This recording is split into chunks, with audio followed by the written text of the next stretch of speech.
way, another was all surely made its way.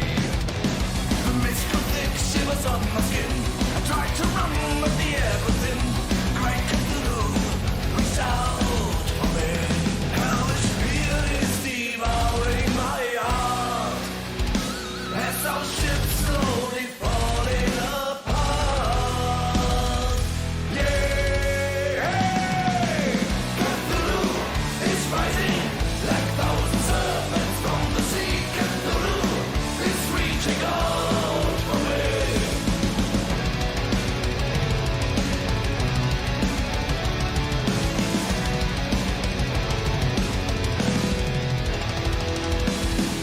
The great big stone emerges from the sea. For death and alive, I meet my destiny. Cthulhu's tomb lies in front of me. His last for blood burns in my eyes.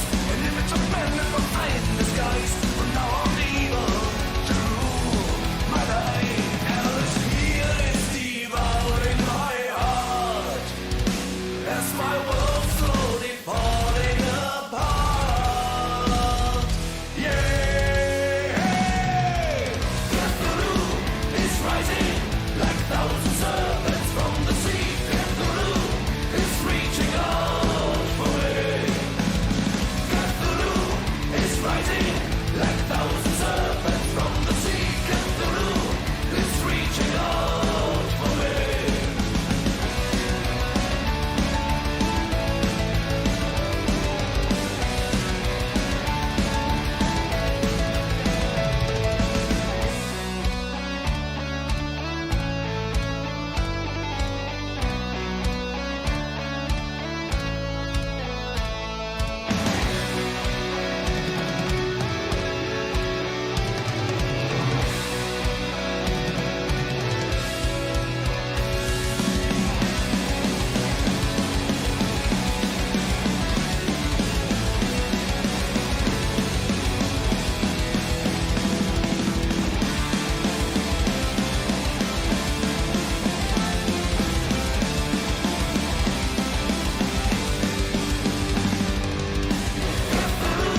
Is rising like thousand serpents from the sea. Cthulhu is reaching out for me.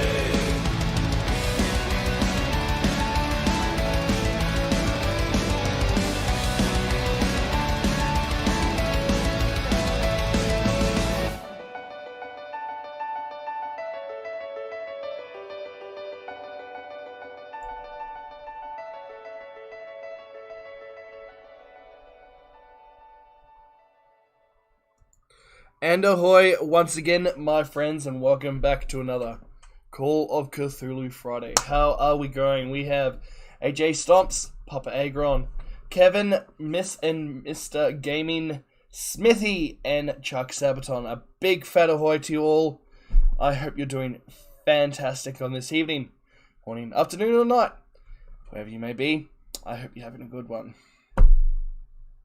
Yes, okay, I actually had more I was going to say. But enough about it. Let's jump into the room with our lovely cast members and our keeper. Hello. Hello. Welcome, Liam. Thank you for having me. Oh, Mr. M2, I believe there is something you would like to show the people of Twitch and YouTube. Before we begin. Right. Oh yeah, I should probably put that up, eh? If it'll let me. Actually, that'd be really funny if I go to try and put it up and it says, no, you can't do that. Oh, Look at at that. look, just There we go. look at that. It's M2 wearing his Scaly Pete t-shirt. So although Pete has gone hopelessly insane, has departed from the campaign, his legacy lives on. In merchandise. In merchandise form. Yes. He's back in shirt form. I got that reference.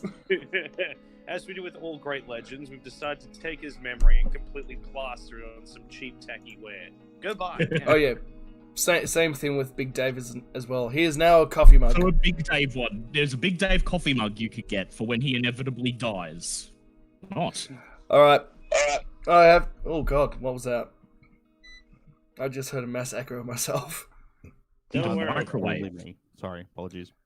My earlier stream today, a lot of people in the chat were going, Liam, you do realize everyone's gonna ride it when Big Dave dies? I know. It's making me feel pretty tense because don't particularly want him to die, but with this game, Things happen. You can't always fudge the rolls. Yes, this is a natural part of life. It's okay. Big Dave has PSD. Now, speaking of P- fudging rolls, I believe I have one free PTSD. fudging yes, Tom, you have one free fudged roll that you can spend tonight. Smithy says, I feel bad for the rest of the party. No more Pete's Gumbo. Very likely at this point that Smithy's going to be the only actual original member of the group Character. coming back. He's gonna rock up at the final part and go, alright, I'm ready to stop the who the fuck are all you people? Pretty much. Pretty much. Let us begin. Welcome everyone to episode 4 of Day of the Beast, Sands of Time.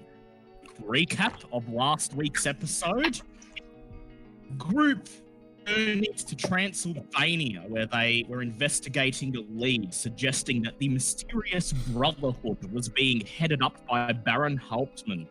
Infiltrated Baron Hauptmann's castle, the village of Dravosna, and while they were unable to apprehend the Baron, who escaped after driving Gaily Pete permanently insane, he did manage to find amongst his miscellaneous documents and books a number of useful leads, such as a Brew Space Med spell, and a map to the tomb of the Brotherhood's prophet, Nofru Ka, somewhere in Egypt.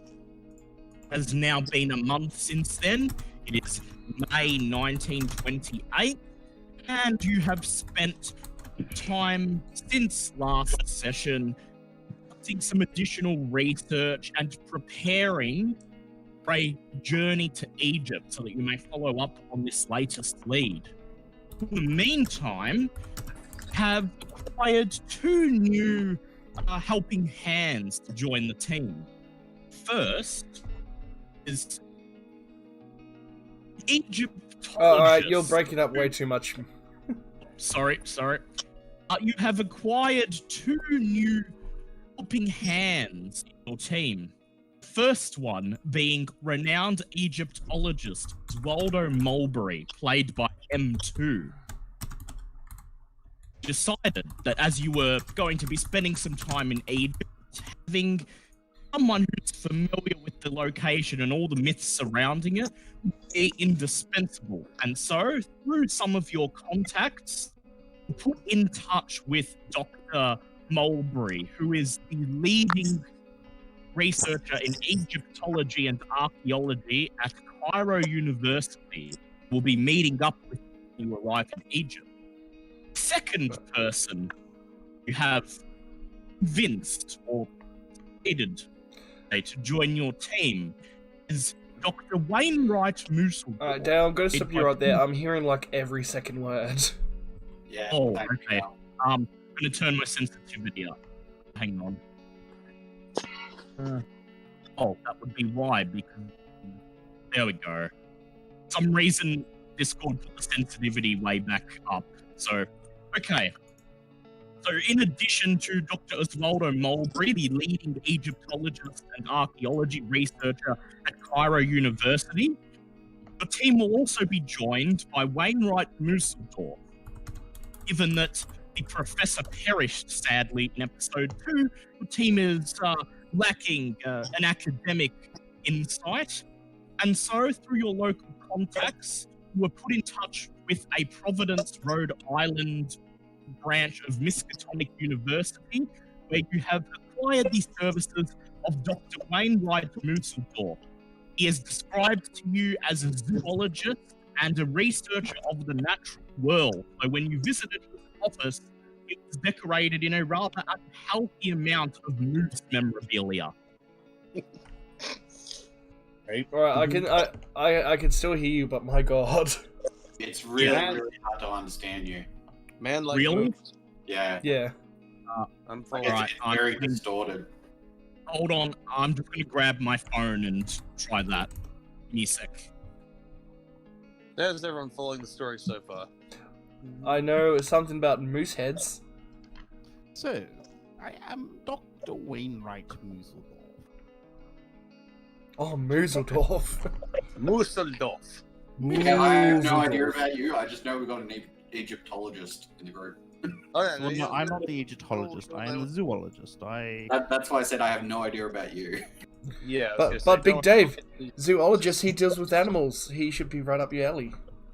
Well, see, I was heading to Egypt anyway because I'm going to do some studies on the camel, which, as I've been told, is the basically the moose of the desert. And, The moose of the desert. yes, yeah. There you go, folks. The camel is now the moose of the desert. Yes, yes, yes. You don't want to say horse of the desert? No, it's No, now we it's don't. moose. Just I think it how actually is it similar to a general moose? size and aggressive behavior as well. There's a lot of crossover, actually. I've been meaning to take some DNA samples and. This is 1920s. Okay, sorry. I've been meaning to take some blood samples and compare it to moose blood. I'm getting some similarities in the platelet formation. Has anyone else here ever? How am I coming through now? Oh wow, that's so much Oh, better. wow, much better. Okay. Can you that'll hear me do now? Then. Can you hear me Alright. now? Yes. Yes. So you have made acquaintances with Wainwright Museldorf, and you are now about to head to Egypt. I would like Wainwright Museldorf, Max Power, and Big Dave to please all do credit ratings checks. Oh Jesus Big Christ! Dave doesn't feel good about this. I was gonna say, Give me obviously, one I'm being moment. met over there, so that's not a problem for me. Discord. 'Cause I may have pressed the wrong button. Oh, that's a 16. Oh, thank you. That's a pass. One That's off one being a pass. hard That's pass. a fail. So it's in the general we're doing. It's a fail. Uh, Yep, credit ratings check. Pardon me. I am reacquainting myself with the With the Discord bot, yes. Discord bot. Yes. That is a 49, and my credit rating Is 40. Okay, so that's only one pass out of 3. So, at this time of the year, it's kind of hard to get a chartered flight. Not many of them seem to be available. You do manage to find a pilot who will transport you all across the Atlantic. However, his prices do not come cheap, and he's going to require an upfront payment of $60 from each of you. How much? Well, I mean, in the pursuit of moose science. Oh god, I Just don't. sacrifice the I'm sugar. broke. I have no money. Right, that's right. Alright, Can't you use some of Big your Dave assets? will try and persuade him. You can use some of your assets, can't you? Yes, but you'll have to succeed on a credit rating. You'll have to succeed on either an accounting or credit ratings roll, whichever one is highest, to convert your assets into cash. Oops. Well, I don't have accounting though. All I have is my credit rating. Well, you 0 All right, so you may roll that. Okay. Oh shit! I just flung my dice somewhere. It flew out of my hand. Well, Oh, there it is. Oh, thank God it didn't go off the table. I would have been fucked. Guys, guys in chat, you have no idea how tiny the Call of Cthulhu dice are. Yeah, they're extremely small. That is a pass. That's a pass. Okay. So in preparation for the upcoming trip, you sell off a couple of pieces of furniture and some things you have around the house. You pawn off a family heirloom or two and manage to convert $60 out of your assets, plus an additional 40 just in case you need it, leaving you with $100 in cash. That works. I might do that myself. See if I can. Very well. Let's see if you can. Oh yeah. Oh, Smithy. I forgot. Dale, you should see Smithy's dice. Smithy, post a picture of your dice in the Discord. You have to see these dice. Very My well. God. Big Dave, you may push this roll if you like. and while everyone's in it, I'll be That's right still a back. fail. That's still a fail. All right. Big Dave, unfortunately, due to your lack of knowledge about economics, you are unable to find somebody who will handle the necessary paperwork in time. Okay. But you will be able to do it in downtime at the end of this session. Yeah. Alright, I'll just have to pay the $60, won't I? Yep, and I believe that leaves Wainwright Musseldorf with $20 after he spends 60. Yes, quite right. All right. You wire ahead to. You remember last week when you found the map to Nofrikar's tomb? It occurred to Max Power that at this very moment in time, there is a Miskatonic University archaeology dig in Egypt searching for this tomb. And it may be a good idea to link up with this team of archaeologists, at least to provide support while you're there. Would you like to wire ahead, get in contact with the professor who leads this dig, and inform him that you will be coming to visit? Gee, I'm glad I remembered about that. But yes, I would. Very well. So you head to a local telegram office and you wire ahead, leaving a message for Dr. Galloway, who is heading the Miskatonic research team. You inform him that in the coming days you will be arriving in Egypt to conduct some archaeological research of your own, and that you carry information related to Nofrikar's tomb. A few days later, you receive a response in another telegram. He informs you that he would be much honoured to have you as guests as part of his dig, and will be sending 2 of his employees to meet you in Cairo to guide you through the desert to the campsite. God, forgot to bring my notepad up. What's the guy's name again? Dr. Galloway.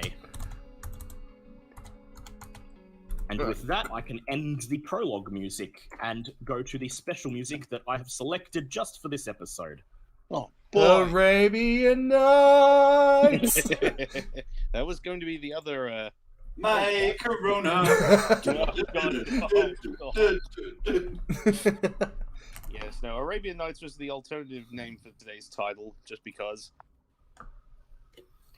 And so, within a few days, you meet with your chartered pilot, who brings a small, rather downtrodden plane that looks like it's on the verge of permanent disrepair to a small airstrip on the outskirts of Boston. The pilot barely even speaks to you. He just tells you to hop aboard and don't put your feet up on the cockpit seats. And then, after a rather uneventful 12-hour flight, you find yourselves touching down at a small airstrip on the outskirts of Cairo, Egypt. As the plane touches down, you are awoken from your restless sleep with a jolt, and you look out the window and see sand and... Oh, those are cool dice, Smithy. Yeah, how tiny are they? Yeah, they are very tiny. As you are jolted awake from the plane touching down, you quickly peer out of the window and see what appears to be an endless sea of sand dunes stretching onwards to the horizon, occasionally punctuated by an occasional cluster of sandstone and limestone buildings. This is Cairo. You thank the pilot, and in response, you just get a non-committal grunt. He tells you, I got some business in the city. Be here for a week if you want to catch a ride back. Otherwise, you're on your own. And then you depart. Just outside the plane, waiting for you, is a man dressed head to toe in khaki safari clothing, complete with a pith helmet. Based on the rather bookish glasses on his face and the satchel over his shoulder, which is filled with papers and other academic materials, this is Dr. Mulberry. Nerd! He takes a puff out of the pipe in his mouth and then greets you. You may introduce yourself, Dr. Mulberry. Why, hello there, Dr. Mulberry at your service. Would you be the intrepid adventurers I've been asked to guide during your time here in Cairo? Sure thing, Nigel. Oh, Far from it, actually. I'm here on assistance. Requested assistance, actually. But it's a pleasure to meet one of my contemporaries, Dr. Mooseldorf. You might have heard of my work. I was going to say, would I have heard of his work? You do remember a few years ago, you read a periodical where there was a paper entitled The Camel, Moose of the Sands. And you remember it being particularly, in your opinion, quite crazy and outlandish, but there's no accounting for some crazy things that some academics try to push as scientific facts these days. Ah, yes, I do recall a number of your articles in the past. It's a pleasure to meet you in person. You definitely left quite the memory and at our university. Many talks about your lines of work. Big Dave goes glassy-eyed. A name to the face, as it were. But I haven't heard of any of his work. You aren't really into the archaeological stuff, though you do remember having to defend your paper from a barrage of, well, angry hate letters. And you remember his name vaguely be a jerk. his name vaguely rings a bell as being the writer of, well, a rather polite hate letter, if anything, where he civilly and politely... I'm British after all. Therefore, a jerk. He basically says I understand my work is challenging and perhaps controversial, but I believe it will bear fruit, especially once I've made some of the observations that I hope to make in this place. Hopefully we his letter basically said... His letter basically said, worded in as polite a way as possible, no, camels are nothing like moose, they're not even the same genus, you dolt. But obviously far more polite, and it's like, well, I suppose time will tell on that one now. Well, you see, what I'm hoping to find is not... I am aware that the difference in genus, though genus itself is something up for debate in my opinion, I believe I hope to find a common ancestor between the two. Meanwhile, Big Dave and Max Power are just, sitting there, not quite sure where this conversation is going, and you decide to head... This hurts Big Dave's head. Sorry. Yeah. No, even Big Dave knows that a camel and a moose are not anything alike. I just go up to Oswald going, Maximum Power, how are you going? Pleasure to meet you. I believe you're the one taking us to the dig site? Yes, so sorry, where are my manners here, prattling on out here in the dusty airfield? We should be on things. Sorry about that. Yes, I will be accompanying you during your time here and showing you the dig site our lovely colleagues are currently unearthing. And oh my word, excuse me, large fellow, you are, might I have your name? Big Dave. Big Dave would offer to be friends with you, but Big Dave's friends keep dying or going crazy. Probably starting if you don't. Well, if we learn from this experience, you have friends, you die. Well, that's, you have, I may not know your companions, but my condolences nonetheless. I must say, though, you are quite the physical specimen. Not so often we see someone of your ilk down here in Cairo, especially on archaeological or scientific purposes, if you don't mind me saying. I suppose you're the hired muscle of this particular troop. Big Dave just makes things easier. That's what Big Dave does. You see, hired muscle and pays that we're paying him anything.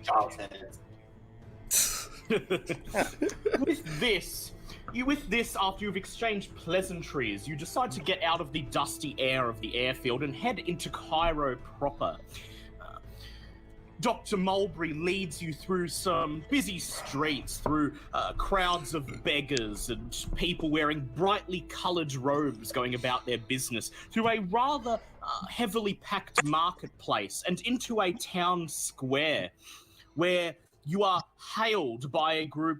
You are hailed by two men with dark skin, wearing drab sand-colored robes with hoods that cover their heads. Behind them are 5 camels that are currently penned up at the edge of the town square. Camels? I don't see no camels. All I see are mooses. As you approach, one of the men raises his hand and says, greetings. You do not have the look of a local. I must assume that you are the ones that Dr. Galloway has sent us to guide to the dig site. Yes, Big Dave confirms this. God damn it, Big Dave. Professor Lutherdorf, at yourselves. The man holds out his hand and he shakes your hand and he says, I am Ahmed and this is my friend Jamal. We are, how do you say, diggers for the professor and his students at this site. We will guide you through the desert. The dig site is located in quite an inaccessible spot.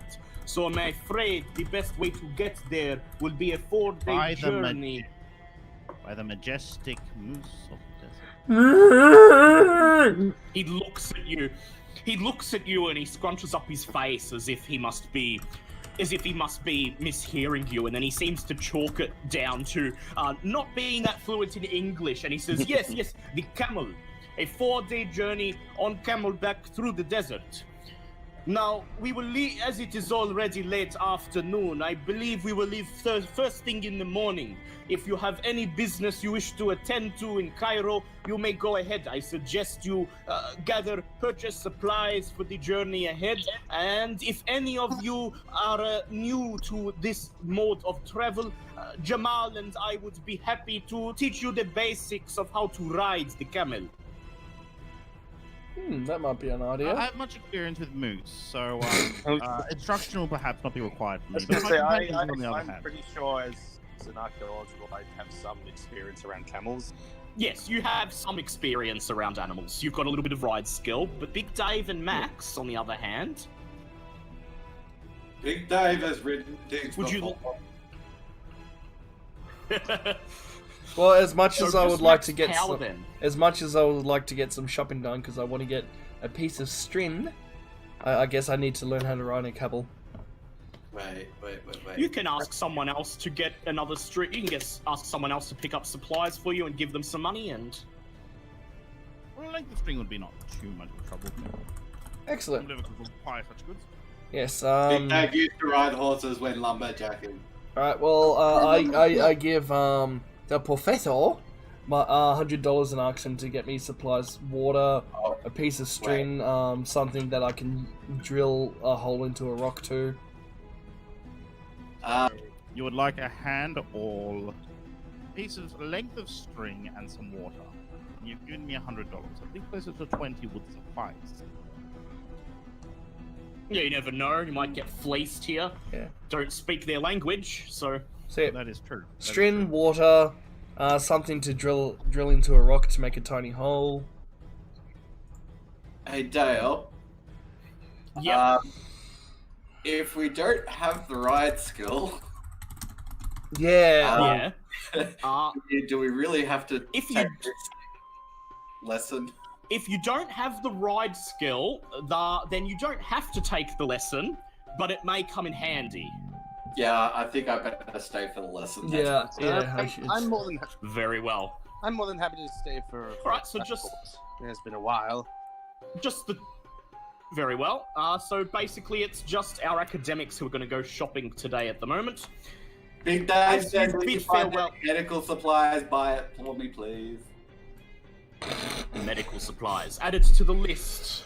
As you bid farewell and split up to go about your separate business, Ahmed waves at you and he says, "We have booked rooms for you in the hotel just off the market square. Please return there when you are done with your business."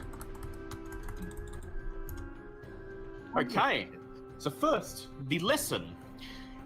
A couple of the camels are untied and led out onto the town square and then through a small alleyway into a rather into an empty block of land, a large square of sand, enough for you to ride around without getting in anyone's way. And Jamal and Ahmed spend the best part of 5 or 6 hours showing you how to mount the camels, how to dismount, how to control their direction, how to try and maintain control when you're being bucked. At this, Jamal leans forward and he says, "They can be ornery bastards, you know what I'm saying." I would like both Max Power and Big Dave to do power checks, please. Oh, that's a hard pass for me. That's a pass. Very well. Okay. You each gain 20% to your ride skill. Woo! No, 20 after the day of training. Where's the ride skill? And a stoic analysis. Yep. So 20 points. Do you see in it? Yep, 20 points. I was gonna say, wow, you guys have been at this for a day and you're already even with me on ride skill. Yeah, well, you don't ride camels a lot, but you know, quarters to that. Yes, and while the lesson is taking place, our 2 academics are going to purchase some supplies for the expedition ahead. I would like Dr. Mulberry to please make an Arabic check. That's a pass. You know the good places to get supplies. You don't go to the market square. That's set up for tourists, and everything there is marked up a considerable amount. You lead Dr. Museldorf to a rather isolated part of the city, well away from the main areas frequented by tourists. And here is a smaller, out-of-the-way market. The selection is not as big, but everything is fairly priced. So what are you looking to buy? Well, I suppose, proper canteens of water are always a must out in the desert. Yep. Yes. Okay, so hence water, string, a hand maul, medical supplies. Yes. Yes. Also, some shelter would be good as well. Yes, a tent. Good idea. Okay. You spend a couple of hours in the marketplace, haggling back and forth with the sellers, and you manage to find people who are willing to sell everything you acquire. And all up, it's going to cost $110.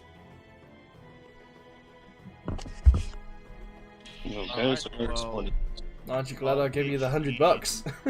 Yeah, I'll pitch in. Yes. 20. My remaining $20. 50 of what was given to me by Matt. how much is that? And 70. that leaves remaining 40 to you, I believe. Yes, no, I'm more than happy to help on this. Okay, so here is what you purchase. You purchase 10 days worth of water and some dried rations to go along with it. Awesome. You purchase a big length of rope. You purchase a large hand maul and archaeological digging tools. And you purchase a 4-man collapsible tent and a field first aid kit, which will allow whoever is using it to gain an extra 30% on their first aid skill. Wonderful, wonderful. So, and then I believe that about does. My dear friend. It would appear so. Yes, that is. You return to the hotel as you were indicated, and the receptionist looks up and he frowns as he sees you, and he says, I am very sorry, sirs. We do not have any names registered for Europeans at this time. Well, that is quite a conundrum. But yeah, well, if that is the case, I could offer up an alternative. You see, I do have an apartment somewhere here in the city. If you you don't mind getting a little bit cozy, I'm more than happy to put you up for the night. Oh yes, that would be rather splendid, I believe. I will return the favor if you ever find yourself in. Lovely. Very well. With that, you bid farewell to the receptionist, and you head over to Dr. Mulberry's studio apartment, about a block away from the university campus. Despite his rather modest income, this is a quite nice apartment. Open spaces, a good view of the city, good acoustics, good ambient lighting. It's a fine enough place to spend the night. The other two of you, after your camel riding lessons, are escorted to the hotel by Ahmed and Jamal. As they enter, they converse with the receptionist in Arabic. That's where we were going. Whoops.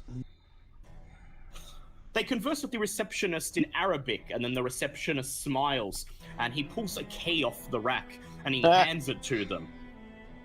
Jamal smiles as he looks around, then he turns to Max Power and Big Dave and says, I believe you're friends. Perhaps forgot to mention our names. Yeah. He says, oh well, perhaps it is best that they experience this night in Cairo in luxury. He says, we will go and collect them first thing in the morning. And then you are escorted up to a room upstairs, a rather cramped, very stuffy room flanked by limestone walls. Instead of a bed, there's just a couple of bed rolls on the floor and a wooden cabinet to store belongings in. And there are some mosquitoes just buzzing around in the stifling heat, constantly perching on you and drawing blood brazenly, not even caring that you're able to see them.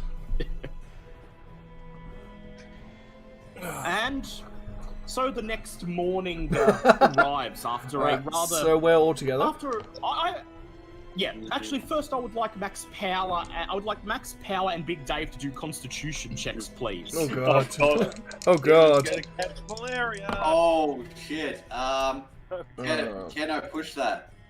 Oh my god. Yes, you can push it. That's a pass by 1. Yeah, that's pass. Alright, so So the stifling... Well, we're in the room for the night. I would like wanted to spend a few hours like drilling a hole into that rock I have and fashioning a necklace and tucking the stone under my shirt. That is right. I would like you to please make a... Let me bring up Clark Kemp's sheet, because I'm going to use it later anyway. I would like you to please make an arts... do you have arts and craft as a skill? No, I don't. Very well. Just make a hard dex check, please. Alright. And that is... Dex. That is a hard check. Yes, that is 26. Yep.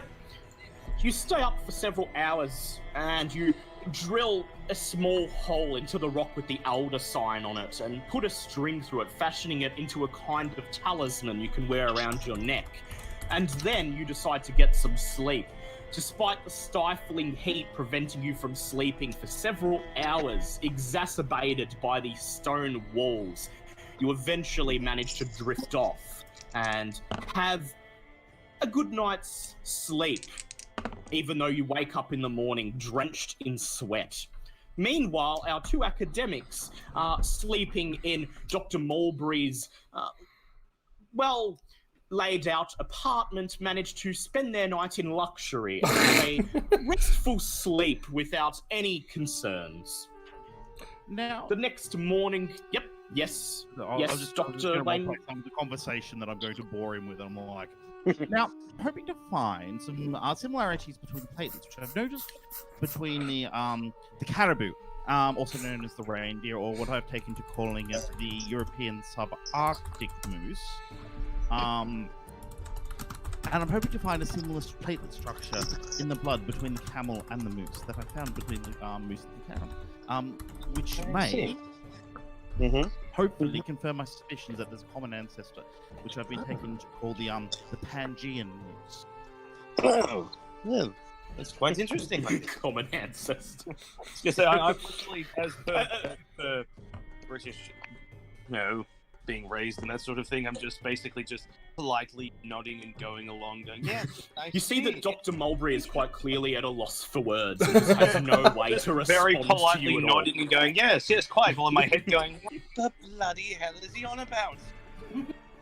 He pours you both a glass of tea and then suggests you have an early night, which you do. Insanity!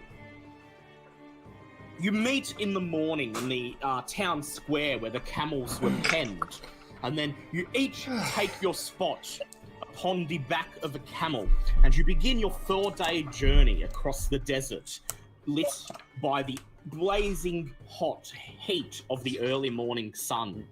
After crossing the Nile... Yep.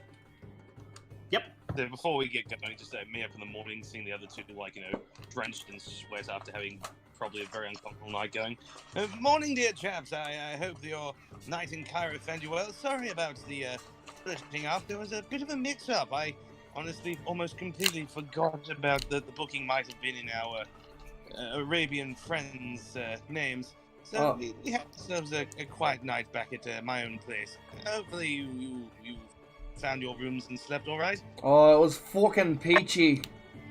Big Dave thinks smart people aren't that smart. Yeah, well. With this, Ahmed comes forward and he smiles profusely and then slaps Big Dave on the back of the neck with an audible slap. He then pulls out his hand and he laughs and he says, "Oh, I am sorry there, Big Dave. There was another mosquito on the back of your neck." Big Dave is sick of fucking mosquitoes. Yes, those they can be levels of things. This would Big be a Dave rather just dry leaves climate my for way. the mosquito. Considering they breed in waterways, I thought Egypt would be an interesting place to find them. They're eldritch mosquitoes. Dale. You climb a... Oh, Yep. sorry, one sec. What page is firearms on the Keeper's Handbook? I forgot to write in the damage for the shotgun. 401 onwards. 401, thank you. Yep. Dale, I'm After gonna climbing a... Sorry, I was going to say, I'm going to take a brief smoke break. I'll be back in 5 minutes. How dare you? Very well. After you climb aboard your mounts, you begin your journey.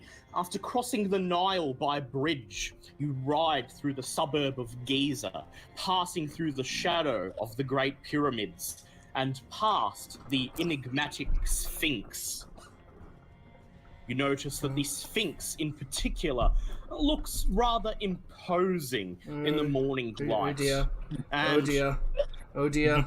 Oh dear. And, Oh dear. Oh dear. It's one of the Oh, tricks oh, fine. no, Quite right no, there, my get friend. away.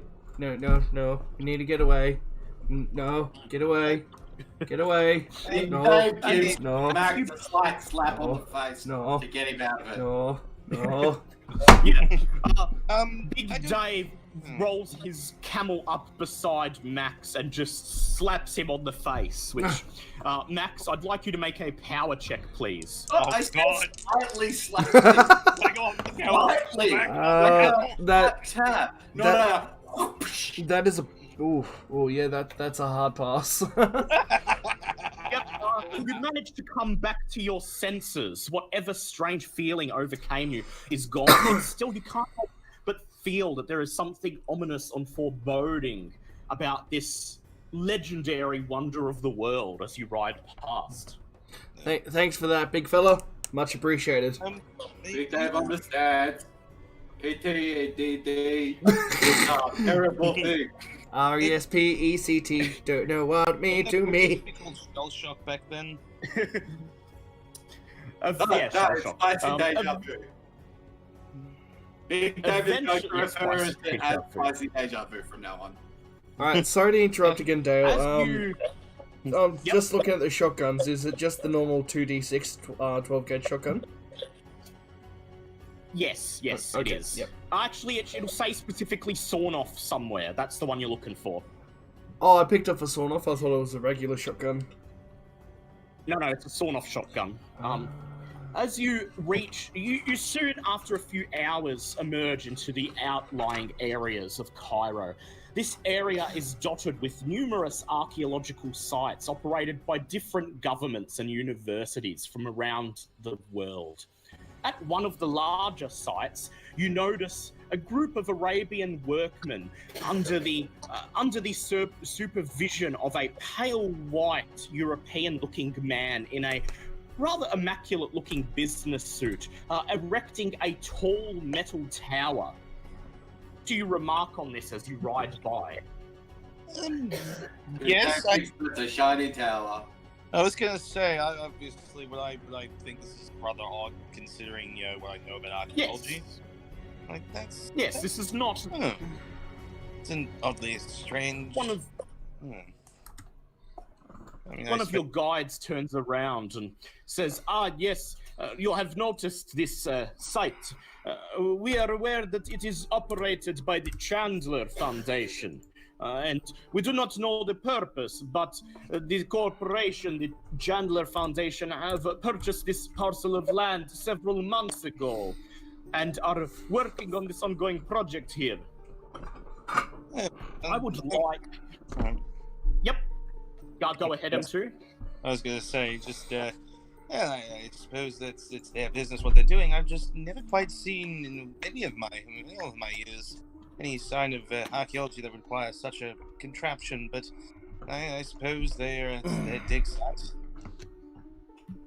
Would Max, Mulberry, and Big Dave each do education checks, please? All right, I think I can manage.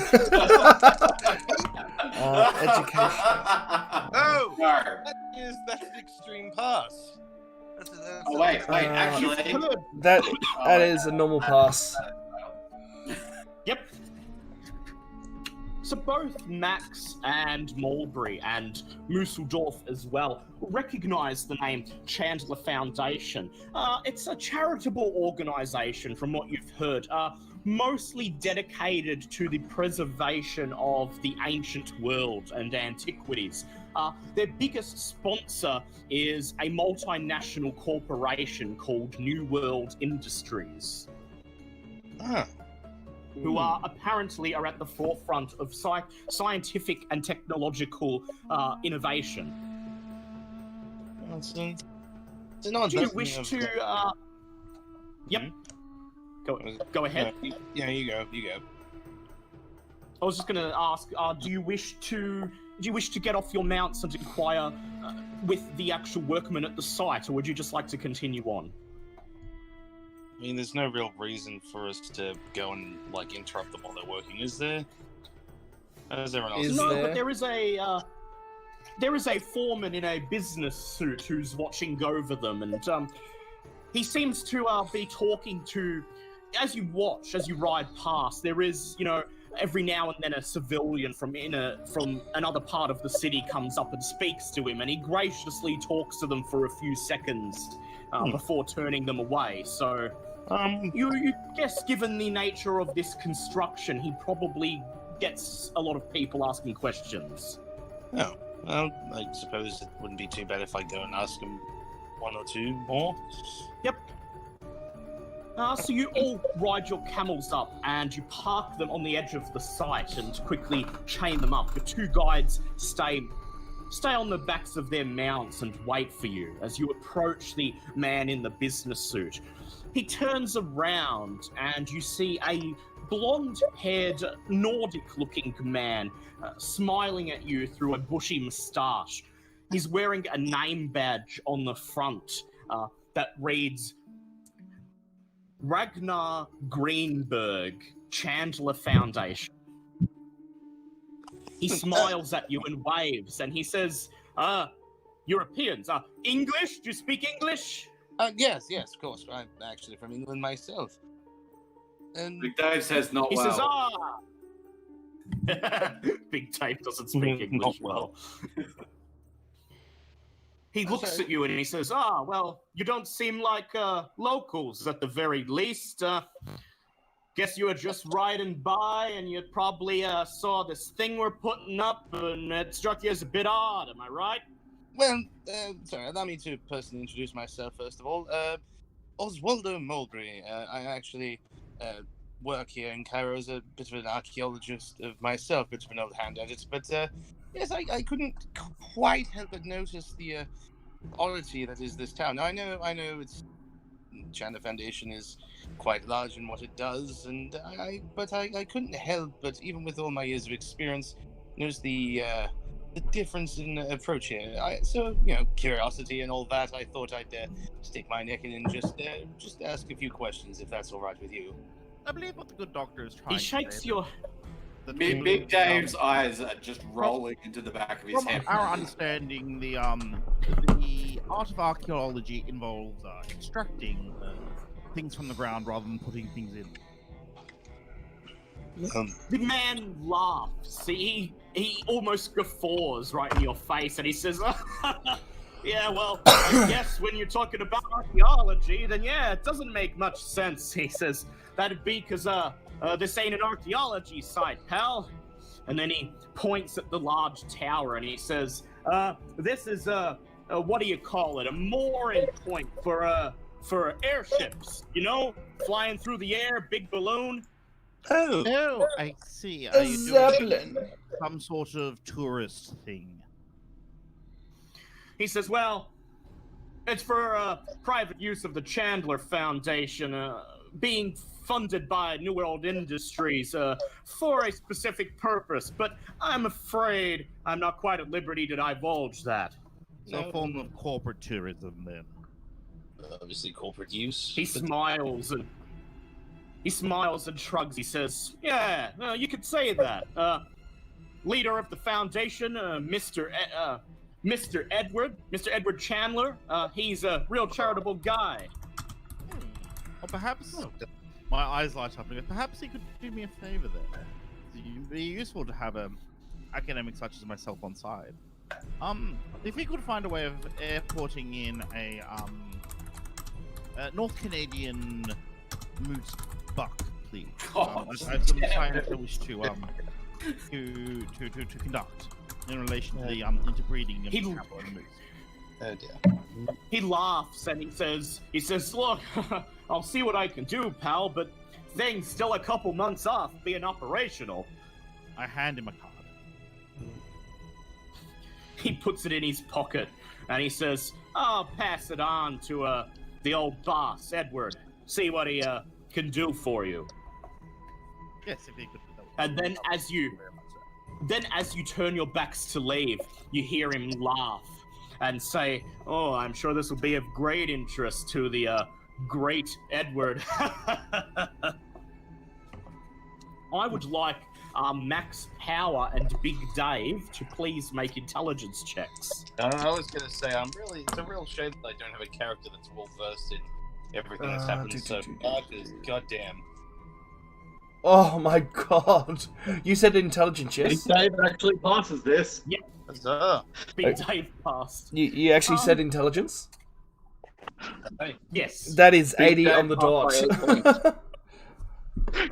So Big Dave cocks his head, and as you all climb back onto your camels, he says in a deadpanned voice, "Edward's the name of the boy that was staying with the Baron from last session." Return to me. Do say. Didn't quite catch that. What was that, dear boy? They were all just like, "Big Dave!" No, must have been hearing things. You continue your journey through the desert. Big Dave does not understand what's going on anymore. Look at the flowers, Big Dave. Look at the flowers. Hang on. Sorry, Tom first. Is this a multi-day was Tom journey saying? we are conducting? Is this a multi-day journey? Yes. So I will Yes, have it some is. night to myself then? Yes, you will. I wish to pen a letter imploring... sorry, what was the name of the head of the foundation? Edward Chandler. Edward Chandler. I pen a letter to Edward Chandler imploring him the importance of my research and that he please deliver some some moose bucks. Very well. In return, I would be able to offer my services as a academic to him and his organization. Very well. I will get you at the first nighttime stop to do a check for that. So once you are out into the desert itself, you are forced to resign yourselves to a hot, boring trip. The sweltering heat beats down on you for the rest of the day as you make your way through the desert sand. The dunes come and go, and it looks like the desert goes on forever and ever until the end of the first day. The sun goes down, and you didn't even notice it going down. You were riding for so long the same boring hot trip, and suddenly it was nighttime.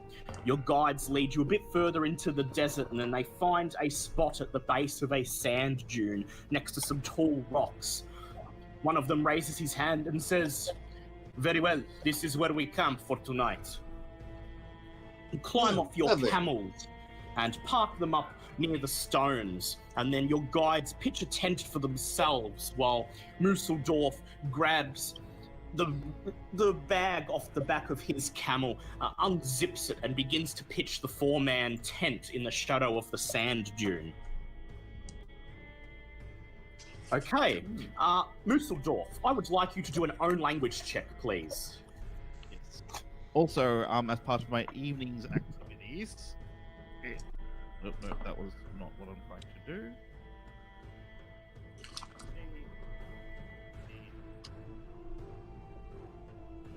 Okay, I think we lost Tom. Okay. Can I push that? No, he's rolling his... Oh, okay. Yes, you can. Yeah. Oh, shit. Okay, that is a pass. Yes. So after you have a meager dinner of water and biscuits and dried traveller's rations, you each retire to the tent. Museldorf stays up for a few hours, carefully writing a letter. Do any of you... Yep. I would also like to collect a small volume of camel fecal matter and put it in a jar labeled Desert Very well. Fecal sample number 1. You all watch as he spends like an hour writing the letter, and then smiles, folds it up, and places it on the floor. Gets up, and from outside the tent, you hear the sound of a camel going, "Ooh," and the sound of something. That's being an angry placed camel. something being placed into a glass jar, and the screwing sound, and the sound of a metal top being screwed on. And then Museldorf returns to the tent carrying a glass jar in his hand, staring at it with a look of triumph on his face. Inside appears to be a lump of camel poo. He has attached a label to the jar, labeling it as Desert Moose Fecal Sample. Big Dave just looks at him and says, "Who goes outside?" Don't worry. I've attached a rubber seal, so no smell will. Poop goes outside. And I pull out a small set of scales and another jar that says Poop goes outside. That says Canadian moose fecal sample number 1. 1 year old ago. And I carefully begin to weigh the two to see what the discrepancy is. As Big Dave said, poop goes outside. Yes, that's fine. I'll put it with my research materials after I finish conducting it. The quicker I can get this done, the Big quicker Dave reckons if you want to do research with poop, you can do it outside. I as much as I would hate to get in the way of another man's scientific goals, I feel it'd be best to not anger anyone this early on in the ride. We still have several days to go. Alright, fine. I'll set up a station outside. Museldorf takes the scale and all of his equipment and sets up like literally right outside the tent. Dusseldorf, I'd like you to do a natural world check, please. I was going to say, while he's doing that, I sort of just lean over to the other two and go, I don't know I if you believe that is a hard pass. It's a pass. Maybe even yes, how it else? is. Yes. Natural world is 70. Yes. So that is a very well. I mean, not. Yeah, that's actually a critical pass. Yes. Dang. Yes. So, M2, what were you doing while he does that test? Well, he's out there just quietly going to the other two, going, I don't know if you've been with him for very long, but is he always this overly eccentric about his work? Big Dave has his suspicions about Eddie Professor. Oh, well. Well, So, Musseldorf, what you find is that the camel feces weigh slightly less in comparison to the moose species, and considering their diet is a bit more sparse than that of the moose, and that their bodies are designed to retain water and use it over a longer period of time, this would perhaps explain the lower weight density in the feces. Scribble this all down in my diary, obviously, and then begin like drawing diagrams and writing in like the weight, pungency, and Your volume is really lowered again. oh, sorry, I need to move closer to the microphone. That's perhaps why. Yep. I said, I write this all down in my diary, along with the precise weight, comparison and reference, and the odor, the initial odor, what the my initial impressions are. I jotted down using single descriptive words like grassy, or pungent, if it's particularly strong, so something like that. Single, like maybe 3 or 4 of these single words. And So the rest of you fall asleep far before Musseldorf seems to finish his work. You don't wait for him to return, you just drift off, your consciousness stymied by the stale desert air and occasionally punctuated with a camel going, "Urgh," and then the sound of a glass jar being tinkered with outside throughout the remainder of the night. Okay, lads, I'm going to bed. And then I crawl into bed and clutch the elder sign. Clutch the elder sign. Yep. Big Dave Dave goes up in curls bed up with his. Yep. And the next morning, you are shaken awake by your guides at the crack of dawn. You make a meager breakfast of biscuits, water, and dried foods, and then you pack up the tents and climb back onto your mounts. As you climb, you can't help but notice that Musseldorf's pack is decidedly bulkier than it was when you stopped last night, and as he climbs aboard, you hear the jingle of several glass jars all colliding with each other in his backpack. I trust your work last night was eventful? yes, it was most fruitful. I believe I found some evidence to support my hypothesis. Well, that's always good to hear. You continue riding through the desert, and the first 6 hours of the day are almost completely uneventful. Once again, the sun rises high in the sky with no warning, and you seem to just zone out as the sands go on and you're buffeted by the terrible heat. Just after lunchtime, you see some grey clouds suddenly roll in, and a small rainstorm begins to pelt you with raindrops. Despite it being a thick rainstorm, the rain itself is hot, like droplets of boiling water, and the stale, humid air does not recede. At about 1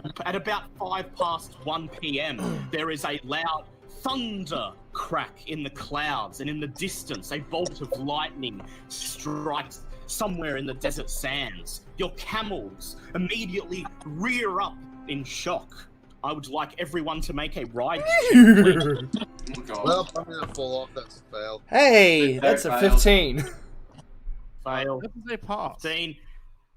Pass. I am rather deaf. All right. with my camel, or I should say, Yes. Can we push it? All right.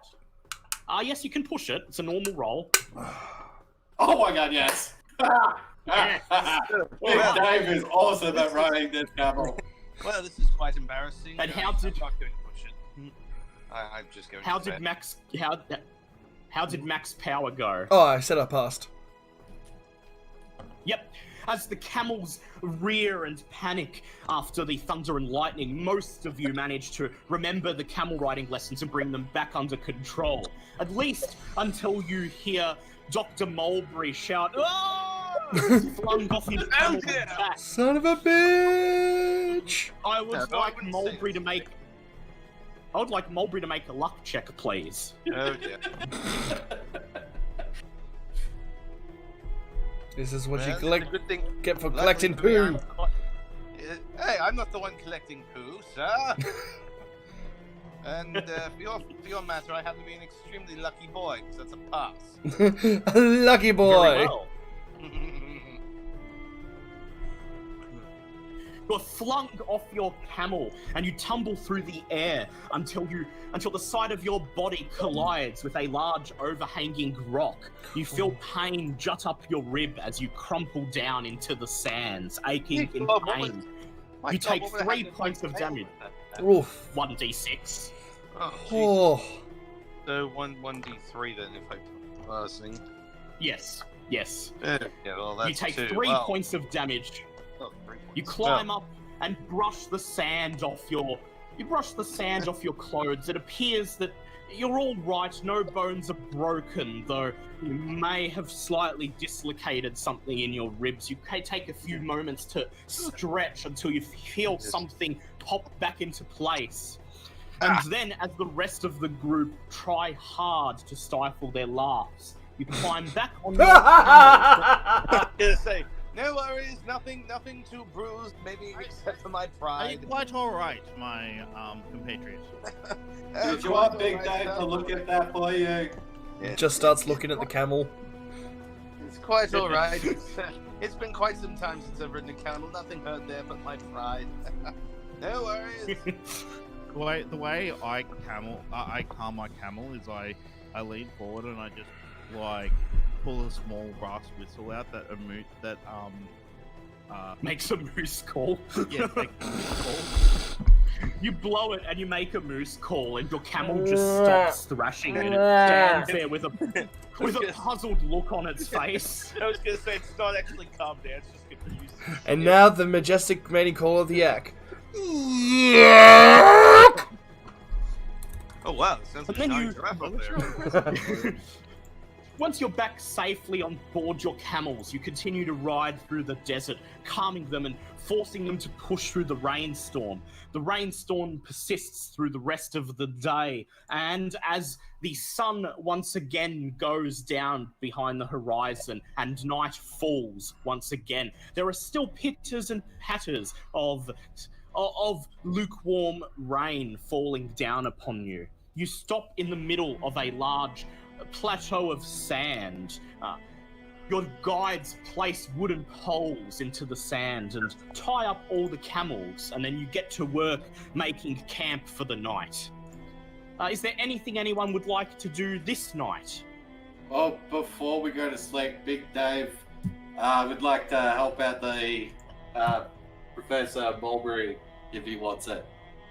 Oh, well, that Would that you would be like... quite very well. Big Dave, do a first aid check, please. Just the standard one. It's quite And that is a That's a pass. extreme pass. Ooh.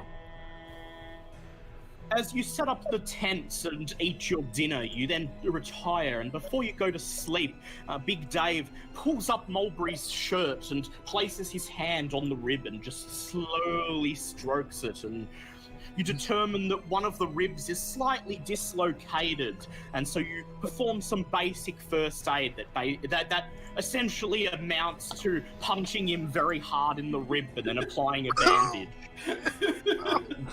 to pop it back into place. Well, that's one way to put it back in. Oh, thank Professor Mulberry, you gain 1 HP. For an extreme roll. Oh, for an extreme roll, you gain 1d3 HP, which I will do. Oh. Yeah. Hey, so you're back. You're fine. I'm better And than then fine. you retire to bed for the second night. But before we go to bed, Dusseldorf. Big Dave cocks his head to the side and says, "This is why you don't fuck with your white healer." The night is once again punctuated by nothing but the sound of wind blowing in the sand, the occasional from a camel outside, and yet more sounds of glass jars being screwed and unscrewed. And at some point just after midnight, one of you hears Musseldorf muttering to himself, "Oh, now would you look at that? Well, that suggests that the diet is... yes, the most digestive process."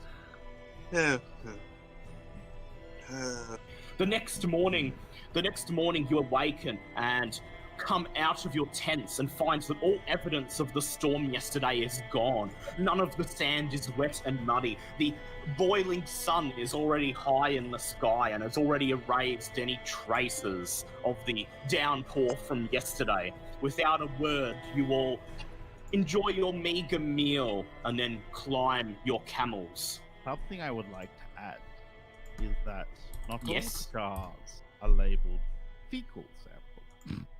God. What are some of them labelled? Oh, no.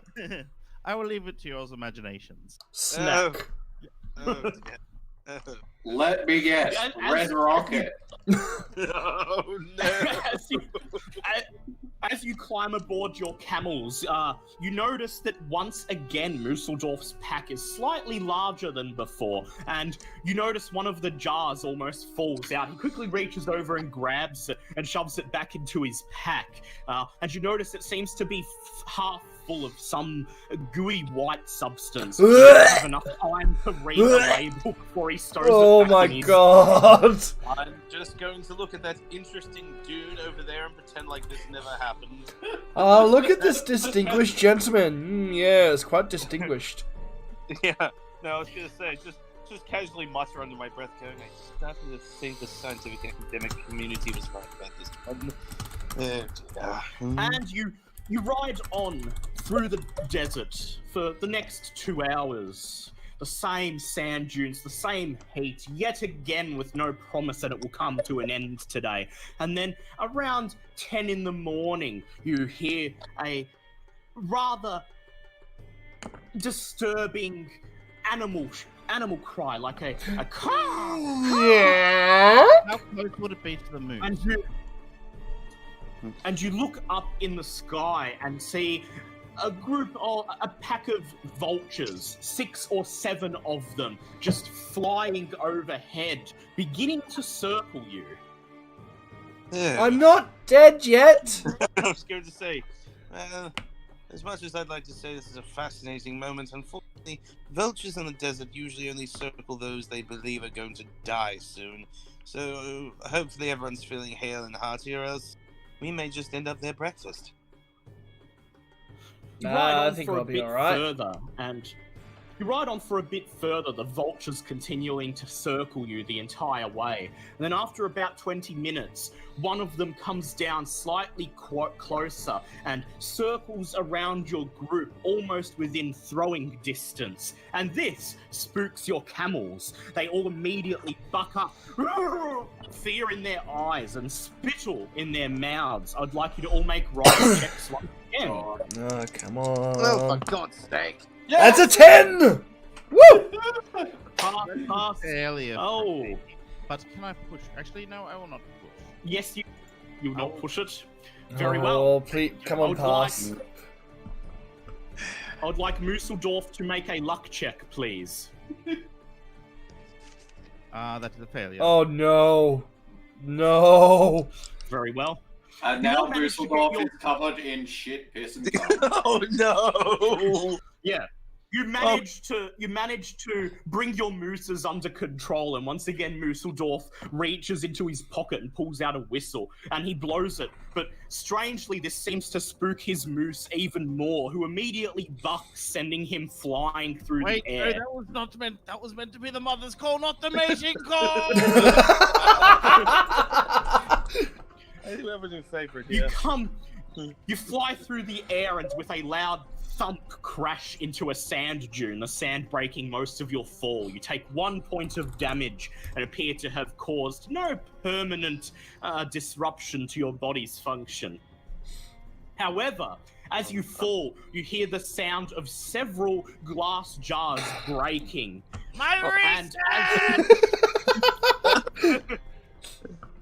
And as Musseldorf climbs back to his feet, you notice a large stain beginning to grow on the bottom of his backpack. I'm just gonna pull just handkerchief and just cover my nose, like, oh dear. Are you quite all right down there, my good friend? Weeks of research wasted. Oh, I sympathize with your loss, and oh dear. Big Dave just shakes his head. That's what you get. Jamal the guide turns and he holds back. He tries his best to hold back a laugh, and he says, "You must respect the camel, sir. If you do not respect the camel, she does not respect you." And then once you are back on top of your mounts, you continue riding, and despite the entertaining interruption of Musseldorf falling off his camel and destroying weeks of research, the journey once again settles back into the boring routine of making your way through the desert, past the sand dunes, once again being belted by the heat. And at one point, you think that this would be nice if you could just sleep, but no, you have to make sure that you're in control of the camel, and then bang! In front of you, Jamal the guide's head pops like a watermelon. Oh my god. His headless body slumps and then sails sideways off the camel, lying on the floor, the sand immediately painted red. That doesn't seem to happen every day. I would like all of you to please make sand checks. And here it comes. Here we go. That is a pass. That is an 18. I literally just 8. passed. Alright, Musseldorf, I'd like you to lose 1d6 sand. The rest of you, 1d3. Come on, give me a 1. Wait. On my screen, it's a pass. That's a 1. Oh, okay, so that, I think, on my screen, it's got Big Dave passing, so I just like Big Dave. Mine's 48. Yeah, on mine it says... Yeah, sorry. Yours is 99. Mine's 99, okay. Yeah. Yeah. Alright, so unfortunately 1d6 sand for Musseldorf, 1d3 for everyone else. That would be... 3 points. Ahmed immediately screams, and the rest of you feel your mouths drop agape. In the distance, on top of a sand dune, you can see a cloud of dust being kicked up as 10 men with camels ride towards you. You can see the glint of the metal of the rifles clasped in their hands. Ahmed turns around and he looks at you all and he says, "Oh no, by Allah, it is Kamal, the desert bandit." Okay. Who the hell is Kamal? Am I gonna know who that is? Can I identify the sex of the desert moose coming towards us? Oh God. Yes. Make a natural world roll, please. What is with you freaking oakses and dicks? That is a critical That's a pass. Oh, you say it's about a 50-50 mix. 5 of them are male and 5 of them are female. Okay. I'm Ahmed going to get... lowers... Yes. 2 bottles labeled musk. Sample 1 and sample 2. Get them ready. Reach into your pack and get them ready to throw. You see Musseldorf begin rifling through his sack as Ahmed, fear written on his face, regales to you. Kamal is the famous desert bandit. He roams this area, preying on caravans. If we immediately dismount and surrender, then Kamal will simply rob us. If we resist, he will murder us all. Please, I beg of you, we must surrender to Kamal. We must surrender. I would like Mulberry, please, to make an education check. Understandable. Yep, just Mulberry to make an. Yes, you I can. think I smell a scare. That's my spells. yeah, that's a pass. So you've lived in Cairo for nearly 10 years now, and you have heard the name Kamal mentioned a couple of times. He is indeed a rather infamous, much feared desert bandit known for his brutality. He shoots first and asks questions later. He's known for the brutal ways in which he murders his victims and the even worse things he does to the women. Alright, how many... However- Oh, sorry, go on. Yep. No, finish first, I'll... Yep.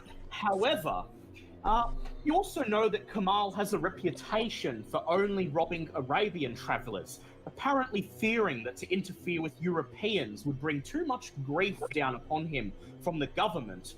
Attacking your party of Europeans goes against everything you've heard about the man, indicating that something is not quite right. As much as I wish to believe you, dear boy, I do suspect something's up. The Kamal that I've heard stories of would never rob Europeans lest they bring the government's wrath down. Guys,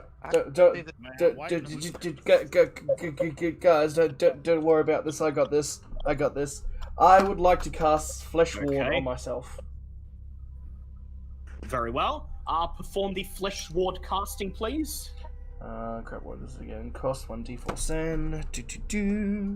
Give me a 1. That's a 2. Yep. Oh, either way. Okay, Yep, so. Alright, 2 points of Flesh Ward is better than nothing. No, that was just, Oh, yes, your San? Alright. Yeah, I using will now San. roll your Flesh Ward for you. You've got 3 points of Flesh Ward. Big Dave's head Beside cocks to the you. side. Let's slaughter them all. Alright,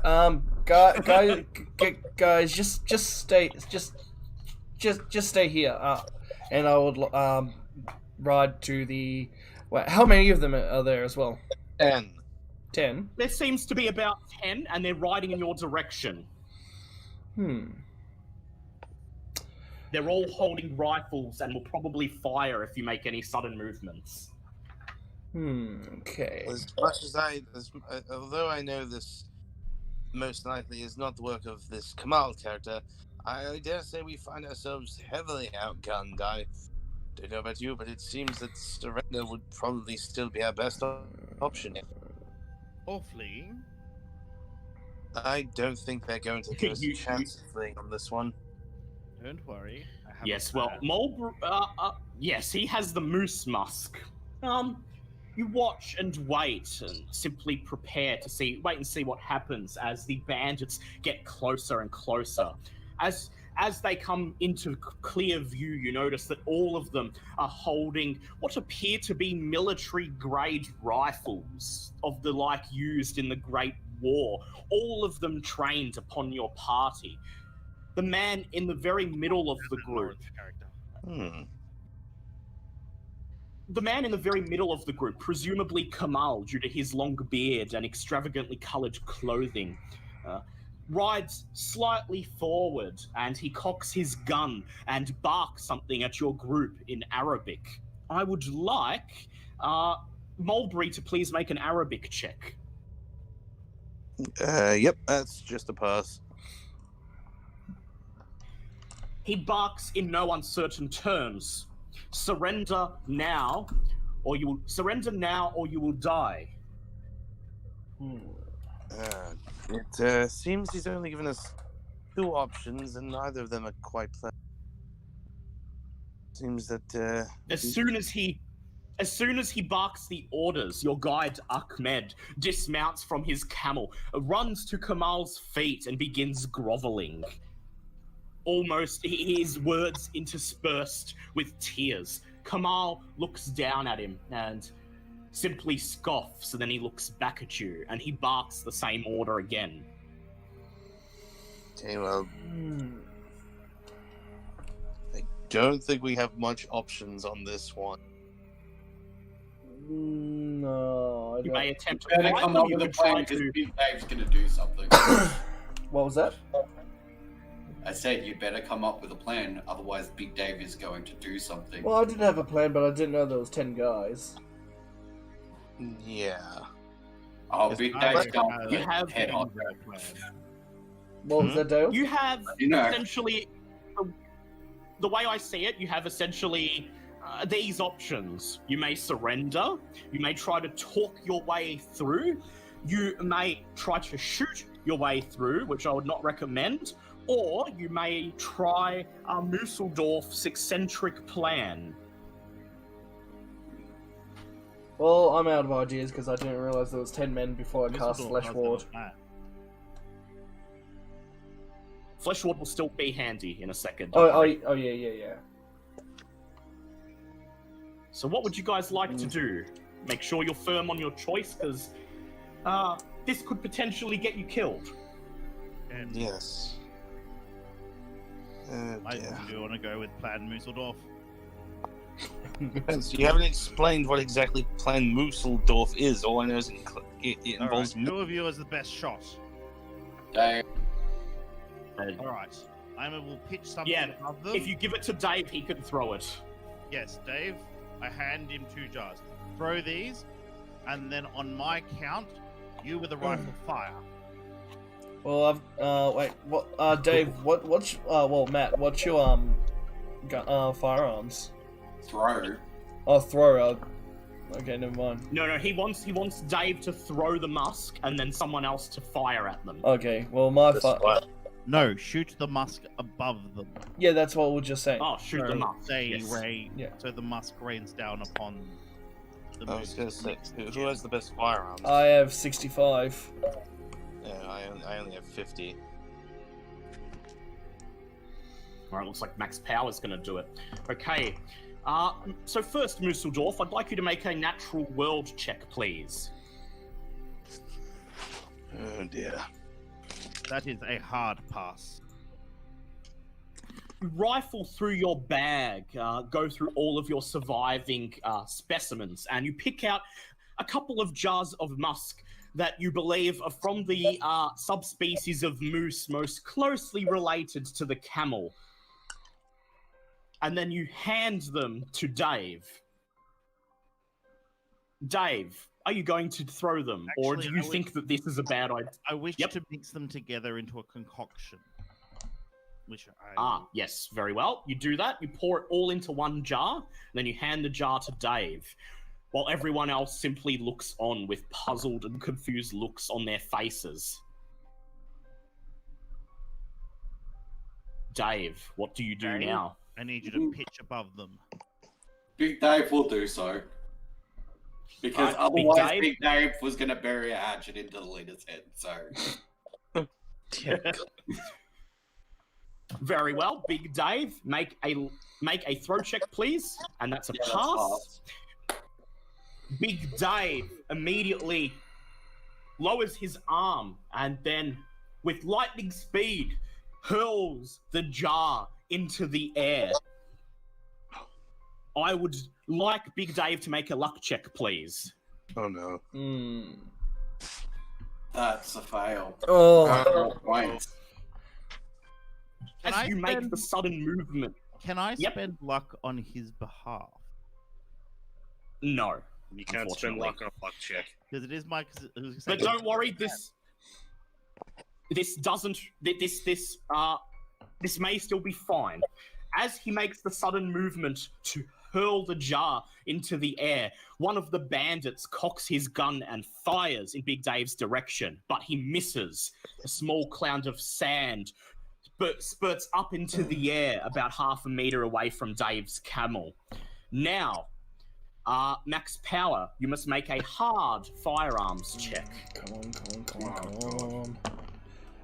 That is a 4. Oh, fuck! Yes! Whoa. Just 'cause Raise it's your vision. gun and bang!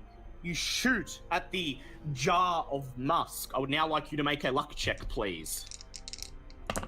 Okay, that is a 1. Oh my god. Yep. Okay. Wait, the so little guy Eldritch firing symbol on the 100 is 0, isn't it? Yes. Okay, then it is 1. Okay, so the bandit will fire with disadvantage then. You fire your gun, and almost immediately the air is punctuated by 2 more gunshots as they fire back at you. And they miss. Everything bursts into chaos as the musk jar breaks, and all of the bandits' camels begin bucking and going crazy, trying their best to throw their riders off and to get to each other so that they can fight, or perhaps not fight. Now, while they're sitting ducks, kill them all. Wait, don't kill the leader. Go for a wounding shot. I pull out my 22 rifle and I open my fire. Okay, I guess we're fighting 10 people off now, I guess. Yes, 10 people Okay, disabled and unable to aim properly. 2, 3. Mm. Okay, 4 of the bandits, including Kamal, managed to bring their camels under control, but the rest of them are flung off, each of them taking 2 points of damage, and as they collapse into the sand, their camels scatter into the desert, running in all directions, driven crazy by the moose musk. Actually, perhaps we flee. Yeah, that would have been my plan. Well, I think it's a bit too late for that now. Well, actually, we could flee far enough that only the ones with camels could chase us. And then we fight them. Oh yeah, we Yes. still have our camels, yeah. Yeah. So what do? Just spur your camels and head off? Wait, we all have terrible ride skill, don't we? I have a mediocre ride skill. Yes, not quite my forte. But I have a lot of unspent luck and cunning plans. So cunning you can brush Yeah, your but teeth. you can't use luck in a fight situation. No. Yeah, combat rolls you can't spend luck. However, in a chase you can. Oh, cool. Say, I'm not expecting to use them on combat rolls. Cool. Yes. I didn't know that we couldn't. That we could use them in chases. So Wait, let me just check. Call of Cthulhu 7A chase rules. I'll be back in a second. Okay. You cannot push or spend luck on chase rolls either. Damn it. And if you flee now, that will be a chase. Alright. Well, I believe the chase is on. Alright? I'm pretty sure none of us are going to make it if we run. Keep in mind they may not necessarily kill you. They might be trying to capture. They're just not going to be very happy after you. You spur your camel. Musseldorf shouts, "Flee!" And then you spur your camels and tear off into the desert. Behind you, you hear a gunshot as Kamal shoots your last remaining guide in the head, and then he barks an order in Arabic, and the 4 remaining bandits tear off after you. Okay, I would like each of you to make ride checks, please. That is a 9. That's a fail. Why do I do the really awesome rolls at the beginning of the game? So that's 1 fail. Right, let's see how. Can you see what mines come up as? Because you haven't rolled yet. Okay, mine's sort of grayed out. I don't know why. Can I? Alright, I'll roll. Here it comes. I'll roll for Tom, because sometimes it does that, and it means another person has to do it. Your ride is 50, 50, correct? Yes. No, I failed then. That's 2 fails. Okay.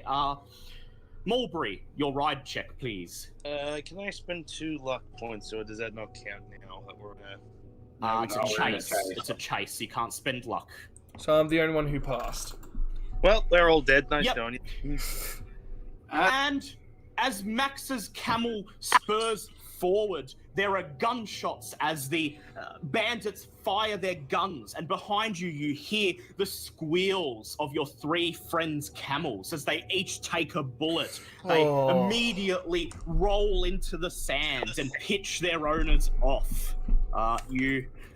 Big Dave and the 2 professors each take 2 points of damage. Lovely. Max power. Do you stop or do you just keep going? 1 second. I'm just having a look at a spell that I have, but I'm not sure if it needs any specific conditions. And I can't really mention it here. I need to talk to you in private for it. Yeah, I think I know the spell you're referring to, and in this instance, no, you will not be able to cast it. Alright. Okay, so alright. It's not nighttime. It's not nighttime. No, not the star vampires. Oh, the other one? Yeah, you can. You need to have something with his Actually, no, you can cast that, but all it will do is provide advice.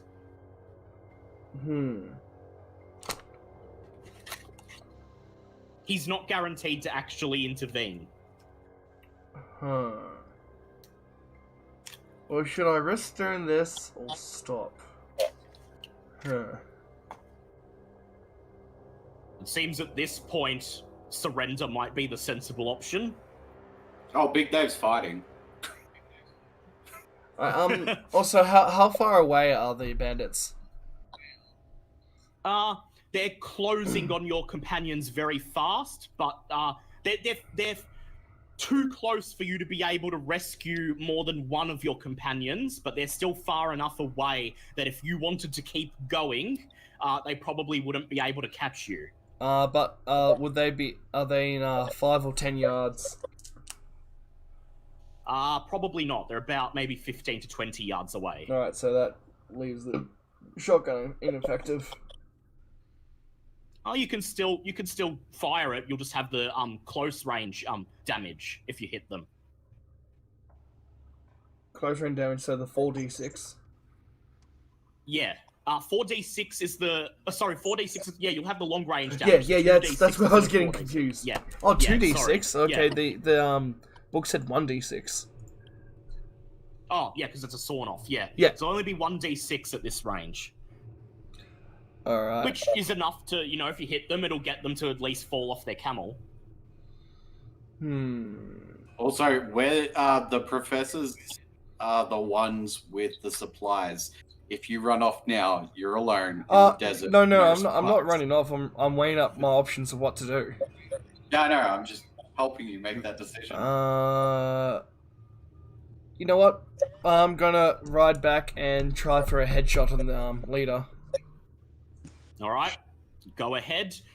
You're on your camel, so you must fire using your ride skill instead of your firearm skill. Oh, what? Okay, I take that back then. Do you wish to not? All right, so you wish to surrender? Yeah. I mean, you could climb off your camel and fire if you want, but I could. All right, you stop. Do you wish to do that? Oh, shit. Let's see. And I still have 4 points in Flesh Ward. So that's good. Yes. You could probably take a hit or 2. Yeah. I don't know. What do you guys think? Cast Flesh Ward on me. So I can start hacking. Yeah, but they'll be shooting at you at close range, though, then. Yeah, he's probably not going to have time to cast Flesh Ward now. Yeah. Okay. It's still all 10 of them, isn't it? No, it'd only be 4. Yeah, no, it's only 4. The others are on foot. They're running. The others are on foot. They will get to you eventually, but they're, nowhere near close at the moment. Alright, guys, I'm gonna leave this on you. What do you think I should do? Surrender or fight? Big Dave is gonna fight. Well, I'm not really a fighting man. I am more of the Yes, I think the 2 professors. I mean, I can hold my own, but it's not usually my preferred line of. Wasn't much of a pugilist, really. I left that to the more brawnier of my research fellows. All right. I'm a decent shot with a 22, though. Am I close enough to get a regular hit off with the handgun, or am I far enough that it would have to be a hard pass? You can wait for them to get closer and then get off a normal shot with the handgun. Yes. Okay, yeah, I think I'll do that then. Well, it looks like we're in combat. God damn it! Is there all right? You climb. 4 of them tracing, or is it the whole 10? The other 6 are on the way. At the moment, it's only 4. It's going to take, if you get into combat now, it's going to take several rounds before the others arrive. Okay, so I've bought us some time at least. Yes. All right. You climb off your camel, which immediately shrieks and runs off into the desert, leaving you stranded on foot. And then you wait for the bandits to ride closer. Pull out your gun and take aim. Make a firearms check, please. Yep. So I'll just normal shot because I want to try to do a headshot on the leader. Oh, if you're trying to do a headshot on the leader, that's going to be with disadvantage. Oh, with disadvantage. Okay, we'll just go for a normal shot then. Dear Master of Dungeons, can you please roll on my behalf? Yes. Okay, that is a... Oh my god! That's a 1! All right, that's good. All right, so Tom, your roll was 21. What were you rolling for? To join in the opening of fire. All right, all right. So we'll do... So that's... With my 22 rifle. Yep, all right, so... Yep, all right, so first I would like Liam to roll damage, please, and double it. All right, so that is a... Okay, where's my calculator again? Wait, 7 7 is 14, isn't it? Yep, 14. Nice. All right, and I will roll damage for Tom. So that's 1d8 plus 4. 6 points of damage. You draw your pistol, and beside you, you see Musseldorf sling the 22 off his back and fire. The bandits keep coming. You see Kamal immediately topple off his camel as his head explodes in a rain of blood and gore. Then, the 22 shot hits one of the other bandits in his chest. His camel begins to rear out of control. But he brings it under control, pulls himself up and slumps over its neck, and then all 3 of them fire back at you.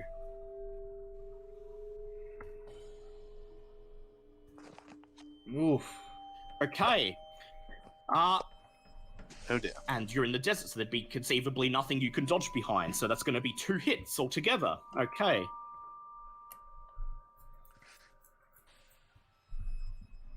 Okay, I'm just going to have to look up their weapon damage. I have World War One before then. No, because you're a melee. You're not close enough to throw or. Yeah, but they're still slightly too far for that. They're exchanging fire with rifles, so. Yeah, I wish that the enemies had to make sand checks too. Yeah. Yeah, I know, but. Alright, so that's 8 plus 2. Okay, bang! Bang! Max Power and Musseldorf, you each fall to the ground as the bullets hit you in the chest, spraying blood everywhere, and you take 4 points of damage. I take nothing. Oh yeah, you take nothing because of your flesh wound. Yeah. I would like Musseldorf to make a constitution check, please. It's just a flesh, 'tis but a scratch. Can you roll on my behalf again? There's something my internet is being fucky. I see. Alright, and that's a pass. You clutch your chest wound as it begins to bleed, but manage to remain conscious. And now, who's got the higher dex between Big Dave and Mulberry? 70. 80. Alright, Mulberry. Mulberry, you're up. I basically take up my, 30 lever action rifle and go, I suppose there's no point in trying to run now. Might as well make the most of this. And take aim at, I don't know, pick a person and open fire. And fire. All right, roll firearms, please. Alright.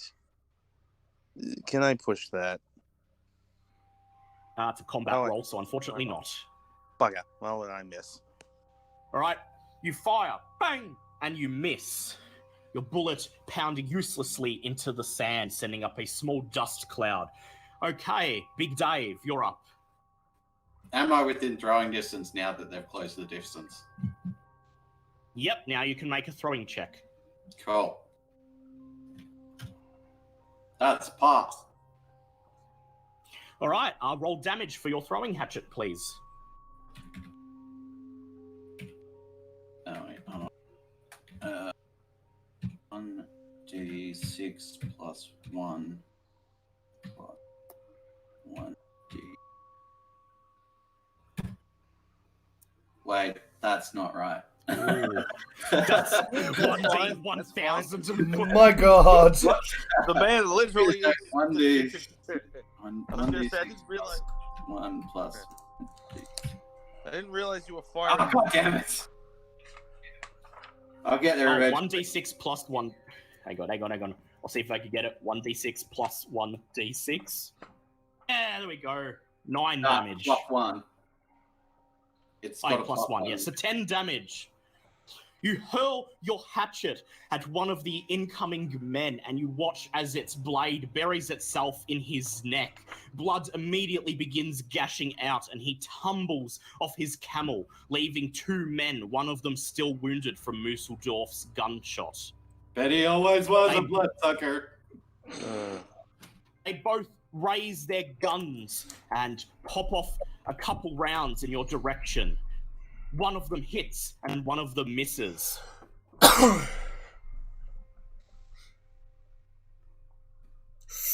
Big Dave, you take 9 points of damage. Oh, no. Jesus. And I'd like Big Dave to make a constitution check, please. Oh, fuck. God damn it. Sorry, I've got to redo my 1d100, and I will copy paste that. Oh, D100. Is that a... That's fail. You watch as blood begins to blossom under your shirt, and then you feel woozy and drop to the floor in a faint.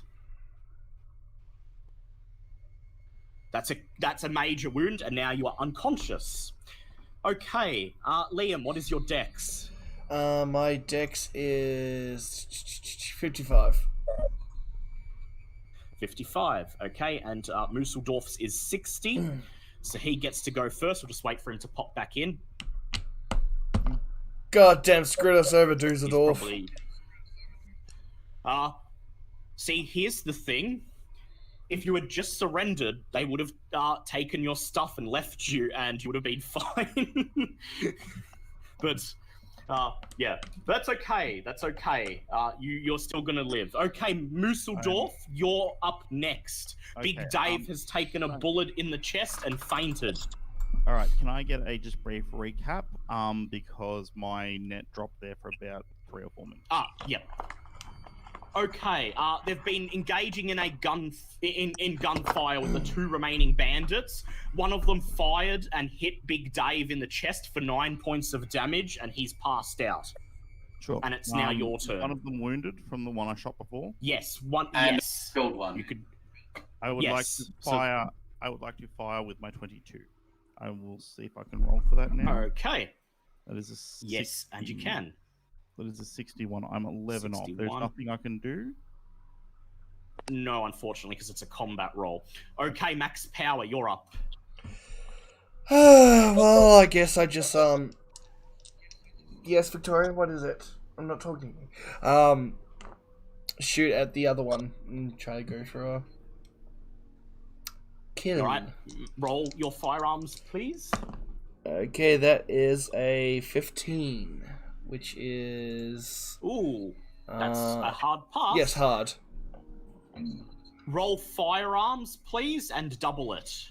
1d10. Where's my d10 gone? There we go. 14 damage again. 14 damage. Bang! You fire, striking a headshot on the other bandit. He immediately flies off his mount and collapses into the sand. Meanwhile, all the gunfire spooks the last remaining bandit's camel. He struggles to keep it under control, but he fails. It flings him off into the sands. He hits the ground with a thud and doesn't move, either dead or unconscious, as his mount scatters into the sandy dunes. All right, you have approximately a minute or two before the rest of them arrive. What would you like to do? Well, first we had to wake up Big Dave. Yes. What I suggest we do is we climb to the top of the sand dune and build ourselves like a little cover by moving some of the sand aside to put our rifles so we can sort of just poke our heads up over the dune and fire, giving us some measure of cover. I suggest you do that after getting me, because otherwise you're going to have to pull me up there. Yeah. Or you can flee. Or you can flee. Well, I think I could drag Big Dave because my power is 90. And my size is 90. I've got a build of +2, man. My build's +2 as well. Oh, yeah, he's gonna... okay, so you're equal. Yep, okay. So what's your... yes, you can.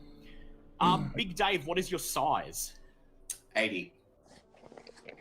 80. 90. Okay, so what is your strength though, max power?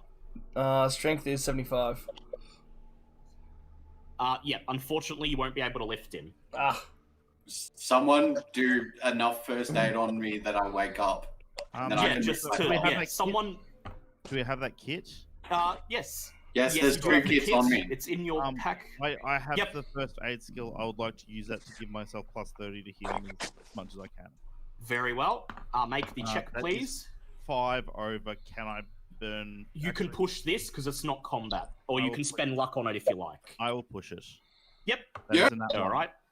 That is in that one. In that one. Oh. All right. You spend you crawl over to Big Dave and pull out the first aid kit and retrieve the bullet from his wound, and you pour some moose piss on him for good measure, and then bandage it all up. Never underestimate the healing powers of moose piss. And then where have we gone? He begins to stir. Big Dave, you recover 1d3 HP, and your major wound has stabilized. Alright, well, there's some downtime before they get here. I want to cast Flesh Water myself again. And I guess Big Dave. On yourself. So myself and Big Dave. Yep, so spend the sand cost twice, please.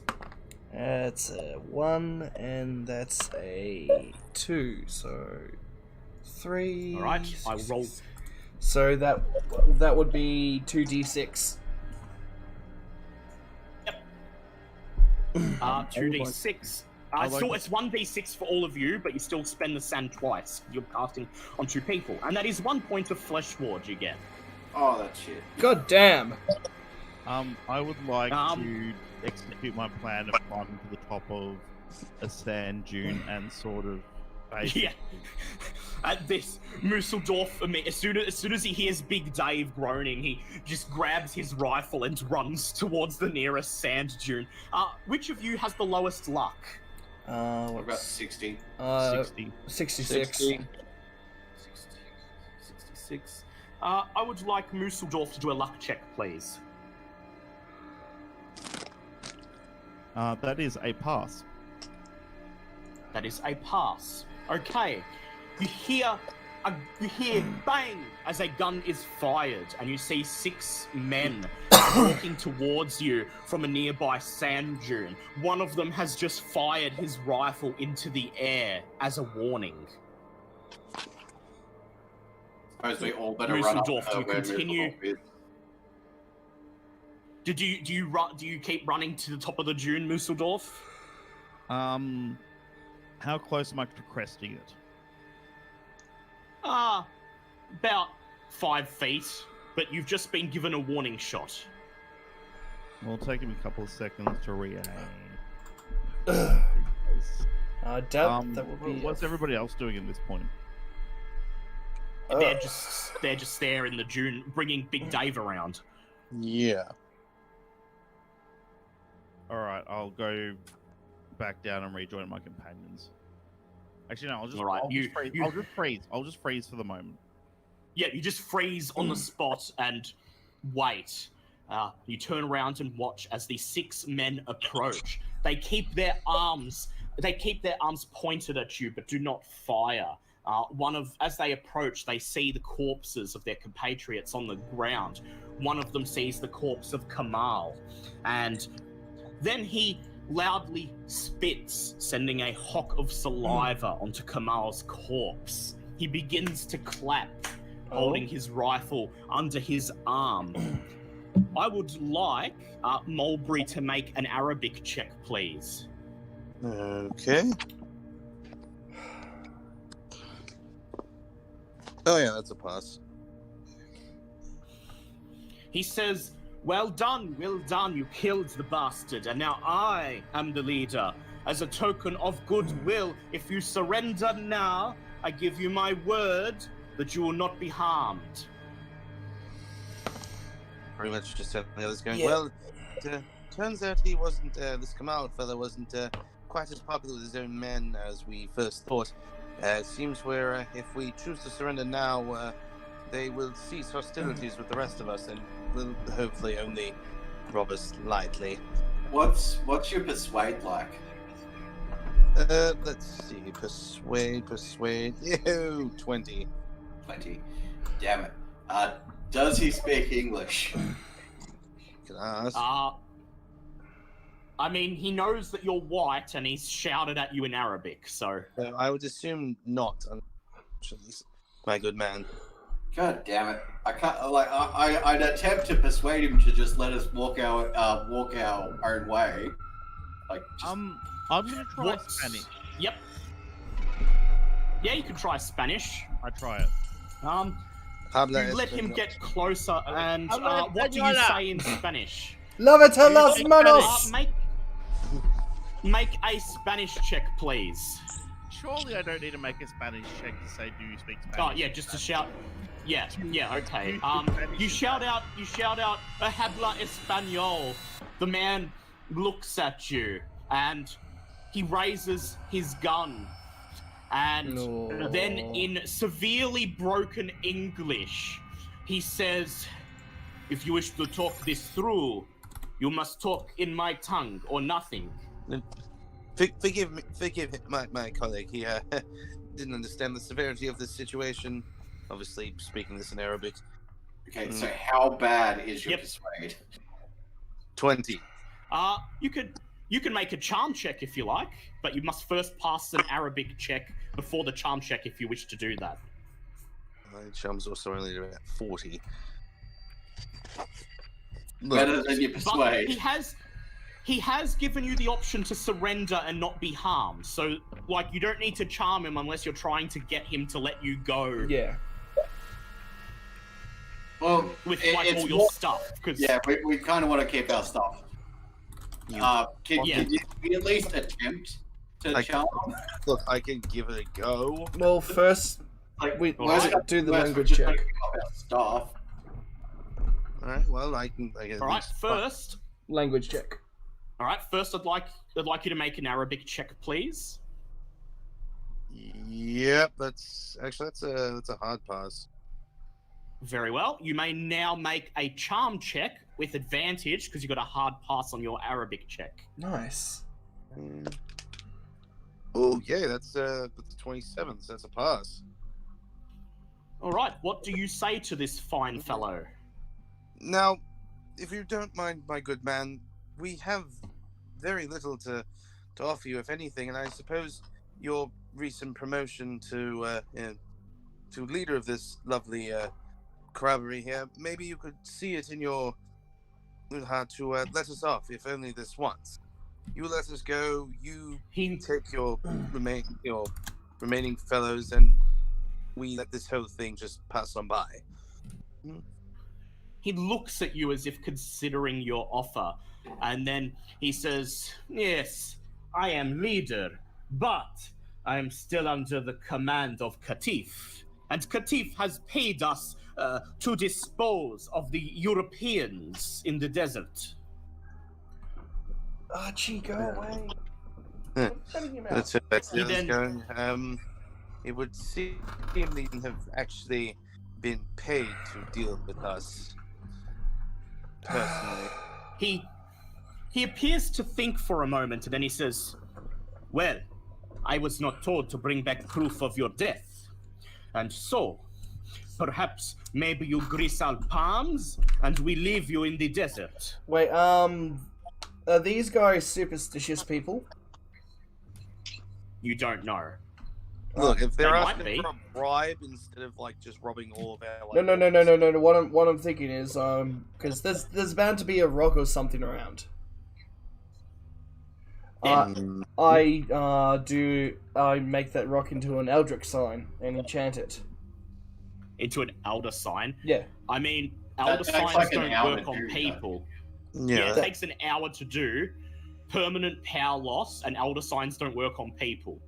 Yeah. So That's why I said, no, we give it to him. That's why I'm asking if they're superstitious. Oh, you're gonna give... Oh, well, you could show him your elder sign and see how he reacts. we'll just hold it up and see what happens first. I can't see this going wrong in any way whatsoever. No. Oh, see, I don't, because I'm broke, and the elder sign is the only Yeah. thing of real value that I want to keep. Wait, don't I have like still have $50 of your cash? Yeah, you do. Yeah. That he took from his assets. Yeah. Yeah. I give him like the remaining $50 that he gave, for the remaining of the $50 he gave me, because did I only spend 50 of his and 20 of mine, so there's 50 remaining, so I give him that. Alright, well, okay, ask how much they want then. I just proper You all look, the money. and- I just proper. This is all the money I like have on me, so I just proper it to him. Yep. You look. The bandit looks. He takes in all the money that you've assembled, and then he looks at each of you in turn. I would like Max Power to do a luck check, please. Okay, where's my...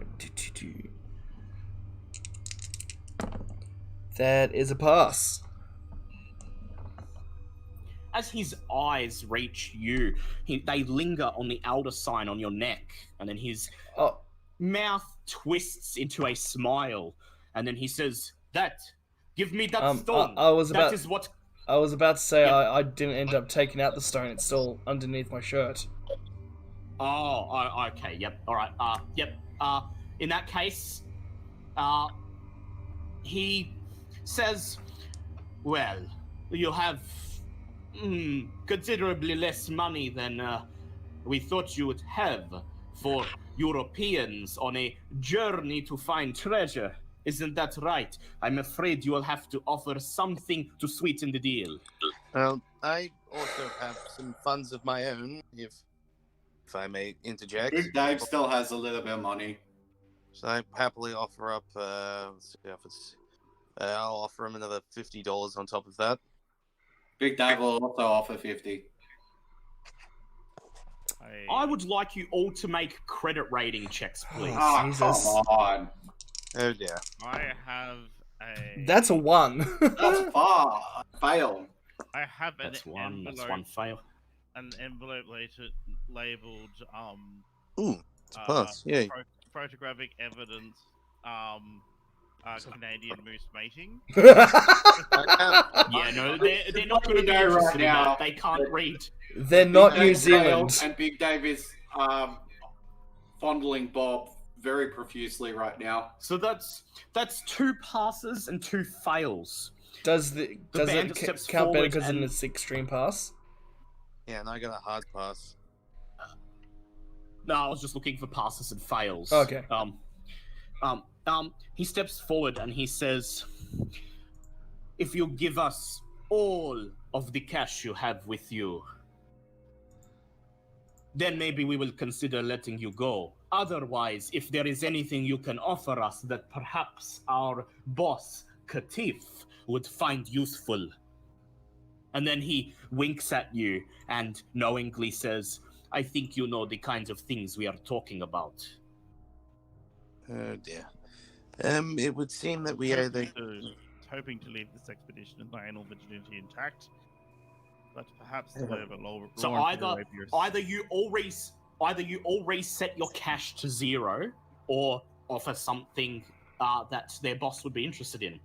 Well, my cash is already at 0 after giving the last $50. I can give them the rest my of cash mine. is 0. So I'm happy to reduce it to what it is. Yep, I'll throw up the rest of my money, I guess. All right. So you reduce your cash to 0. Big Dave wonders whether or not he wants to put an axe in the guy's head. I really thought we didn't, since we're outnumbered, outgunned, and already Big injured. Dave doesn't care. Big Dave's sick of this shit. Well, being robbed fine, Big Dave will is pay. a suspicious beginning of a expedition. Yes. Right, so So, you're handing over all your cash. Do we know anything about this boss he's talking about? No, you've never heard the name. Okay. All right, you're handing over all your cash. Very well. Hand over all the cash on you and hope that it's enough. The bandit makes a hand motion and 2 of his thugs collect the cash and begin counting it. One of them nods and then the bandit turns to you and in Arabic he says, very well, it will do, but we must at least make a show of trying to do you in, as they say. And so you will have to trust us to blindfold you and lead you to a safe place. Oh dear. Um, They wish to blindfold us and lead us to a what they consider a safe place. Seriously, Big Dave is about to hatchet someone. I thought they were just going to leave us alone. Yes, so did I. I don't particularly feel like being transported to a second location because, from what I understand of most murder, true crime readings I've done, is it never ends well for the victim led to the second location. Oh dear. Is there anything you'd like to say to them? I really He don't did know. give you his word that he would not kill you. He did give you his word that he wouldn't kill you. I don't trust his word. You can make psychology. Anyone who has psychology skill, you may attempt a psychology check to try and get a reading on what That's exactly pass. his intentions are. Yep. He looks kind of tired and fed up. You get the impression that he'd rather not fight and he'd rather not have to kill you, but he wants to at least make a show of force for his new underlings. Whatever this entails. Essentially, we're dealing with the most brutish way of him basically trying to show that his men that he is now in command. And also that he can show mercy. He wants to show mercy, but also do it in a display of force. Let's just go for it. This is a whole clusterfuck of things. Yes. Yeah. Very well. We're basically guessing Alright. at this point, so I will go with whatever the rest of you. I have much to consider about what I've observed about the desert twins. Big Dave says two options. We go with him, or Big Dave buries Harold into his head right here and now. Okay, well, it would seem The neither- bandit. Yep. It would seem Go that, M2. I don't really want to because I have no idea where the fuck we're gonna go from here. But it seems that our best bet is to sadly take him up on his word and hope to God that he doesn't just bury us in the fucking dunes. All right, very well. It would seem that this is as far as negotiations are going to go. We will take you on your word, good sir. I do so hope you, for everyone's sakes, that you would honor it. We'd hate for there to be a new. The bandit. Yeah, new. New. The bandit nods. The bandit nods, and the 5 underlings step forward. Each of them sets to work, tying your hands up behind your back and placing blindfolds over your head. As the one that's dealing with Big Dave, as he ties your hands, he whispers in your ear, "Do not worry, I'm not going to remove your friends." Big Dave relaxes a little. Then, once you are tied up and blindfolded, you hear the bandit bark an order, and you feel guns press up against your backs, and they begin to march you out into the desert. You were marched across the hot sand for an hour or two before you are butted in the back of the head with rifles and forced to clamber over some broken rocks and then crawl single file through a low opening. Through this opening, the air becomes noticeably cooler, and the echoes of the bandits' voices as they talk amongst themselves tells you that you are now inside of something. After a short walk further, the bandits pull you to a halt, and then one by one remove your blindfolds. You find yourself standing in a dark cavern, a yawning circular chasm at your feet. One by one, you are all dragged forward, and then the bandits begin to cut the ropes behind your back. Oh, I see where this is going. Mulberry, as you feel the ropes cut loose, the bandit behind you kicks out with his boot, sending you plunging into the chasm. Oh dear. Make a sand check. Make a sand check, please. That's just a pass. Okay, no sun loss for you. Do any of you react when you see Mulberry kicked down into the chasm? Are we still blindfolded? No. No, you're not blindfolded. You've been unblindfolded, and you've just seen them kick your friend into a chasm. Fuck off. Okay. However, when they cut me, Yeah. I don't wait for the boot. I just step forward. Very well. Wow. Okay. You feel them cutting your rope, Musseldorf, and as soon as you feel it break free, you just step forward into the crevasse. Crawling. Better to die than to be killed. And you fall down. Then, Max Power and Big Dave, your bonds are cut. Do you wait to be pushed, or do you jump? Big Dave slightly turns around, gives him the finger, and falls backwards. What do you do, Max Power? Well, not much I can do, so I guess I'll just leap off the cliff and hope my guardian angel helps me. Okay, so Musseldorf, Max Power, and Big Dave, sand checks, please. That's a fail. That's a fail. Okay, that's 1d3 sun loss for you. That's a failure from me. And for you. Hold on. Yep. That's... Oh, do we all have to do... 1d3 for both. Do we all you all have... have to do sand checks Okay, now. yep. Except for if you fail, it's 1d3. If you pass, it's nothing. You don't have to. You already did your sand check. Oh, well, that's a 15. Yep. Okay, so nothing for you. Yep. So just 1d3 for Musseldorf and Big Dave. Now I would like all of you to make jump checks, please. Oh, Jesus Christ. Do I even have a jump? Oh, good. Oh, that would be a bit of failure from me. Jump. Yeah, spend luck on that.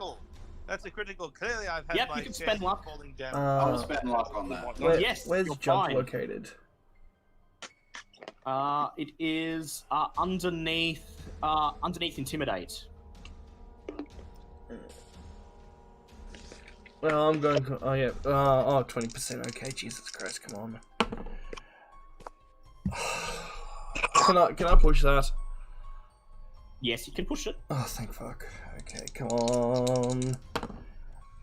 That is a 6. All right. This is my 2. Right, Wainwright Musseldorf, you take 2 points of damage as you thump down onto a hard surface after a few seconds of falling. You fall approximately 30 feet into a pile of soft sand that breaks your fall.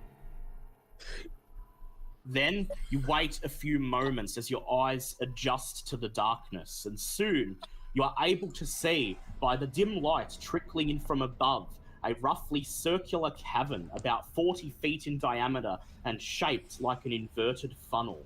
A stone stairway once circled the walls, allowing people to climb in and out, but this has long since collapsed, leaving huge stone blocks strewn about the chamber. The walls lead inward past vertical, as the chamber narrows upwards, making climbing out without equipment impossible. The only way out is by means of a dark passageway that slopes downward as it exits the chamber. Yeah, this is a fine mess we seem to have found out. Onward, ever onward. I cough. You're alive. Blood up. Yep, you cough. Yeah, You're alive and you have all your stuff. They kept their word.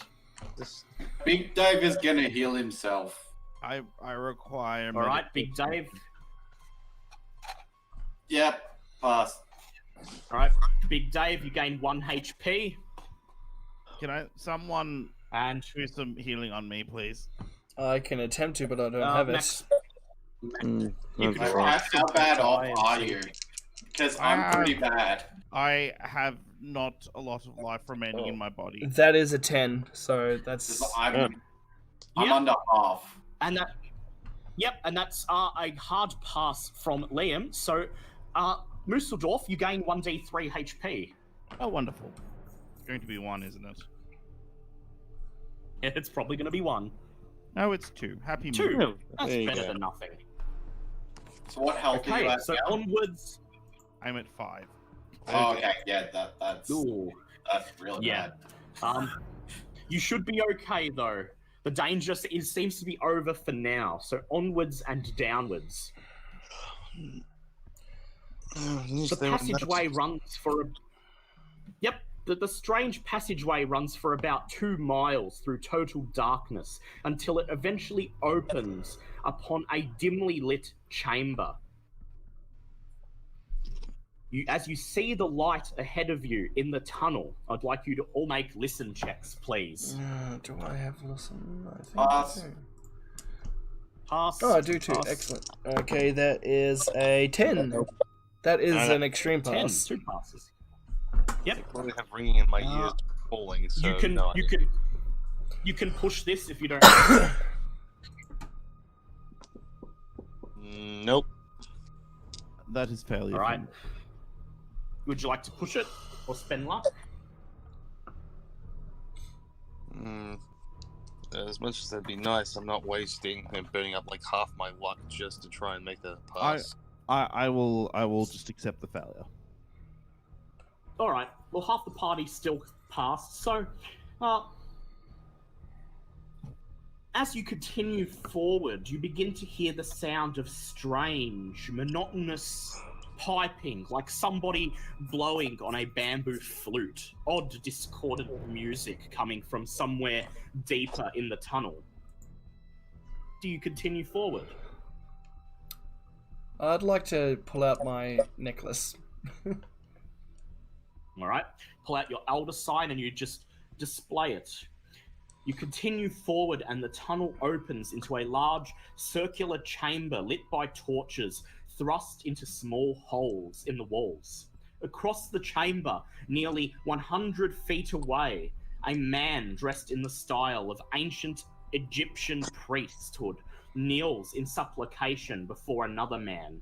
The standing figure is tall, almost impossibly tall, and of skin so dark as to be almost black, but the flickering torchlight hides his features as well as the features of the 2 men that stand behind him, arms folded across their chests. The discordant piping seems to come from a balcony carved of stone and situated directly above the mysterious group. All of them appear to be unaware of your presence. How many are there? 3 men, one up in a balcony playing a pipe. two downstairs who are bowing in our submission to an impossibly tall man. Yeah, an impossibly tall dark man who is immediately giving me flashbacks to a graveyard in fucking New York. And what's the name of this Yes. black man? Neo-Lapitip. Mr. Neo-Yippitip. On a gathering storm comes a tall, handsome man. Red Yeah, right no, hand no. upward. Hidden in his coat is a red right hand. Do you wish to intrude upon this? Do you wish to intrude upon this scene? Maybe try to sneak through to the exit that you can see on the other side of the chamber, or just watch and see what happens. Big Dave will watch. Yeah, well, I have no stealth to speak of, so I'm guessing we're stuck here for the time being. I would like Max and Big Dave to make Cthulhu mythos checks, And I have please. stealth. I have 60 stealth. Nice. Okay, Cthulhu Can I spend mythos. luck on that? Oh wait, no. That is a That's 1. not- That is a 1. That's a pass. Yeah. All right, 2 passes. The impossibly tall man. His name eludes you at the moment, but you know that some of the particularly harmful myths in this area feature a figure known as the Black Pharaoh, who some say perhaps may be an elder god. This is a potentially very dangerous situation, and so you just decide to stay and watch. So what you're saying is, Dale, you're playing your Egyptian god card. Yeah, my Egyptian god card. Well, Yugi boy. The two figures converge upon the large black-skinned man and begin to chant, a chant voiced in an odd tongue. I would like Mulberry to please make an Arabics check, and I would like Musseldorf to make a Spanish check. Yep, that's a pass. I'm probably going to regret this pass, but... Failure. Neither of you recognizes the language, though there are elements to it that seem somewhat strange and familiar, almost as if it was a precursor to languages that you know today. Witnessing this scene for more than a few minutes, you feel your consciousness is drawn towards the chanting and the discordant music, and you feel as if you're being drawn out of your own bodies. And then, I would like everybody to lose 1d3 sand, please. Oh, good. That's a 1. That's a okay. 3. I'm really not doing well on these sand rolls tonight. That's a 3 for me. Yeah, I'm gonna have to get you some therapy. Therapy. Visions immediately begin to play in fast forward in your minds. Visions. Big Dave doesn't like this spicy deja vu. Visions to another place, another time. You find yourselves walking through crowded streets between shadows of pyramids, chariots and ancient horse-drawn vehicles in the streets, the people dressed in attire that is several thousand years old. There's another flash, and you are in some sort of temple, prostrating yourselves before a tall, impossibly black-skinned man wearing a black pharaoh's garb. Beside him stands a man wearing the robes of a priest. One by one, he touches your heads and says, "Spread the word of Nofru-Ka, and one day the prophecy of the Yith shall come to pass." And then suddenly, you flash back to the present, the three figures still chanting. You realize that what you just witnessed was some kind of locked genetic memory, a memory of a prior incarnation of yourself buried deep within your genetic code. At the climax of the scene, the two figures in shadow, though not the tall dark figure, step into the light. Make sand checks, please. Oh, that doesn't sound good. Hooray! That is a pass. Big Dave passed the sand check. That's a success. Okay. Make mine for me, please. Yes, I will make one for you. Roll 1d. Oh. That is 4 sand loss from you. You notice that the 2 men have the heads of crocodiles. Oh. They stand in the dim light, and then they turn, and they look in your direction.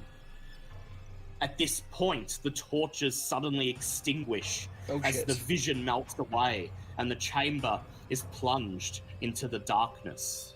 Do you do anything?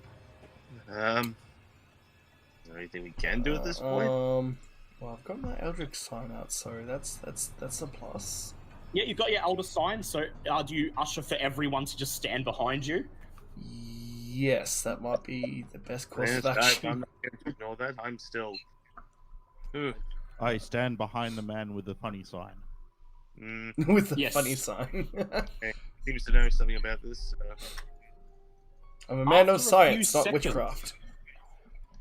After a few seconds, your eyes adjust to the darkness, and you are actually able to see quite well, aided by a phosphorescent blue glow emanating from traces of crystal buried in the walls of the cavern. This glow is somehow activated by the light from the immaterial torches, and there appears to be no trace of the ceremony you just witnessed or any of the men involved. Indeed, the chamber is completely empty, save for the stone balcony jutting out of the wall and a small tunnel to your right through which sunlight is clearly visible. I'm sorry, can we take a moment to at least... I understand we're trying to escape, but can we take a minute to try and understand what on earth we just witnessed here? Big Dave says that it's better that you don't understand it. It just gets worse. Is here. I'm He's sorry, coming. I'm sorry. Have you He's coming. experienced The- something like the this end. before? Completely unrelated to the moose and therefore uninteresting. The end Let's is go. coming. It's coming. He's coming. He's summoning the beast. It's coming. What are we gonna do? It's coming. He's almost here. Big Dave He's almost gives here. Max a light He's on the- he's I would like Max Power to make a power check, please. That is a 23, so that's more than enough. Yep, that's a pass. The voices that were roiling in your brain suddenly subside, leaving cryptic instructions in your mind. You've regained your faculties for now. I'm sorry, I understand my other scientific learned colleague has no interest in doesn't involve moose species, but I personally was hired on for this for what I assume to be archaeological reasons. I very much like to know what on earth is happening here. Big Dave says evil gods, monsters, bad shit. My good sir, Mr. Mulberry, all you need to know is this symbol I got here. Stand behind this. Yes, we saw humanoid versions of what appeared to be the crocodile, which is, as far as I'm concerned, genetically irrelevant to the moose. So, It's a distant relative. Would you may now leave the chamber if you wish, or if anyone would like to try to climb up to the balcony and see if there's anything there, you may attempt that.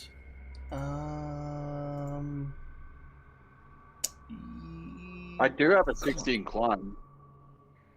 Oh, you do? Yes. I have a 15 climb. All right. Well, yeah, go climb. I'd like to just have a That's a hard pass in a climb. have a look around of where right. the crocodile men were. Yep. Yeah, Alright. that's a pass. So Big Dave and Mulberry are going to climb up onto the balcony. It's being dug out of a solid stone cliff face, so there are a lot of things to grab a hold of, and you pull yourself up over the stone fencing into the balcony. There is no sign of anyone ever having been here. However, on the other side of the fencing is a small chamber containing only one thing: a black stone statue of a faceless sphinx some 6 feet long. The statue is carved with Egyptian hieroglyphics. Can I do an archaeology check to see? Yes, go ahead. Go ahead. So Make an I'm archaeology just see- check. I clearly look at this going, what on Yep, that's a pass. There is a name carved into the statue, Nyarlathotep. There is also what appears to be some sort of occult ritual carved into the statue, written in hieroglyphics. It describes itself as being a magic spell of sorts called Summon by a Key. Would you like to note this down for further use? Sure. I mean, I have no idea what the hell I'm thinking with anything involving ancient Egyptian history and what it may have definitely taken. Yeah, you feverishly have not scribbling heard down of those any things. of these things, but you scribble down the hieroglyphics in case they come in handy later, and then the both of you decide to descend back down into the chamber. Do you show your findings to anybody? Oh, yes, I would like to basically go. I understand. Oh, wait, before you climb down, I'd like Big Dave to make a Cthulhu Mythos check. Yep. I've just got to do it on my phone, so it might take a little bit. That's okay.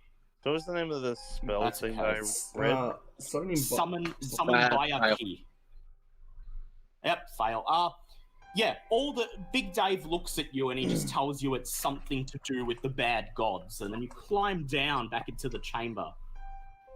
I would like Max Power to make a Cthulhu Mythos check, please. I'm just thinking they're rambling about accurate pieces. That's a 2. Oh wow. You look at this. You look at the rough translation that Mulberry has scribbled down, and from what you understand, this appears to be a spell that will allow you to summon a Baya Key, a type of servitor monster. Upon being summoned, it will effectively do whatever it can in service to the one who summoned it, even at the cost of its own life. Ooh, nice. Whether that order being to protect the caster or to exact punishment on somebody else. I'm sorry. You're telling me this translates to a spell, as in magic, to summon creatures from another plane of existence. You have no idea. We know magic. We know magic. It exists. Back in a sec. Okay, you know what? Once this is over, we are sitting down and talking through thoroughly, because clearly I've been dragged into. I don't even know where to begin trying to figure out where we've been dragged into with visions and dark gods and.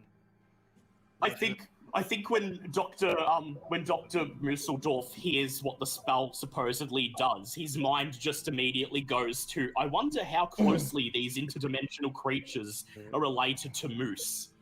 How far back does the lineage go? Wait, the Moose people want to Moose? take me up. The original? The original Moose is from another planet? Hey, yes, the space moose. The majestic space moose. With a moose. Can you share with me your findings? I would be very interested. I mean, this seems more along the lines of a cross between archaeology and magic and not interdimensional beings, but I'm more than happy to. There may be zoological implications as well. Of course, considering no one is probably going to believe any of these findings, I have no problem sharing this with a further colleague. Very well.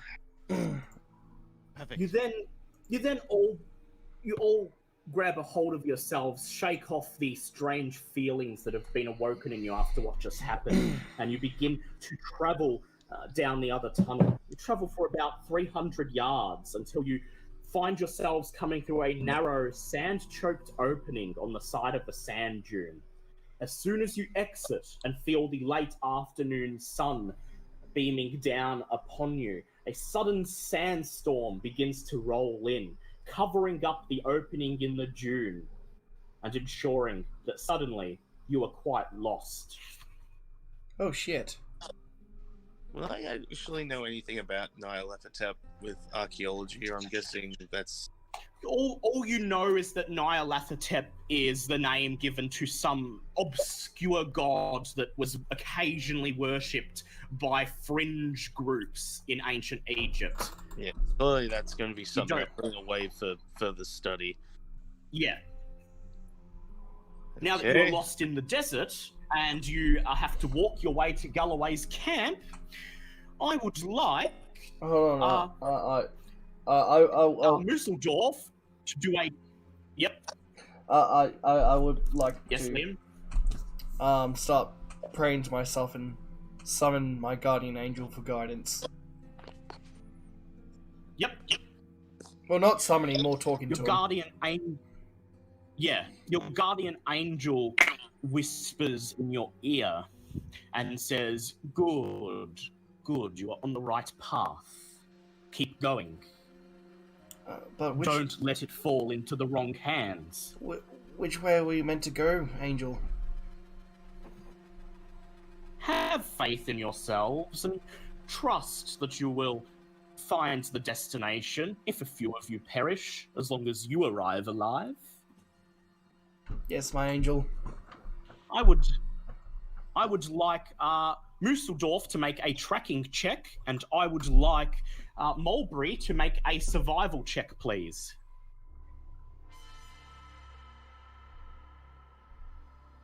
I'd like to spend 2 luck That is a points, pass from me. Definitely not Mel says. Guardian angel sounds like Emperor Palpatine. I would not trust that. Yeah, I was Yeah, that guardian angel sounds like sus as all fuck. Yeah, there's nothing guardian or angelic about that. You wander the desert for the remainder of the day.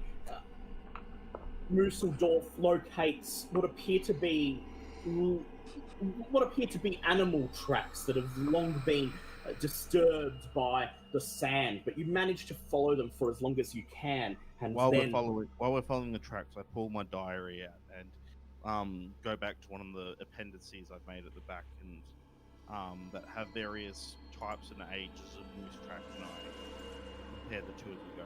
All right, you'll drift away from the microphone. yeah, he's comparing the tracks as he goes with moose tracks. That is. Yeah, so you're just following the tracks and scribbling them down in your diary as you go. Meanwhile, as you follow the tracks, Dr. Mulberry is trying his best to make sure you're on the correct route, walking towards where you know the camp is. But you walk on and on for the whole day. And then through the night, I would like you all to please make constitution checks with advantage, because you did bring enough water with you. Thank God. And that was a 74. Yeah, passed. Oh, that's a 10. Thank God it was advantage. Critical pass. Yep.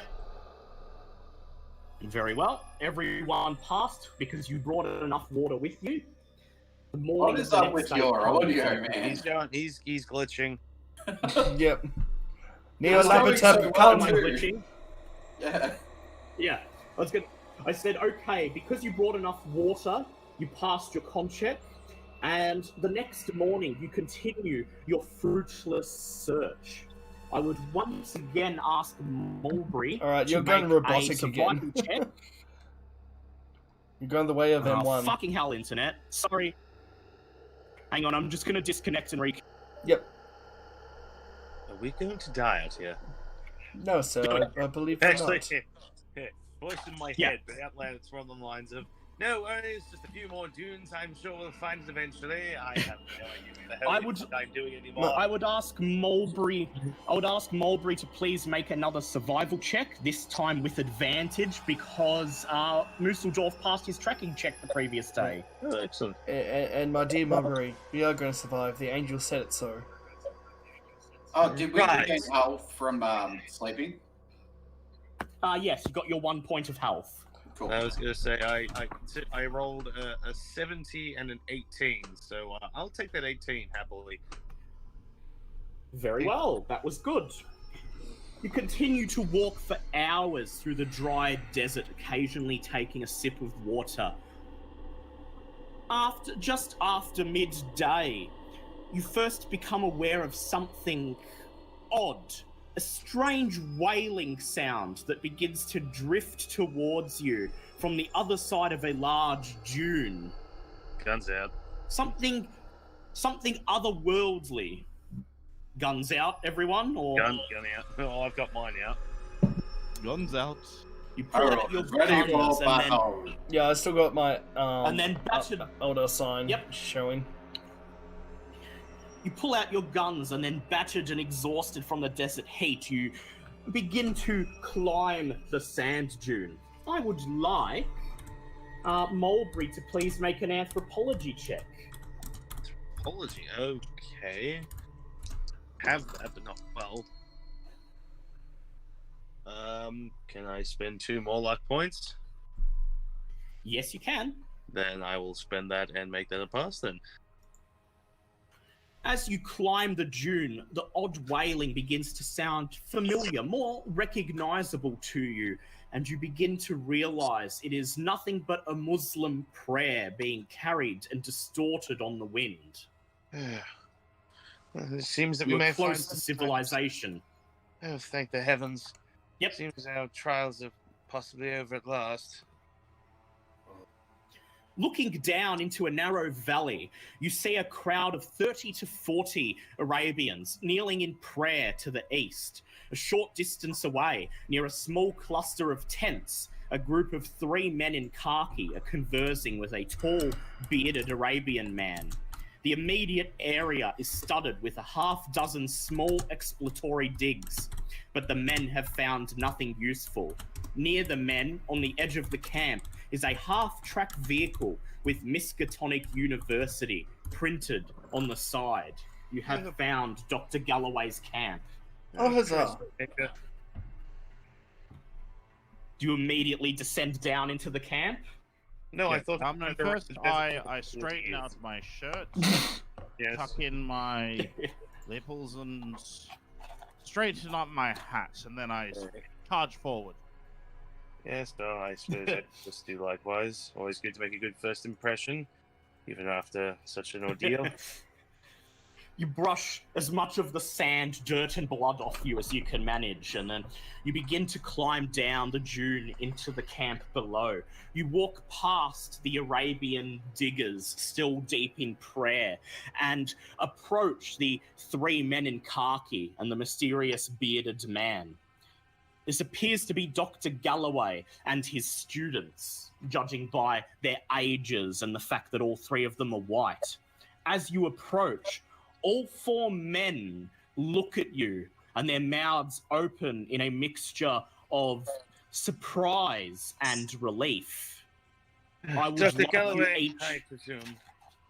Yes. You introduce yourself. Professor Galloway steps forward and he says, Oh, thank God. We had received word that your party had been ambushed by bandits, and we were told that you were all killed. Well, it seems that rumors of our demise were greatly exaggerated. It has been quite an ordeal. He says, Lined up. well, he says, obviously you have someone looking up for you upstairs if you manage to make it through the desert and find us. He says, oh, but forgive me, I'm sorry. I should formally introduce myself. I'm Professor Galloway from Miskatonic University. These are my 2 students, Jessica and Lewis. Oswaldo Mulberry. He then points to the mysterious bearded man, and he says, this is my guide, Katif. Oh, fuck nuggets. Katif looks at you and he smiles. I would like you all to make psychology checks, please. Oh, bother. That's fair. Yeah, I that's a 2. Oh, Fail. That's a 2. I'd like to hide my elder sign, thank you. Yep, max power. You immediately grab your elder sign and shove it down your shirt, and you look at Katif's face, and even though he's smiling at you, seeming happy that you're alive, you detect a very, very slight hint of disappointment, anger written in his eyes. Big Dave picks him up by the throat. Wait, what? Oh, wow, Dave is okay. done. Dave's done with everyone's shit. You walk forwards and you grab Katif by the throat before he has a chance to react. What do you do? I'm going to obviously have to try and explain the situation before things escalate. Big Dave roars, you tried to have us killed! Galloway How dare and his you! students look on aghast. They open their mouths as if they're trying to say something, but they're speechless. Kamal tries his best to form a smile underneath your hands, and then he says, "Please, sir, no, I don't know what you're talking about." Big Dave begins to squeeze. I'd like you to make an intimidate check, please, Big Dave. Oh, I'm not trying to intimidate, I'm trying to hurt him. All right, you squeeze. You continue to squeeze, and Katif begins to choke, his eyes beginning to bulge.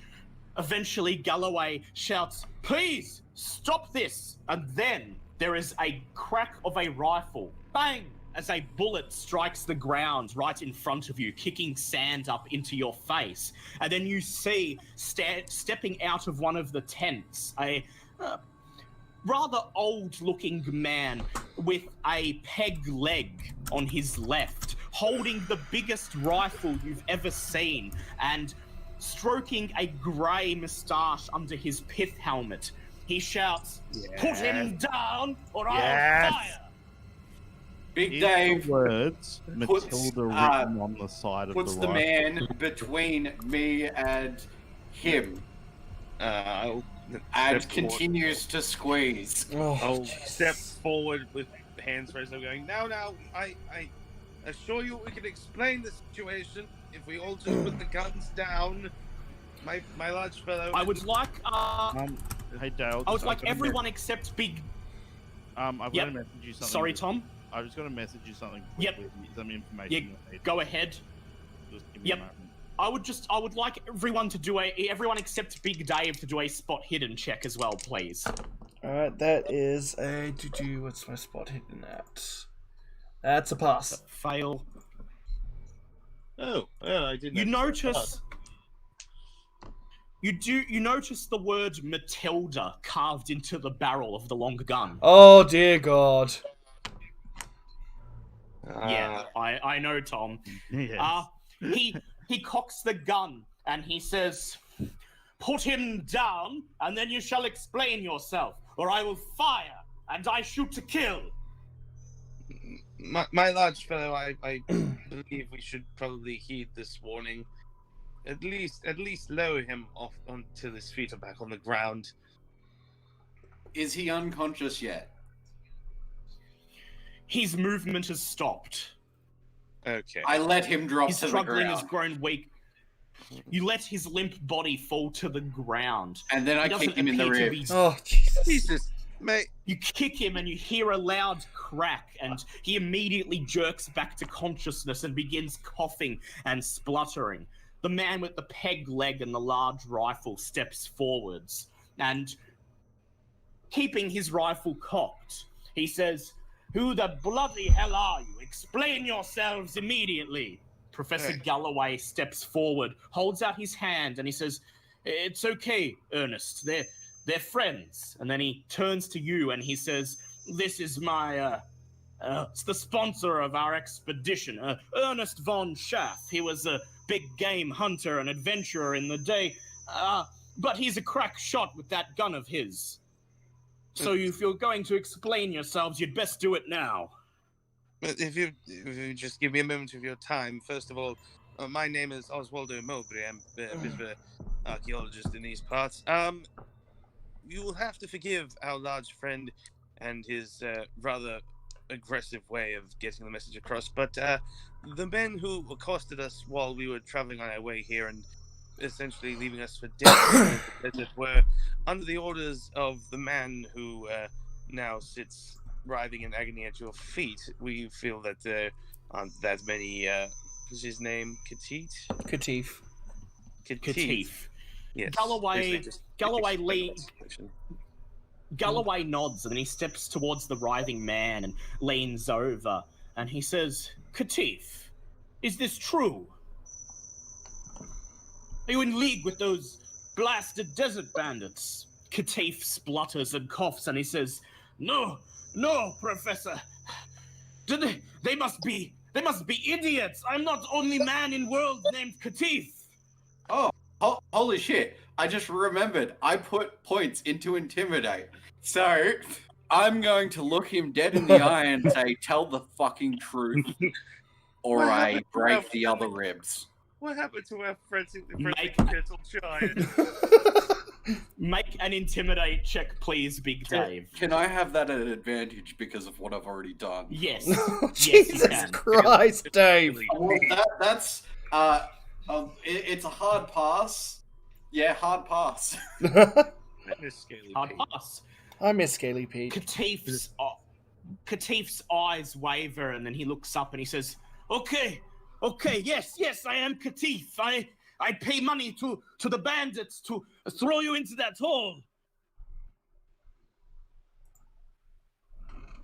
But I didn't mean to.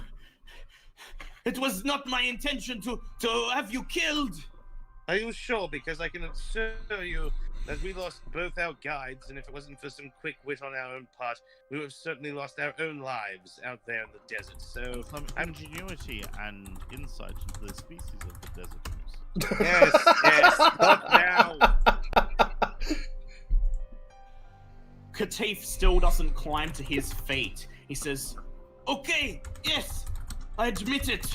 I tried to have you killed.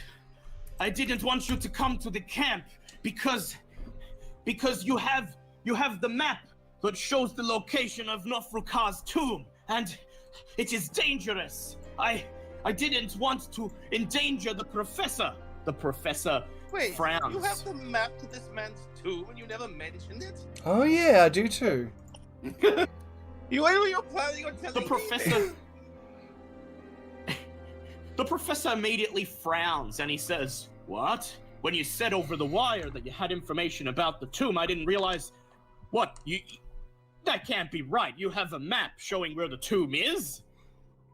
Yeah, and I just pull out the map and going, it must have slipped my mind.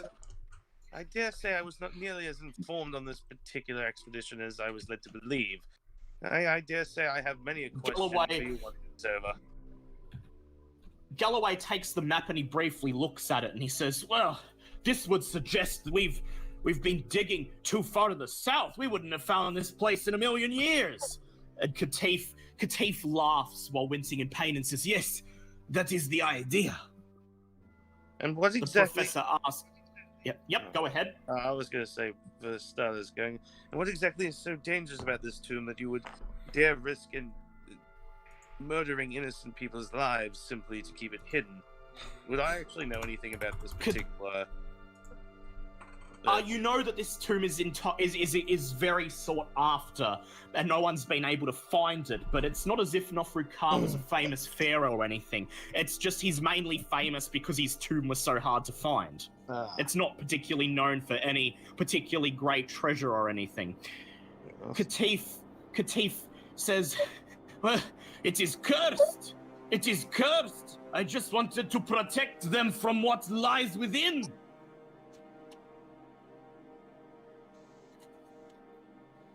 Well, your methods may have been somewhat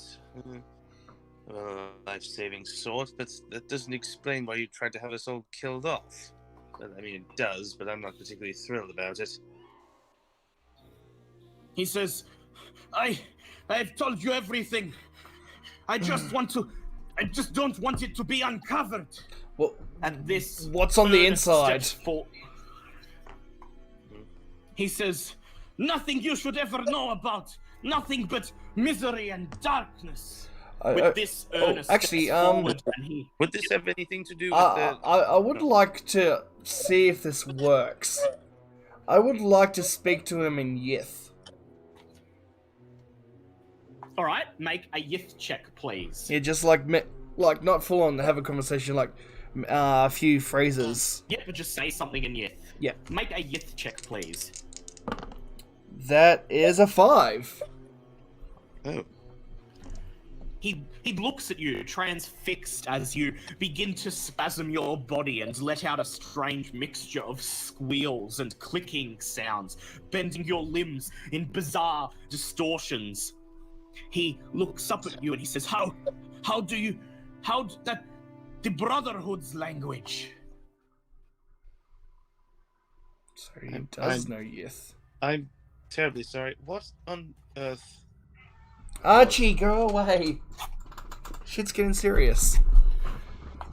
He says, I will say nothing else. He says, please, leave me alone. Ernest taps him on the head with the butt of his rifle and he says, I believe he requires some time to reflect on everything that has happened here. Perhaps he'll be more amenable to a conversation later. I dare say I need to have few conversations in regards to what we've just witnessed. He says, does anyone have he says, I will. Yep. Yes, Tom? I didn't say anything. That was me. Oh, you didn't? Oh, sorry, yes. Ernest grabs Katif and pulls him roughly to his feet. And then he looks at you all and he says, I shall be spending some alone time with this chap in my tent, keeping a good eye on him, as if he were a white rhinoceros. Katif says, No, it's not necessary. I have tent of my own. Galloway frowns and says, I'm afraid, my good man, given the circumstances, Ernest is perfectly right to want to spend an eye on you. Ernest says, yes, indeed. Now walk. And he plunges the butt of his rifle into the back of Katif's head, leading him off into one of the nearby tents. As they're going, I just call out going, if he feels more talkative, could you ask him if he knows anything about a Nylepotep? That's all. No, it's pronounced Neolepitep. Look, I know how to spell it. I'm a bloody archaeologist. I'm not in the mood. Neolepitep. Ernest just sort of shoots you a look over his shoulder and then pushes the man into the tent and joins him, and the flaps are zipped up. Sod the tea. I could go for a shot of brandy right about now. I just straighten up, look at the party. Well, my friends, it looks like a little friend there knows of the Brotherhood. I'm sorry, I don't know of the Brotherhood. Would you mind filling me in on some details? I feel like I've been very much left out. Yeah, some bad hoodoo right there. Galloway interrupts you and he steps forward and shaking his head. He says, well, one amongst our camp is a traitor and you've brought us a map to the tomb. Well, I'm going to spend a few hours looking at this. I set up some tents for you a couple of days ago. If you want to catch your breath, have a nice cup of brandy and a tea, and maybe discuss some things amongst yourselves, feel free. I'll send for you in a few hours when I'm ready to discuss our next plan ahead. So, importantly, do you have any veterinarians on staff? Oh, God. He says, veterinarians, afraid not. Only got a couple of the, Would you have... He says, well, I had to... Fetch some blood samples for me. Someone that can do that. He says, well, supply run comes to the camp twice a week. I suppose if there's any mail or anything you wanted to send along with them, just leave them with me, and I'll send them along with the next supply run. Unfortunately, the two guides I had who looked after our camels didn't quite make it after they were ambushed by bandits. This one's for definitely not Mel. She wants to call Neolepitep old Greg. Old Greg. No, don't. With this, one of his students escorts you to a tent on the edge of the campsite that's been set aside for you. She opens the flap, and inside is a fully decked out field tent, complete with cots and a couple of wooden trunks for your supplies, and a small camp kitchenette with a teapot and a cabinet containing several bottles of alcohol. She smiles and she says, just come visit us when you're ready, and we'll discuss this tomb. She then says, you rest up for a bit, and leaves you in the tent. Thank you, my dear. Big Dave thinks he should probably patch himself up. Well, Yes. if you do that, I'd But like to it's- have a word with our friend Maximilian. That is just a pass. Just a pass. Okay, 1 HP for you. As a... Now, All right. I was going to say, I'd really, really like to try and get to the bottom of what exactly I've missed out on, if someone wants to give me the brief notes on that. Or at least give the professor the brief notes on that. Just very much a very simple... Musseldorf heads over to the cabinet and begins boiling some tea for you and pours a couple of glasses of brandy. You sit down at the folding camp table and begin to have a conversation. Maximilian, what do you tell them about your prior experiences? Well, you remember when I said that this sign holds power, and I just point to the elder sign. Yes, you have mentioned that. And the mentions on the Dark Brotherhood. Now, this is my first rodeo. A couple years ago, I was with a bunch of people like you, and we heard of some sort of ill doing. Because you see, I used to be a librarian, and I found this strange book called something cthulhu. And I just couldn't put the book down, and it got me this strange speech impediment, and so me and my cohorts were, oh my god, I'm hearing myself echo. Yeah. I can't. I So can. maybe it's coming from me? No, okay. and Just keep going. and long story short, I was the only one left, and from this Dark Brotherhood, we managed to get everyone in time, like dispatch them, but I saw something, and it never left me the same, and now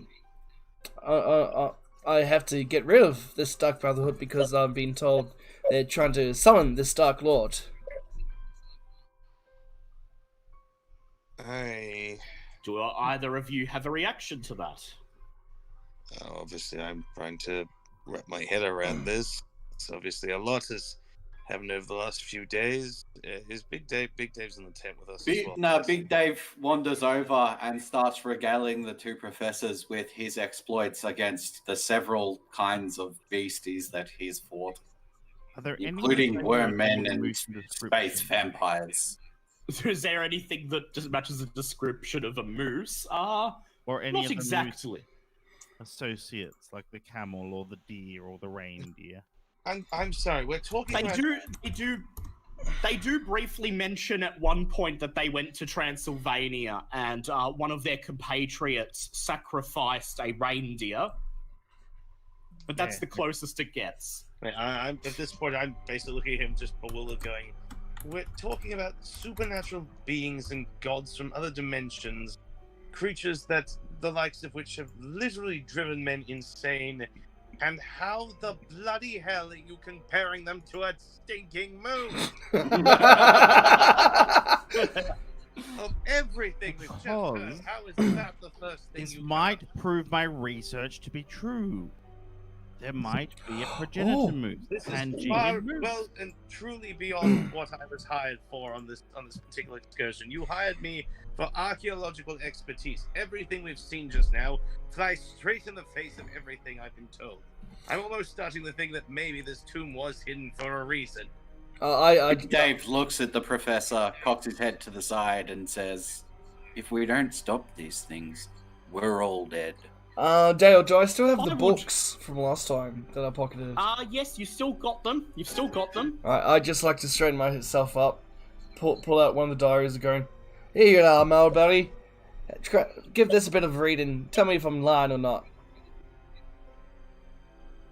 I would like both. I would like Mulberry and Musseldorf to make sand checks, please. Alright. Oof, that's just a pass. That is a failure. Okay. Musseldorf, you lose 1d6 san. Mulberry, you lose 1d3 san. Seems fair. I lose 1 san. Yay! I lose and each of you gains 5 points in Cthulhu Mythos. Oh, well. Nice. As the other two. Seeing as we're drinking both tea and brandy, can we gain some sanity? Some insanity brandy. This isn't insanity. With Scaly Pete gone, foodstuffs no longer have the same effect. Yeah, but we always got sanity off tea. Yeah, even before Scaly Pete. Yeah, I know. Yes, okay, so you can each gain 1 sanity point from drinking the tea and brandy. So yeah, you get your sanity back, Tom. Yay! Net. Well, basically, no loss. All right. Well, just say basically flick through You were the told diary. to meet. Yep. You were told to meet. Okay, so you discuss over the course of an hour or so, also going through the diaries, that apparently Max Power and Big Dave have been responsible for tracking a mysterious cult calling themselves the Brotherhood. From what they're able to tell you and what you're able to piece together, the Brotherhood's goal is to eventually usher in a calamity known as the Day of the Beast, which will extinguish humanity and allow their masters, who are simply called the Yith, to inherit the Earth. So far, they have tracked them from New York to Boston to Transylvania and now to Egypt, where the tomb of Nofru-Ka was marked as a location of interest by the Brotherhood's leader, Baron Hauptmann. Well, Baron von Bad Beaver. Yeah, just basically straighten myself back up and go. Very well. For starters, I will owe an apology. I hope you can understand that this is quite a bit of information to take in all at once. I hope you understand my outburst after everything that's transpired. It's no problem. It took me a while to get used to it. You spend a couple of hours catching your breath and resting up from your ordeals, and then just as the sun goes down, Professor Galloway's female student pokes her head into the tent and she says, I'm sorry if I'm interrupting, but Professor Galloway would like to see you about that map. Very well. Suppose we best go and see. Yeah, I pass him my map. You get up and head to the middle of the camp. It's around dinner time, and most of the Arabic diggers are cleaning up after themselves, washing dishes and disposing of the leftover bits of food. Galloway is seated at a plastic folding table with the map spread out in front of him. His 2 students are with him, and so is Ernest von Schaff. His gun trained to the back of Katif's head. You notice that Katif has been placed in, not handcuffs exactly, but his hands have been chained together with some sort of makeshift metal implement. How exactly is our friend getting here? Ernest looks up and says, well, he hasn't been very forthcoming, but I'm working on it. We shall see what he's like in the morning. Big Dave Yep. steps forward and says, while glaring daggers at Katif, would you like me to have another try? Make an intimidate check, please. Yeah. Oh, I remember the days when Dave used to be such a sweet... Oh, that's fair. Katif looks at you, and he says, I'm not saying anything more. Enough. Ernest smiles, and he says, well, tell you what, old Dave, perhaps you might like to have a look inside Katif's tent later. I was going to do it myself, but I figure maybe I'll keep an eye on him, and you and your chaps can do it. Make Big him Dave's sweat a little, face eh? makes a quick transformation from glaring daggers to smiling and happy. That would be much appreciated. Thank you. Oh, I just came up with an awesome idea, but I don't know how I would pull it off on live stream. Wait. Galloway Galloway places his hands on the map and he traces a route. You notice that he's marked the location of the map and placed a dotted line leading from it to the camp. And he says, okay, so, according to this map, the tomb is here, 10 miles to the north. Now, I'm thinking, first thing in the morning, I'll get you folk, since you had this map on you, to head over there, scope the place out a little bit, and in the meantime, I'll break camp here, organize everything, and then I'll join you with the diggers. Maybe by tomorrow night, we'll start making headway on finding this tomb. Yeah, have you got anything that we can take with us? Because we don't, He says, don't know well, what we can find. We did have... He says, well, the half-track was what we were using to get to our digs, but it's been on the fritz for the last week. Unless you'd like to take a look at it. Other than that, I'm afraid you'll have to ride camels there, and it may be a full day's journey. Big Dave can have a look at it. Yeah, you've got repair, haven't you? I'm a bit of a steady hand with a wrench. I could have a look there. He says, all right, then. Feel free. He says, Yep. I was more inclined to, dynamite. Oh. He says, unfortunately, we don't have any on camp. You see, we're trying to preserve the artifacts, not blow them up. He says, but I wanted to call you out here because if you're heading off to the tomb before me and my students and the diggers, what I wanted to do was tell you to keep an eye out for this. He reaches into his bag and pulls out a field journal of sorts, and he tears off a page and hands it to you. On the page is what appears to be a tracing of some sort of symbol, an upside-down unk. I'd like everyone to make Cthulhu mythos checks, please. Oh boy, me and my 5 points are going to try and roll. Can I spend luck on that? That is a 5. Yes, you can. Yeah. Okay. That is a very much no. I wasn't really paying attention. I'm just getting into this. That's okay. You recognize the symbol as being that of the Black Pharaoh, aka Nyarlathotep. Oh. Galloway explains this symbol is supposedly the symbol of Nofru Ka, who's buried within the tomb. Now, assuming this tomb is where it is, if you find this symbol, then we'll have found the way in and we'll know where to dig. So here, he tears the page out and hands it to you. Keep an eye out. Will do. I was going to say, I probably should have recognized the symbol from the statue that they had of Nyarlathotep back in that lovely cavern place, but never mind. He says, now, I recommend getting an early night because it's going to be a strenuous day. And if there's anything you'd like to do, now's your chance to do it. He says, I'm going to retire to my tent, have a glass of brandy with my student here. He smiles at the female student. He says, then I'm hitting the sack. Well, I might have a look-see at that half-track, see if I can't get it going. If any of you would like to check out that Scoundrels tent, feel free.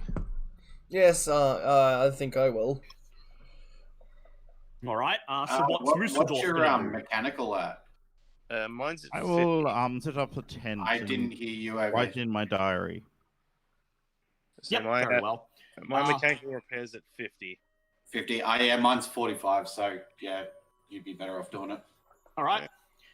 All right, Musseldorf, you head off and pitch your tent. Now that everyone else is staying in Galloway's field tent, you have it all to yourself. So you immediately pitch it, enjoy a quick meal of biscuits and dried rations, and then begin writing your diary. You write thus. Wait, no, I've got something to post. All right, what did you write? What did you write? Day of the Beast. Equal Pangean Moose.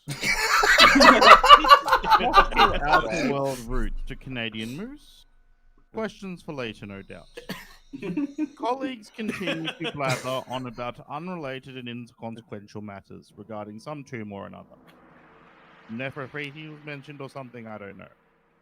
Nefertiti, who cares?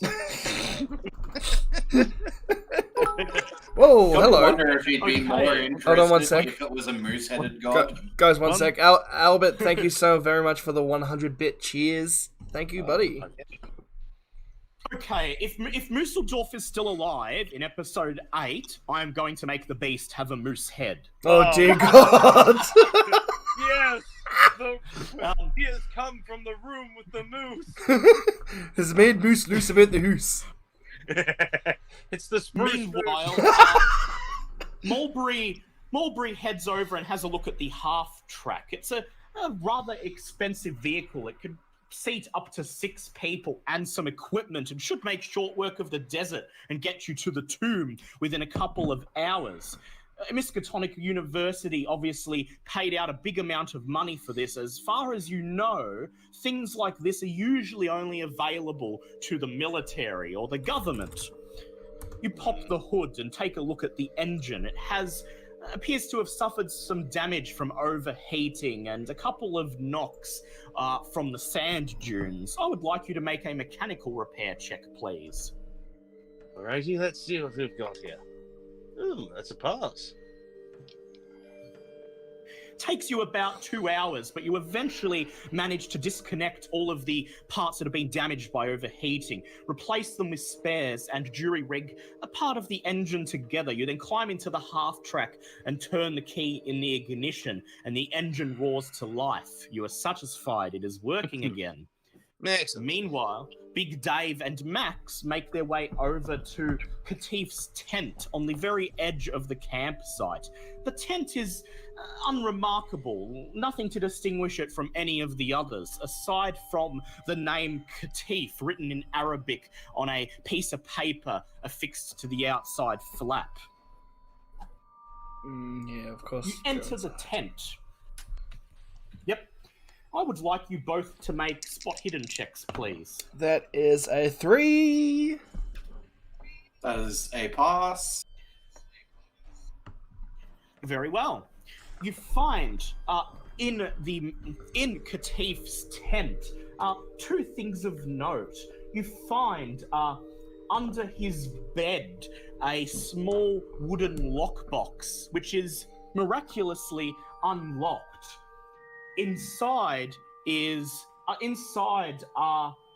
a scroll of old papyrus paper and nothing else.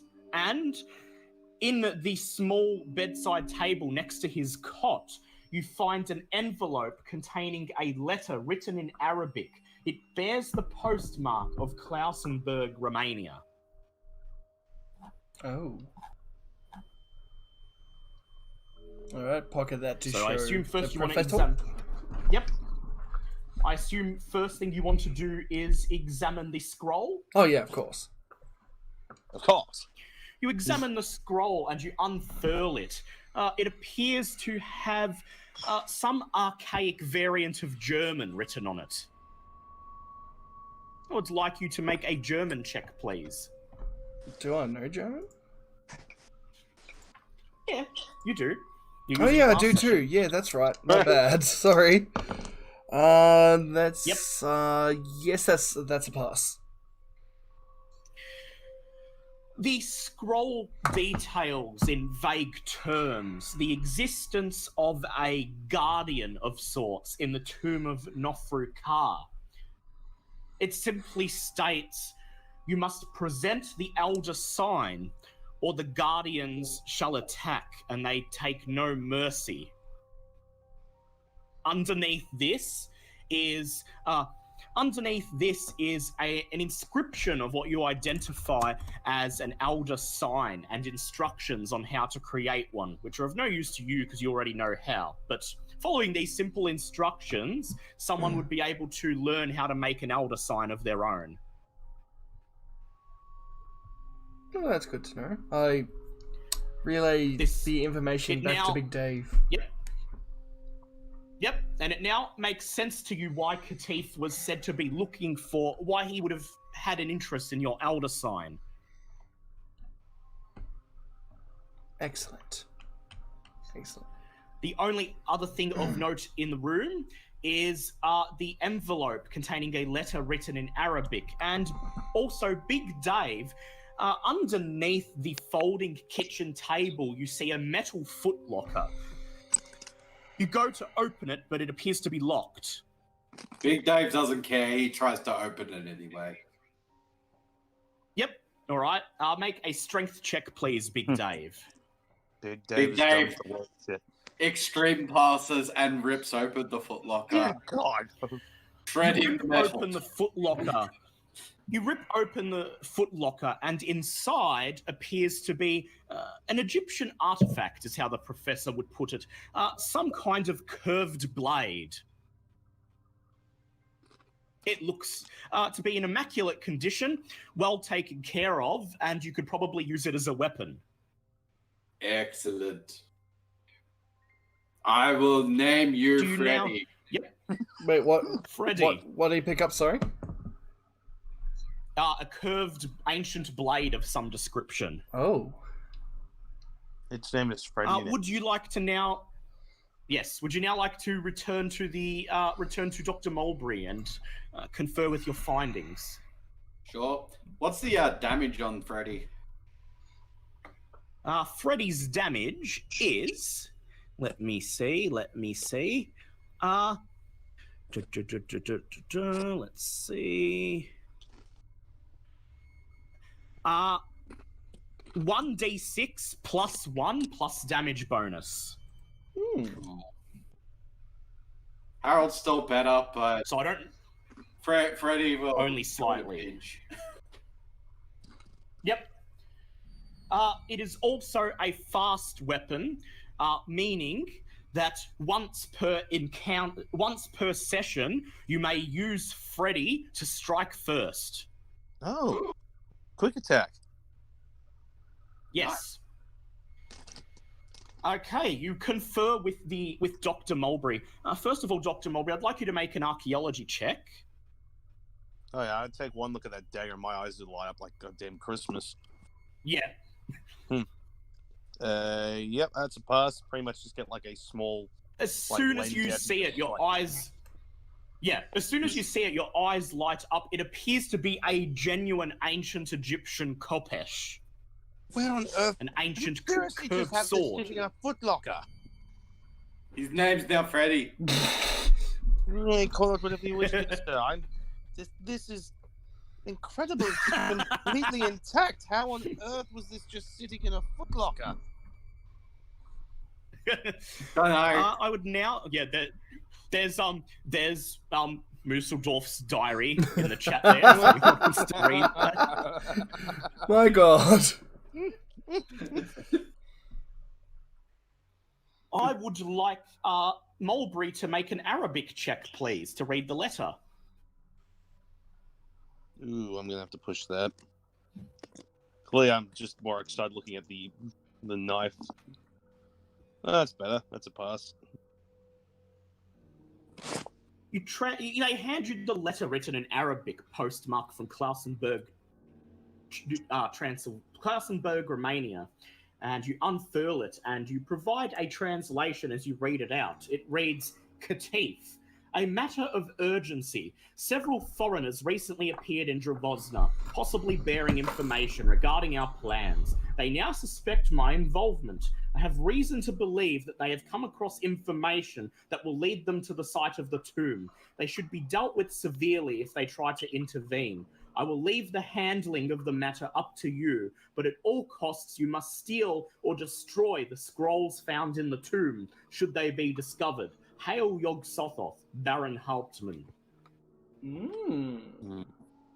Seems that your Baron friend had quite an interest in you two in particular not making it to this particular site. Yeah, he got to die. You would go and you think that now would possibly be a good time to question Katif, but Ernest's tent is zipped shut, and he doesn't seem like the type of man who would take kindly to intrusions. Big Dave could try to. Would you like to persuade just? him. You could. Would you like to try, or would you like to retire to bed?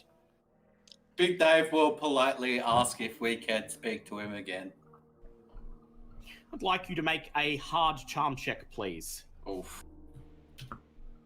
That's fail. You can push it if you like. Not if it's hard. I'll just leave it till the morning. All right, you retire to bed. Each of you gains 1 HP if you're wounded. Oh. And then you awaken at the crack of dawn. You are greeted by Professor Galloway and his students. Professor Galloway hands you the map, and he says, well, we know where we're going, so make your way there, try look for that symbol, and we'll join you as soon as we've broken camp here. Big Dave would like to quickly patch himself up before going to question Kateev. Yeah, and you may do a first aid check. And you'll get a night's sleep, so that's another that's HP, a hard pass. Hard pass, you gain 1d3 HP. Oh, come on. 1. Boo. Boo, Wendy Testburger. Boo. Then, before you have a chance to do anything, just as you've finished patching up and gathering your gear into the back of the half-track, you hear moaning and you see emerging from Ernest's tent, Ernest, with a rather large lump on his head. Oh, God damn it. He buggered off, didn't he? He looks at you and he says, I'm a bit embarrassed to say that Kateev attacked me in the night, and with my present state, he motions towards the peg leg. Unfortunately, it was a small matter to overpower me. He said it was imperative that he finds the tomb before anyone else. Yeah, this could rather Big Dave is going to cut this fucker to pieces. Yeah. My God, Dave. I was going to say, he looks at you and Max, just know quickly, Max going, by all rights and purposes, you told me he was more of a gentle sort of giant. This seems to be quite the contrary. He's gone a bit loopy since all his friends died. Big Dave turns to the professor and says, I'm good to the people that I get along with. I shall make sure to stay on your good side then, my dear chum. As you all climb into the half-track and prepare for the journey across the desert, Ernest approaches you brandishing his elephant gun, and he scratches the back of his head and he says, well, look, I don't quite know how to say this, so I'm going to get to the point. He says, I think I have an idea what you're heading into, and I may have had some encounters of my own in the past, some of them that I was lucky to escape from with my life intact, if not all of my limbs. He points once again to the peg leg. He says, and so I think, given the situation that you're about to head into, I think it fitting that I send Matilda along with you. He looks at each of you in turn, and then his eyes fix upon Musseldorf. And he says, you there, you look like you've had some experience with big game in the past. You could say big game is my life. He says, well, I think Matilda will find you to be an adequate replacement for myself. He says, I took one look at you. I saw the khaki you're wearing. I saw you scribbling things away in your field journal alone in the tent, and it brought back memories. And, well, yes, we've just met, but what can I say? It sort of feels as if we're kindred, you see, as if we might be the same soul in two different bodies. I feel oddly drawn to the weapon as I take it to my hand. Do I need to make a sand check? As he hands... yes, you must please make a sand check now. Wait, what? Good lord. Why? Just Musseldorf. Yeah, but why does he need to do it? Because we had a discussion that Matilda became a mythos artifact. Oh. Basically, whoever takes possession of it must make a sand check, and if they... That is a pass. You do not lose any sanity, but you feel as if you should never let this gun stray from your... You must always have this gun with you and must never lose it. You can never be parted from this weapon. And you think that this is what Ernest is feeling, as he's handing the gun to you at first, but then he grips hold of it and you kind of have to coax it out of his hands. He looks stunned for a moment and then gathers himself and then wipes a lone tear away from under his eye. And he says, "Please, take good care of her." Of course. I will see that she passes to the next soul. Well... So you now have Matilda the elephant gun. And if you are ever parted, you will immediately make a SAN check at disadvantage. Oh my god. I was gonna say. Shit, bloody hell. Meanwhile, the old Ernest is just sitting there. About a few hours from now, he'll be rocking back and forth, muttering something about his precious. I'm sure it'll end up fine. And then, you bid farewell to everyone in the camp, turn the key to the ignition, and begin driving across the desert dunes towards the tomb and into the climax, into the last half hour of this scenario. Are you ready, kids? Are you ready, kids? The journey is quick. The journey is quick with the half track. Something that would have taken you nearly a full day on camel takes only 2 hours in this vehicle, and you are not in danger of being intercepted along the way. Oh, thank God. Soon enough, you arrive at the site. The site is located about 10 miles north of the camp. The ground is fairly uneven. Once camped in the area, which you now are, you've arrived, you have to search the area for evidence of the location of the tomb. I would like you all to make hard spot hidden checks, please. I think I can pull that off. That's pass. Wait, what, hold on. This might be a hard... That may be a yes! Two passes. Nope. That's a hard. Yes. A very critical pass. Daddy got his hard. I don't see shit. Yep. You gotta roll That's again. okay. We got 2 hard. We got 3 hard passes out of the group, so that's fine. That's a pass overall. You fan out and begin searching the sands around you, searching the immediate area for anything of note. The sun rises and hangs high in the air as the afternoon rolls forth, and then begins to go down ever so slightly. Just after 3:30 p.m., you locate amongst a couple of sand dunes what appears to be a small limestone brick, just barely visible under the sand. Once you brush away the sand and reveal the brick, you see it. Nofrukar's symbol, the upside down Ankh. You have discovered the location of the tomb.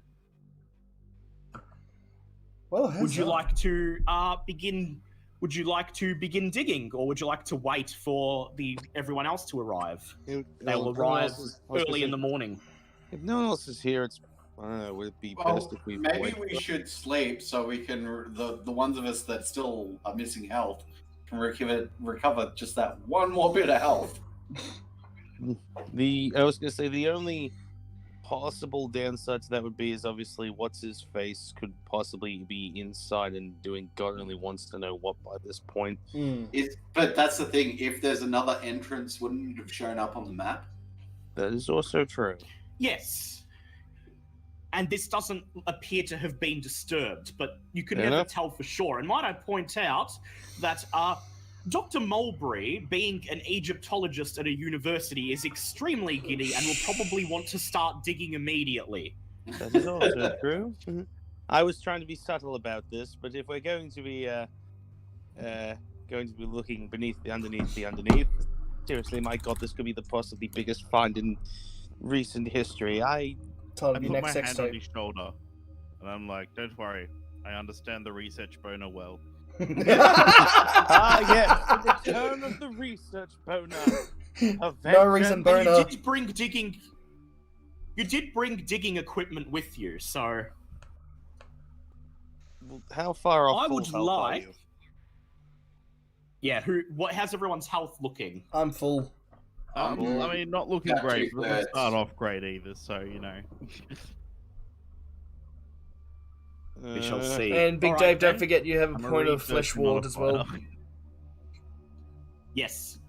All right. I would like everyone except Mulberry to do a hard strength check, please. Who? What's Let's pass. yeah, crap. Pass. That Yep. is a fail by me. Wait, why am I not And that's doing a pass. Oddly enough, that's a pass. Because you, A hard pass on the hard pass. Mulberry, yes, you, Mulberry, are now doing a hard archaeology check with advantage Oh, Oh. lovely. Well, huzzah, huzzah. because you are being assisted. You have a crew of diggers with you.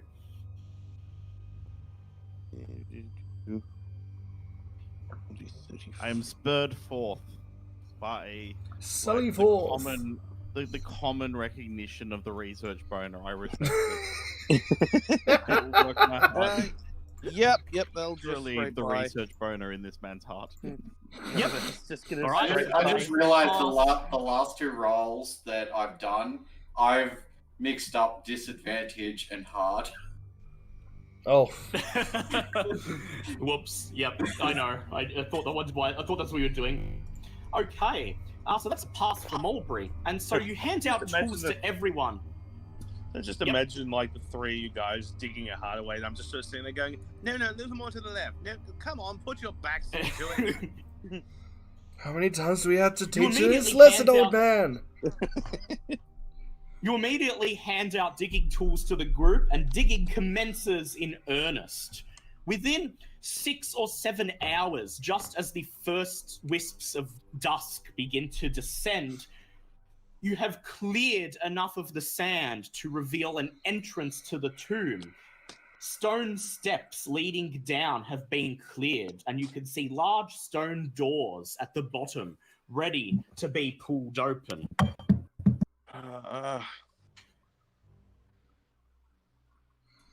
The soil blocking the entrance is weirdly loose.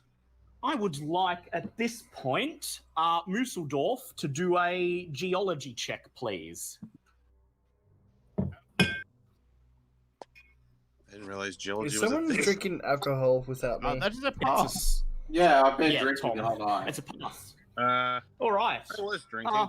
As the entrance to the tomb is uncovered, Musseldorf, you notice something a bit odd about the dirt. Normally, you're not really into archaeology, but everything you know indicates that simply uncovering the entrance to the tomb would not be that easy. There's usually several days of carefully etching dirt and rock out of the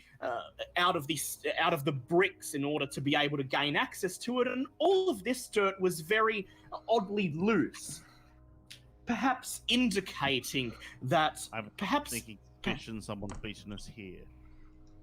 Yes, perhaps indicating that someone has been here at some point in the past and perhaps tried to recover the entrance by basically triggering a landslide with the sand. I'll be back in a few seconds.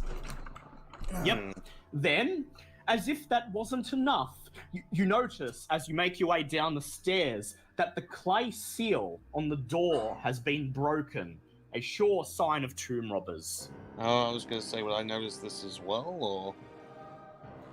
Yes, you do. You notice it. You descend down and you just follow Musseldorf as he's showing the places where the dirt is loose and it shouldn't be, and then you both notice at the same time that the clay seal on the door is broken. You know this to be a sure sign of tomb robbers. However, there is no way to tell when it was broken, and the way that the sand had settled, it surely can't have been a recent occurrence. Well, as much as I'd like to say we were the one who discovered it first, it would seem that someone's beaten us to the punch, though it's sure how long Let's see ago. if there's any plunder left for us. I was going to say, do we wait for the others to show up, or are we going in ourselves here and hoping for the best? I tap 2 fingers on my new rifle and I go. Well, with my new friend backing our way, I feel like perhaps. Yep. All right. Now is the chance to seize the day. Very well then. As you place your hand upon this, as you place your hands upon this stone door, and begin to push, I would like you all to make listen checks, please. Oh no. Listen check, was it? Yep, listen check, yes. please. Alright, sorry, I'm yes, back. What did I miss? They have uncovered the tomb and discovered that it has been entered at some point in the past. That is a pass. That's a pass for me. Yep, and Liam, you're making a listen check. Okay, just null. Yes. Okay. Yes. Well, that's a 3. Shit's about to hit the fan. Okay. I can listen super hard. Yes, you all listen, and as you place your hands upon the stone doors, you hear something coming from above. A flap, flap, flap, like a great beating of bird wings. Guys, stay behind me, and I pull up my elder sign. I've still got my gun out regardless. Do you look up in the air? Do you look up in the air and see what's there? I'll look up and see. Like, I'll unsling the rifle and look down the scope and see what I see. I just hold the elder sign above my head. Actually, Yep, no. anyone else looking up into the I sky don't hold it above my head because then it could either get snatched. I just still around my neck, but I hold it forward. Yep. Hold it I up prepare the Betty to staircase throw. leading- Yeah. Yep. Okay. As you look up into the sky towards the source of the sound, which was gracious enough to provide early warning, you see 3 large, bat-like monstrosities swooping down towards your makeshift dig site. This is what you see. I would like to open fire. I would like everyone to make. I'd like everyone to make stand checks first. With good reason. That's a pass. Is that the Bayek? That is a failure. That's a failure. Okay, we'll see what everyone else does. That's a failure. I passed. Okay. That's a I pass. Okay. Summon one of those things. Yes, you do. Big Dave and Max, you lose 1d3 San. Musseldorf and Mulberry, you lose 1d6 San. Oh Okay. no. Oh no. Oh no. That's a 6. Oh shit. no. I hope you don't need me in this particular archaeological dig, because I'm about to go fucking insane. Yep, make an That's a intelligence 6 check, please. Come on, fail, Yep, fail, make it. fail. Oh, Make an fuck, intelligence check, please, Mulberry. Oh, Is it a- that's not fair. That's a critical 70. success from me. Oh, for no. for my intelligence check. Oh, bugger, I passed. Okay, so you're both going insane. Oh, Nice. fuck off. Okay, Well, shit. so first of all, what is your dex values? Both of 80. you. 60. 60. Okay, so Mulberry gets to go crazy first. Jolly. Mulberry immediately notices the creatures swooping down onto the site, and he grabs his rifle, grits his teeth, and then runs up the stairs onto the sand dunes and fires a shot blindly into the sky. Roll a firearms check, please, Mulberry. Really relevant. Oh, this is... Oh, crumbs, that's a fucking fail. Bang! Of course, they're flying around in the air. You had nearly no hope of hitting them at this point. At this, one of actually first we shall do you shall do Musseldorf. Musseldorf likewise grips his rifle tightly, and he says, "I must capture one for science." For the moose winged poo. moose must be mine. And then he runs up the stairs, plants himself next to Mulberry and opens fire with the elephant gun. Make a firearms check, please, with disadvantage. I was gonna say, if he goes insane, can we have it that everything he sees is just moose? Damn it. 17. Oh dear. Well, you fire, fail to hit any of the flying mooses. They swoop down. Two of them immediately swoop down towards you, while the third one continues circling up above. Okay, I would like Mulberry to either make a fighting brawl check or a dodge check, please. well, I'm gonna make a dodge check because I do not have fighting brawl whatsoever. Oh shit, where's the thing at? What's a hard pass? Hard pass, okay. The creature swoops down and grabs you in its claws and begins to tear into your flesh. Well, you take 1 point of damage and fall to the ground, unable to keep your footing. I would now like Musseldorf to make either a fighting brawl check or a dodge check. Fail. Oh dear. Fail, okay. Mooseman, That's okay, because as you square yourself for the thing bearing down towards you, you step out of the way and it swoops past, giving you a chance to make a luck check, please. Fail. Fail. Okay, make a firearms check with disadvantage, please. Oh dear. Pass. Pass.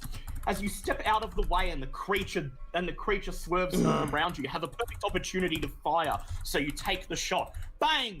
Okay, may roll for damage, please.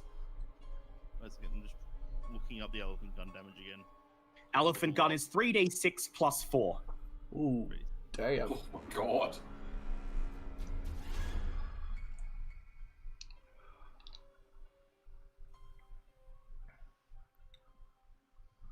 There's 15 points of damage. Ooh. Oof.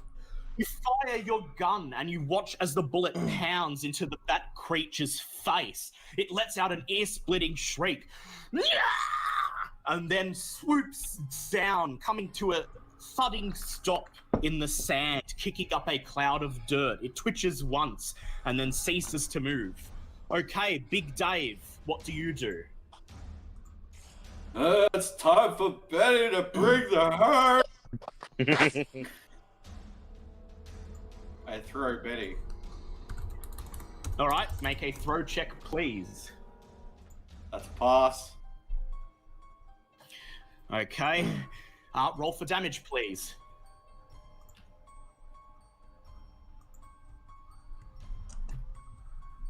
Five. All right. 20. You climb up the stairs and you grasp Betty and you wait. You wait for one of the creatures to descend a little and then you throw. Your hatchet strikes it in the wing. It makes a loud shriek and then swerves in the air before flapping its wings and rising once again. Okay, Max Power, your turn. Alright, so give me a quick recap of what's going on, because as I said, I left... Yep. So you're standing currently at the bottom of a stairwell leading to the tomb entrance. On the dunes above are your three friends, and you are currently under attack by three Bayaki. Musseldorf has killed one of them, leaving two left, and one has been wounded by Big Dave. Dr. Wainwright Musseldorf. Warrior scientist. Yes. Alright, Probably finish off the one that I've wounded. Yep. Yeah, alright.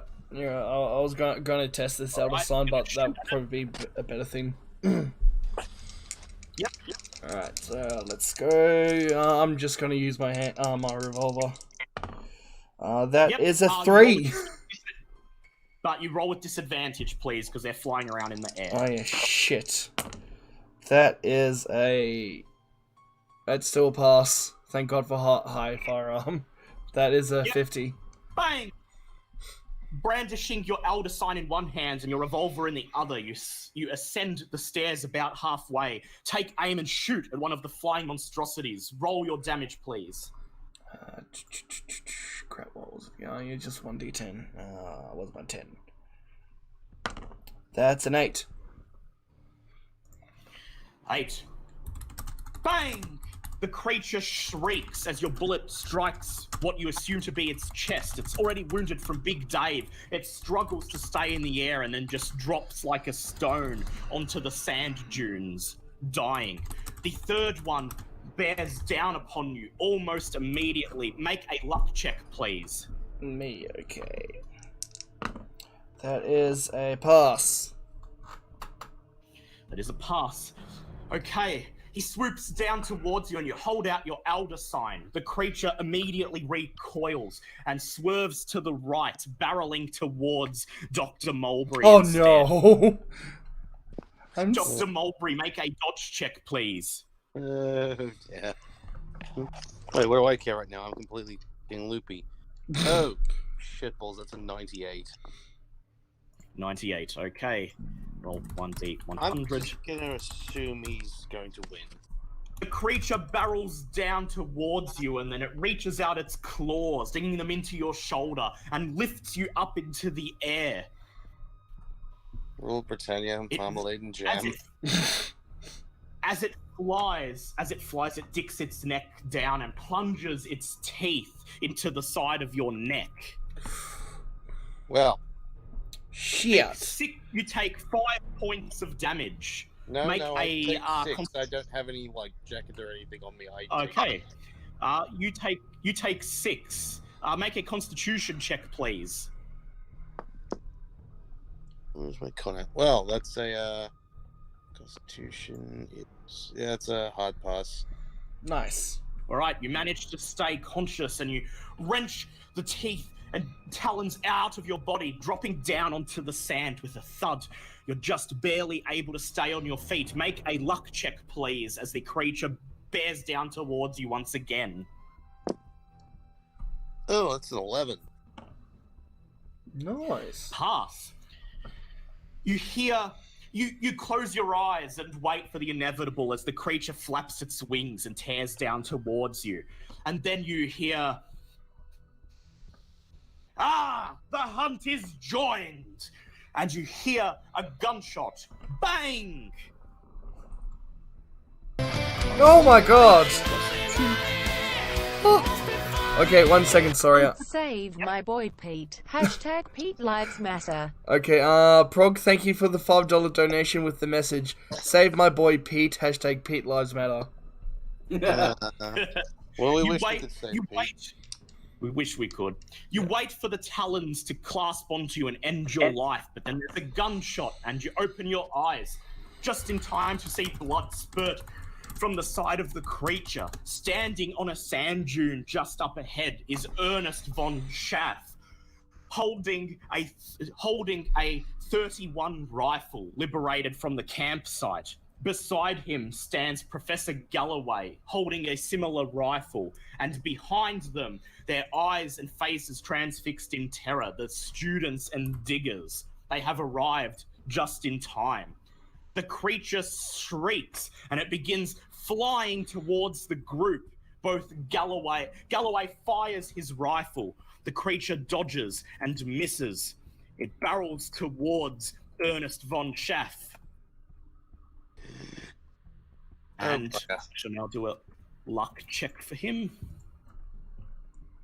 He throws himself to the side, but because of his peg leg, he's unable to climb to his feet. The creature snatches him in its talons and shrieks. It begins to flap its wings, carrying Ernest von Schaff into the air. Can I attempt to save him with Matilda? Yes, make a firearms check with disadvantage, please. Because you're insane. Yeah, but this is the gun's previous owner, so I will allow this. Yeah, that's Yep, you miss, unfortunately. Bang! The air is punctuated by the booming shot of the elephant gun, and then you watch as the buyer key plunges its teeth into Ernest's neck. He shrieks, his scream drowning out everything else, and then in a shower of blood, his body falls limp. The buyer key ascends into the clouds and darkness of the night, carrying his body with it, and then it is gone.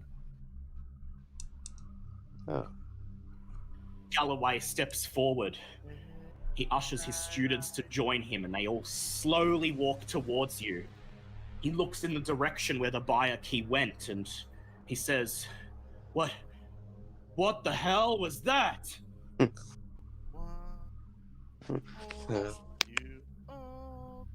What the hell is going on? I believe Tom is doing a eulogy to. Eulogy. Oh, As opposed to me, who's just lying, basically twitching, crumpled in a heap and bleeding to death. But M2, do you want to quickly put your shirt picture up for Prog? Oh, yeah.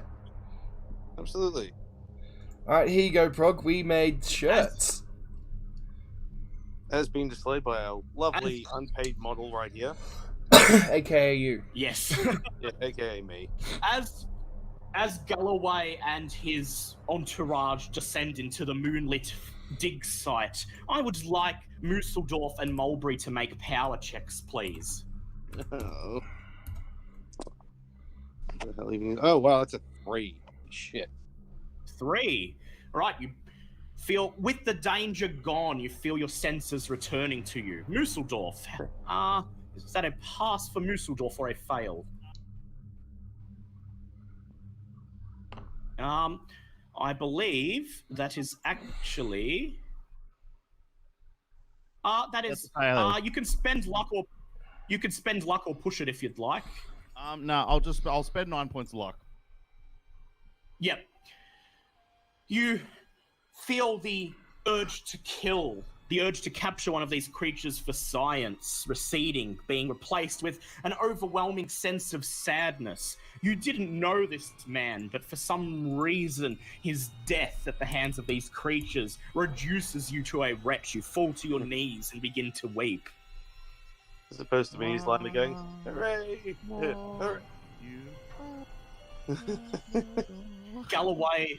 Galloway surveys what is left of the party, and he says, I repeat, what was that? I lost my sponsor, and now...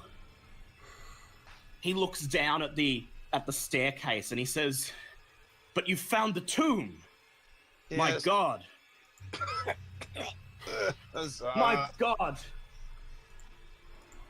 He says, he was right. He was right. Katif was right, wasn't he? Oh, I don't bloody know. Could somebody, for the love of God, help me? I would, but I've used up my first aid. I can attempt a first aid for you, but it's because I don't. Might as well, because I've got like 2. Actually, before you do that, Liam. Okay. I can give you the medical surplus kit from last session. Yes, you can. Yes. It doing that whole 70 to the skill. It adds 70 on the skill, it adds 50. Adds 50, so bring it up to 80. Oh, no, I don't have any in the skill, so I'll just have 50 points for this. Yes, but it's a base of 30. Oh, okay, it's okay. Base of 30, so this will bring it up to 80. Yep. Okay, that is a... No, not 40, that's 30. Sorry, so it's a bit difficult 30? To read these dice sometimes. That'd be a hard. Yeah, that's a bit of hard. That's a bit of hard. Pass. Okay, so Mulberry, your major wound has been stabilized, and you gain 1d3 HP. Oh, bizarre. Hooray, I got my feeling back. Yay!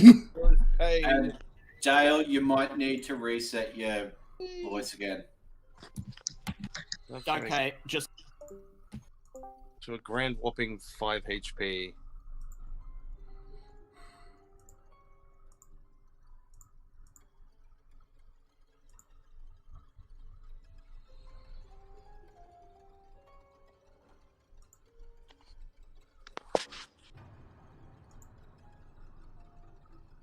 Why isn't anyone talking? Oh, I don't know. I Can you figured he's come by the way. Yeah, can you guys hear me? No, we Yeah, I can. can hear you now. Yeah, okay, everyone, I'd like you to do psychoanalysis checks regardless of whether you have the skill or not. I have to get a 1. That's That is not a 1. That's a 31. Nope. Okay, but Big Dave got the closest. Would you like to spend 13 luck? Oh, god damn it. Fine, I'll spend the 13 luck. Oh no. You step forward and you place your hand on Galloway's shoulder, and somehow, miraculously, you manage to talk him out of the insane frenzy that he is quickly falling into as he realizes that Katif was right, that there is something evil in the tomb, and that his sponsor has just died for it. He merely sighs and he says, "Okay, we'll set up the camp, but first thing in the morning, you're going in. I'm done with this. I'm not setting foot in that place, and I'm not letting any of my students either." They break camp for the night, and you catch a restless sleep. Anyone who's hurt recovers 1 HP. Hooray, we're up to 6. As good as it's All gonna right, get. here we go. And then you are roused the next morning by a feeling of dread settling over you. You step out of your tents and see the first rays of morning sun. Galloway and his students are already waiting at the entrance to the tomb, just staring down the stairway with blank looks on their faces. Just quickly, They say- what's everyone's health at? 6. Full. Okay, who was the 6? I'm at 8, but I believe our intrepid archaeologist is the most hurt at the moment. Alright, Yeah, I better use some first aid on him. Yes, I did not particularly enjoy my close brush with. That's a fail. Outstanding. Unfortunately. Can I We'll push see it? what happens. Wait, it's a new Can I day. push Yes, it? you can push it. You said it was a new day. That's didn't you? pass. Okay, that's 1 HP for Mulberry here. And you said it was a new day? Yeah, it's a new day. Alright, can I attempt to heal Anyone him? who has first aid... Yep, Okay. anyone who has first aid may use it. It's a new day. That's a fail. That's a fail. You can push if you like, but failing it might cause harm to the person you're trying to treat. Do you want me to push it into? No, I'd rather not. Okay. Alright, I know Musseldorf has some first aid. Would I you do. like to administer it to somebody now, or would you like to save it for an emergency? I will save it for an emergency. Yeah. Very well. You walk past Galloway and his students. They look up at you with blank eyes, but say nothing as you begin to descend the staircase to the stone doors below. Once the door is opened and the stagnant air allowed to clear a little, you step onto a small landing above another short flight of stone steps leading down. These stairs are heavily carpeted with dust, and there is evidence of recent footprints on the treads. I would like Musseldorf to make a tracking check, please.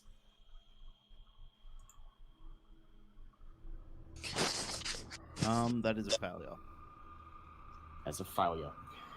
You notice that there are 3 sets of tracks leading down the stairs deeper into the tomb, but only 2 coming back out.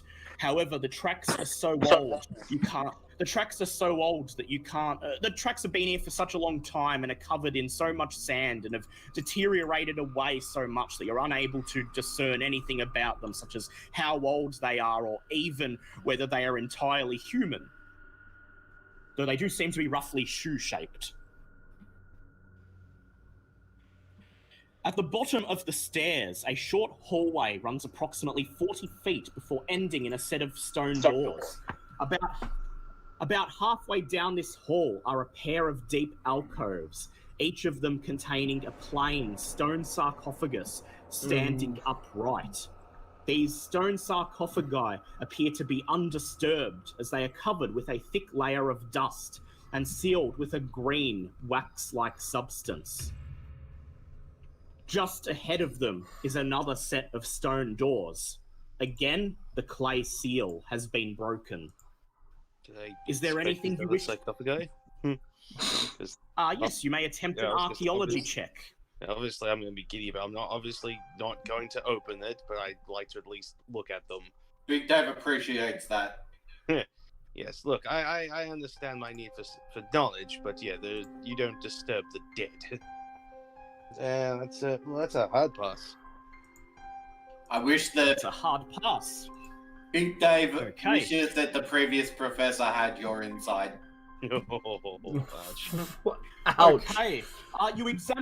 You examine both of the sarcophagi. They are carved out of plain stone, which is unusual. Even the type of stone, a grey sort of granite, is not usual for ancient Egyptian burials.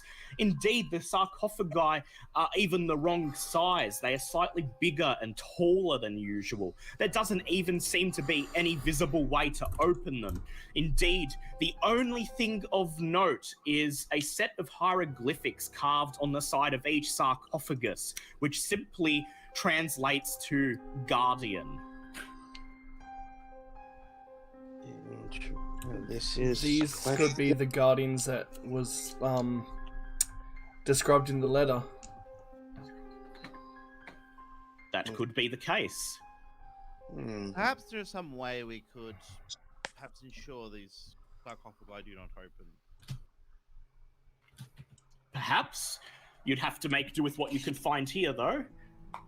They're made out of heavy granite, and it would take significant effort to block them, but it could at least maybe buy you some time if anything emerges from them. Well, I'm thinking a long piece of stone wedged against the ceiling and the lid of the sarcophagus. If anybody You'd have to go and retrieve a piece of stone from outside and would have to expend the considerable effort required to bring it down into the tomb. But if you could do this, then yes, that might work.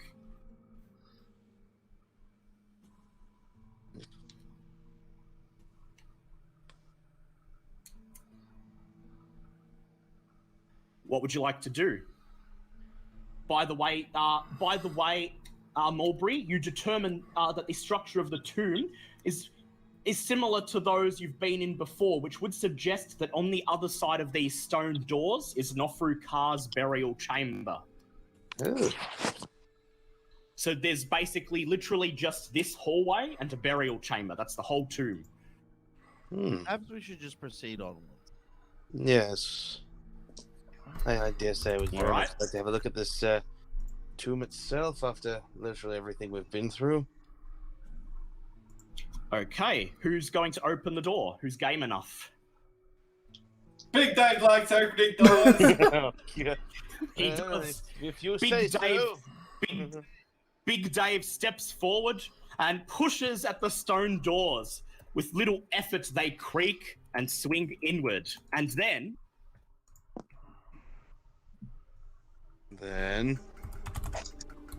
There's a crash as behind you there's a crash as behind you in the corridor. Both sarcophagi burst open. Tall humanoid figures step out and begin to shamble towards you through the swirling dust that fills the air. You are just able to see the withered human bodies topped by ungainly heads of crocodiles, affixed with crude stitches on the neck. Make sanity checks, everyone, please. Wait, we already saw these creatures. Why do we have to make sand checks again? Failure. Yeah, that is true. I'll pass, sorry. Well, okay, yeah, I forgot you saw them, so no need for any sand checks. You did see them before in the vision. One. Yeah, you passed anyway.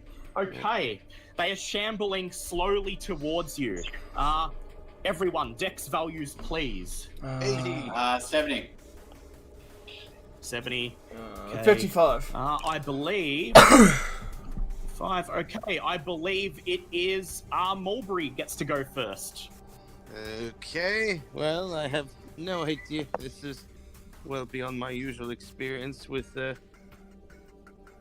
archaeology, but I suppose the best way through this is to shoot things for the best. All right. Make a firearms check, please. Yep, that's a pass. Roll for damage, please. 2d6. Alrighty, big money, big money, big money. That's 9. You fire. Boom! You watch as your bullet strips away some of the gauze and shatters bone underneath. The monster takes 7 points of damage. Okay, Big Dave, you are up. Just a quick question. Will Freddy do more damage because it's an ancient Egyptian weapon? No, it doesn't have any magical value or anything. Okay. Cool. But you can use it to get a guaranteed strike first if you're attacked. I think I'll save that for the next encounter. For the moment, Big Dave will attack with Harold.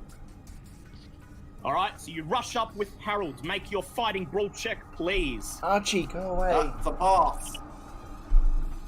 Pass, and the mummy, or whatever it is, reaches out with one of its hands slowly to block your axe, but then you kick it in the stomach and then swing with Harold, feeling the axe blade chip into the bone underneath. Roll your damage, please. Yeah, 1d6 plus 2 plus 1d6. Go! 10. Yeah, okay. 8 points of damage. The mummy stumbles back, but then it rights itself and continues shambling forward. Okay, Musseldorf, you're up. They open fire. Okay, make a firearms check, please. That is a pass. Okay, roll your damage, please.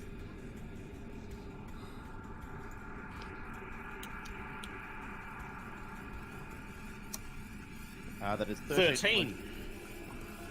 You aim and fire. Thunk!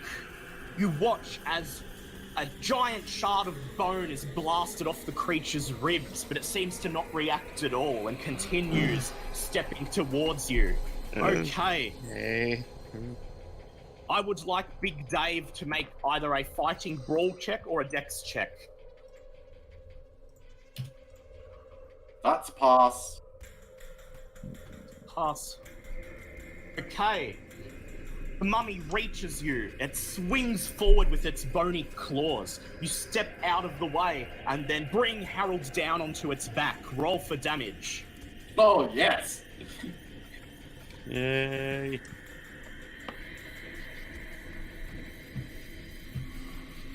14. Crunch! You feel its spinal cord crush under the strength of your axe. It rights itself and continues shuffling forward. The other mummy reaches Mr. Musseldorf. Musseldorf, dodge or fighting brawl, whichever one you would like. Go ahead.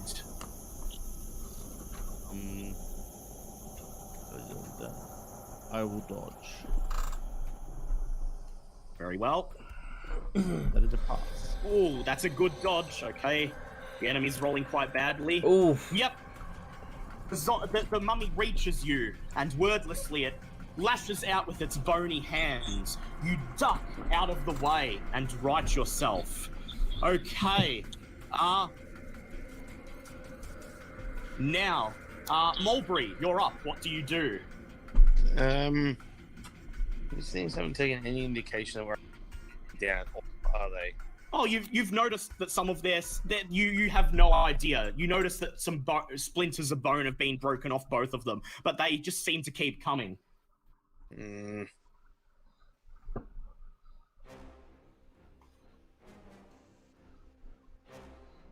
just rather annoying, so I'm not sure if we're just wasting ammo and stuff trying to fight them, or... You may make an intelligence check, if you like. That'd definitely help. Oh, that's a critical. Let me just check. Yep, all indications... Yeah.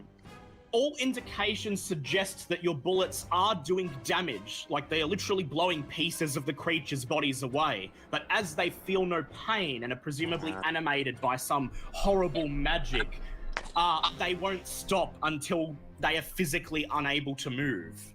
In that case, can I try and shoot at one of these things, either its leg or its knee or something? Yep, okay, do a firearms check with disadvantage, please.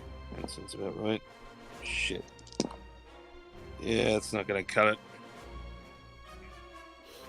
You aim at one of the mummy's legs and you fire. Your bullet strikes the stone right next to it and you loudly swear. Big Dave, you're up. When's it gonna be my turn? Oh, yeah, Max. Sorry, go, Max. I forgot. Oh, gee, thanks.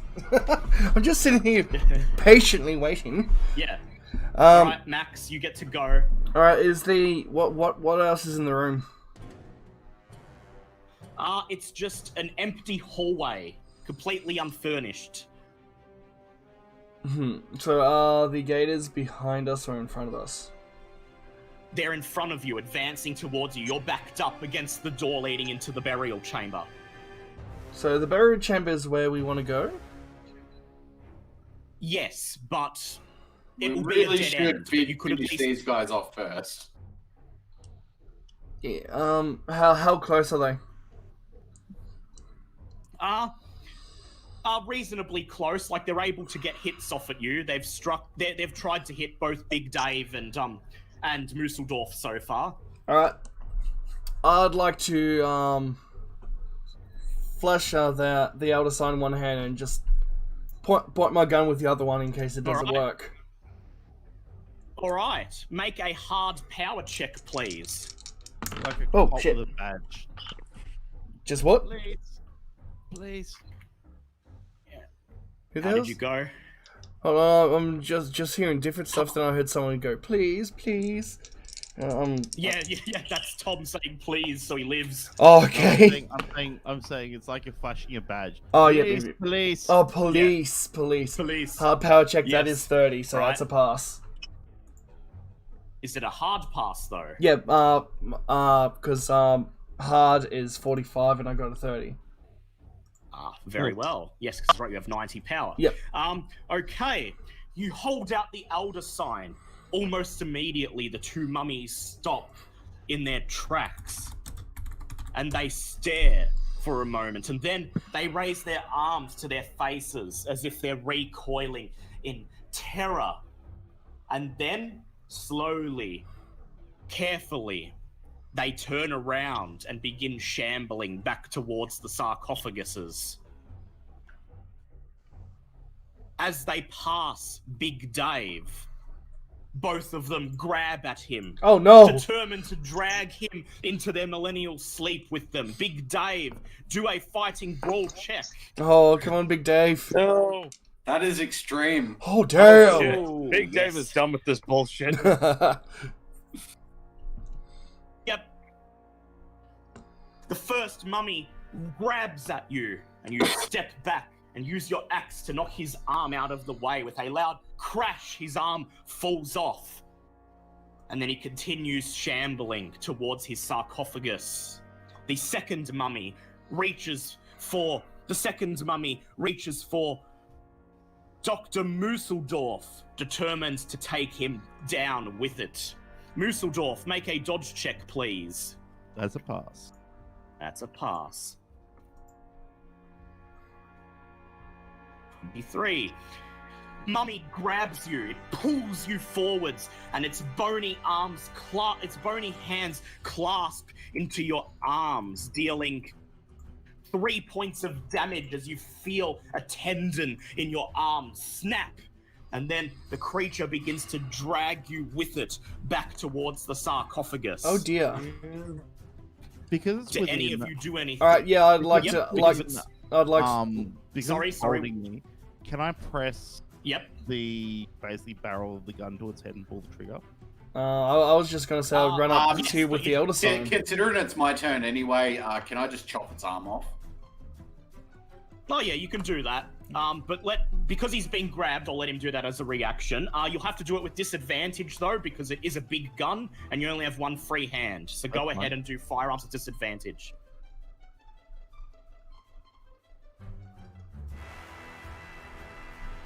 Okay, 23. It's 19. That's a hard pass. Boom! Yes, you struggle, and as the creature pulls you push up the butt of your gun to the side of its crocodile-shaped head and pull the trigger. Roll your damage, please. I'd be doing the barrel rather than the butt, otherwise I'm shooting one of my allies. Oh, yeah, the barrel. Yes, sorry, I meant to say barrel. Roll your damage, please.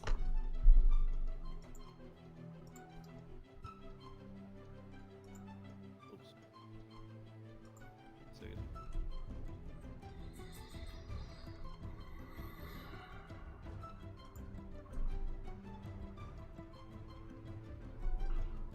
17 points of damage.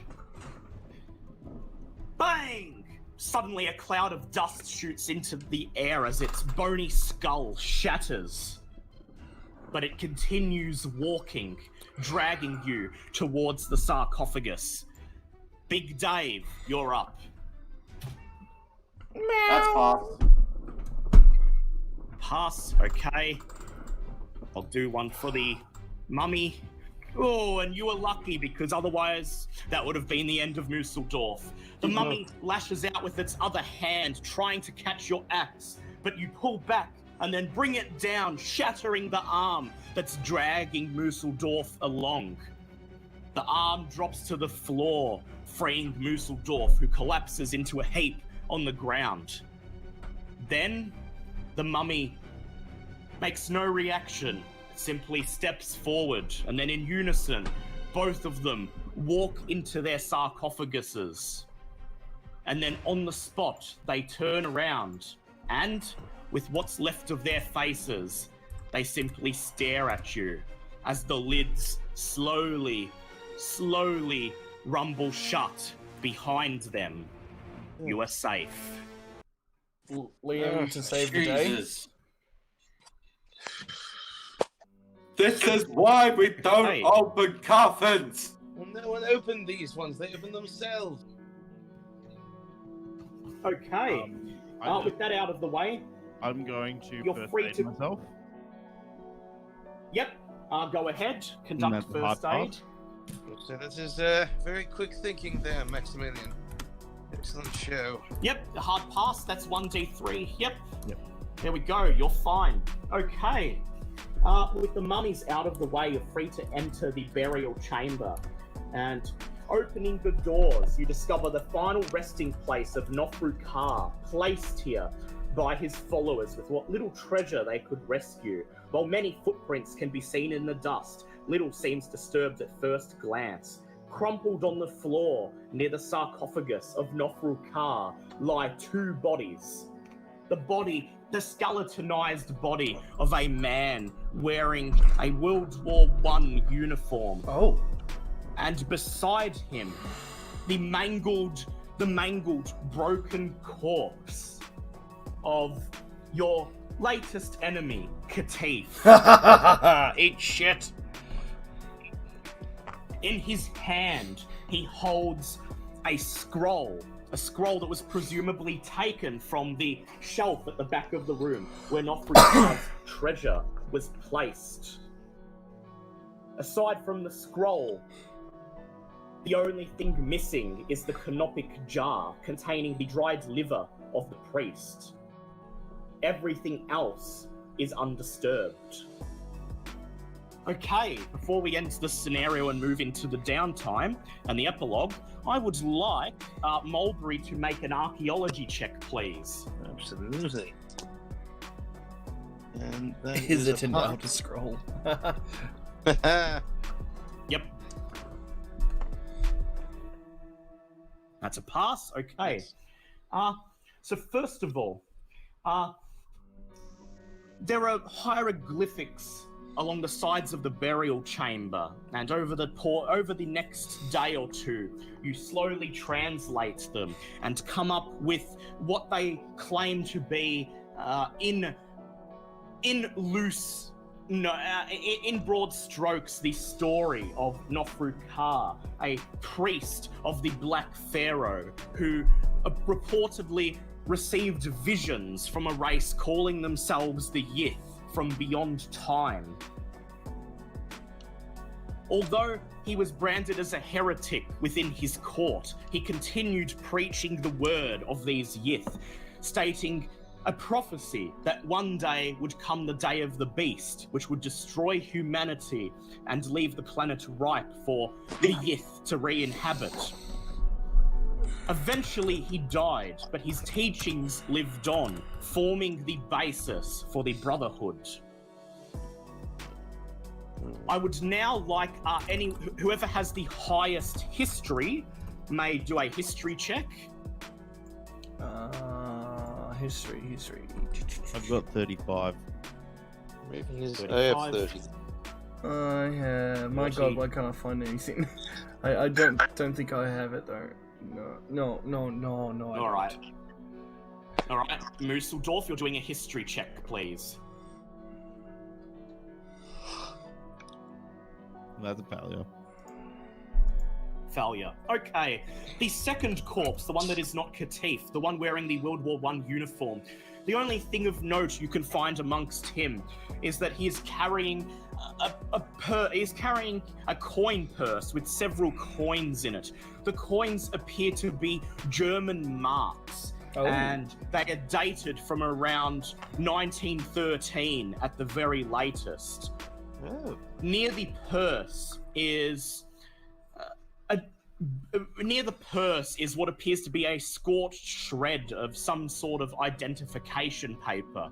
You cannot learn the man's name. However, you can read the very traces of an address on there. The postmark is for Klausenberg, Romania.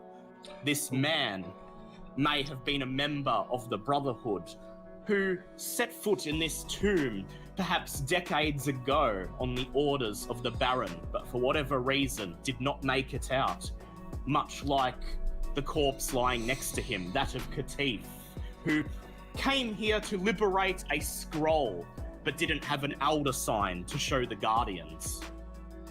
I suppose we should probably look at that scroll then. Yes, I'd like everyone to make Cthulhu mythos checks, please.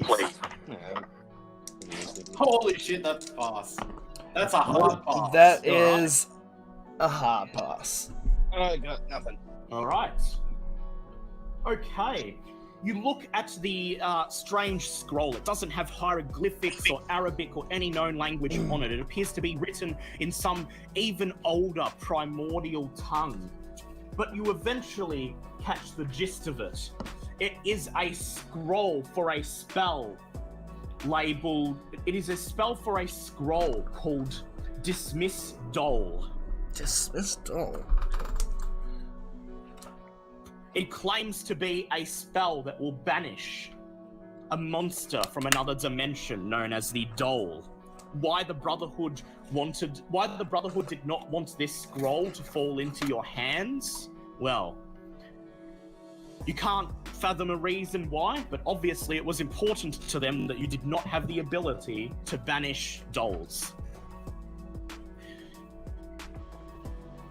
You exit the tomb to see the sun descending over the horizon, the first rays of sunset. You simply tell Galloway that the tomb, that there was... Do you tell Galloway of anything you found in the tomb, or do you simply say everything was already taken, there was nothing of note? Wait, wasn't there treasure in there? There was, but it's also guarded by the mummies, and they don't have an elder sign. Yeah, good point. Can we offer our services to collect said treasure? Would we know it? But why? I have an elder sign. I'll be safe. Yeah, exactly. We have the only means to get the treasure out of there for them. So we should... Alright, so are you guys going to do that?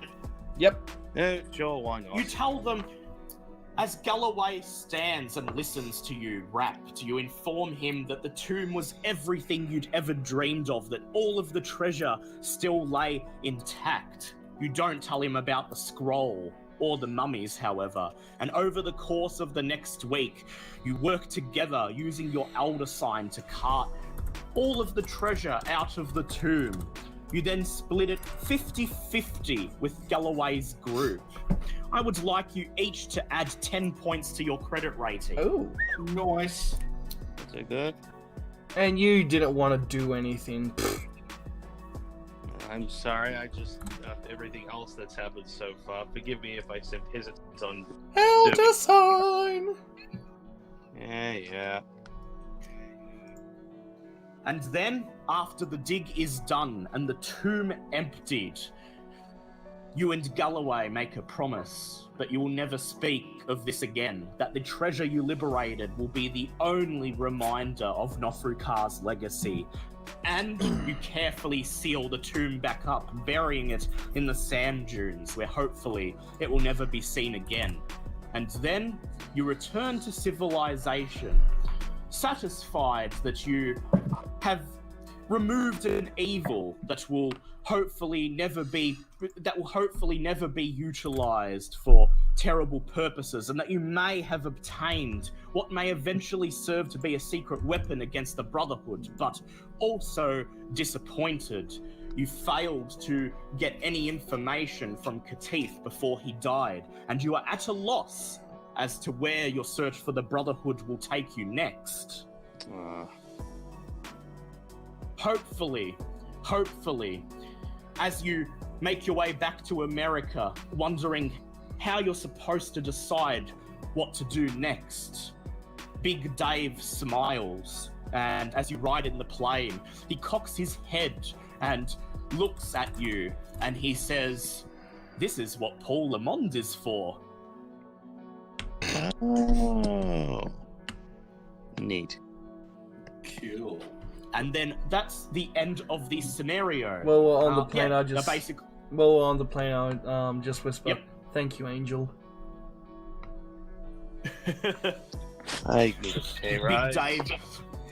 Big Dave smiles again and he says, "Paul Lamond is there to hand out plot tips." Did someone call for plot? Paul Lamond is what we call a plot device. Yeah, that's literally why he's in the campaign. So next session, you're probably going to get a recording of one of his dreams, sending you off to the next location, which I may as well reveal will be Peru. Cool. And Musseldorf speaks Spanish, so that'll come in handy. Okay, so all of you gain 5 points of Cthulhu Mythos skill. Hooray. Nice. Musseldorf and Mulberry, you gain 15 skill points. Outstanding. Big Dave, you gain 5 skill points. Oh, damn. Cool. And Max Power, you gain 10. Nice. Now we have 2 spells that may be learned. We have Summon Biaki and Dismiss Doll. Who's game to learn these? I want to summon the Biaki. I'm game to learn I the was summon going to say, one. I want to learn Banished Doll. I will have Alright. nothing to do with Biaki. Okay, This damn thing nearly killed me. Alright, so I would first like Musseldorf to make an intelligence check. That is a pass.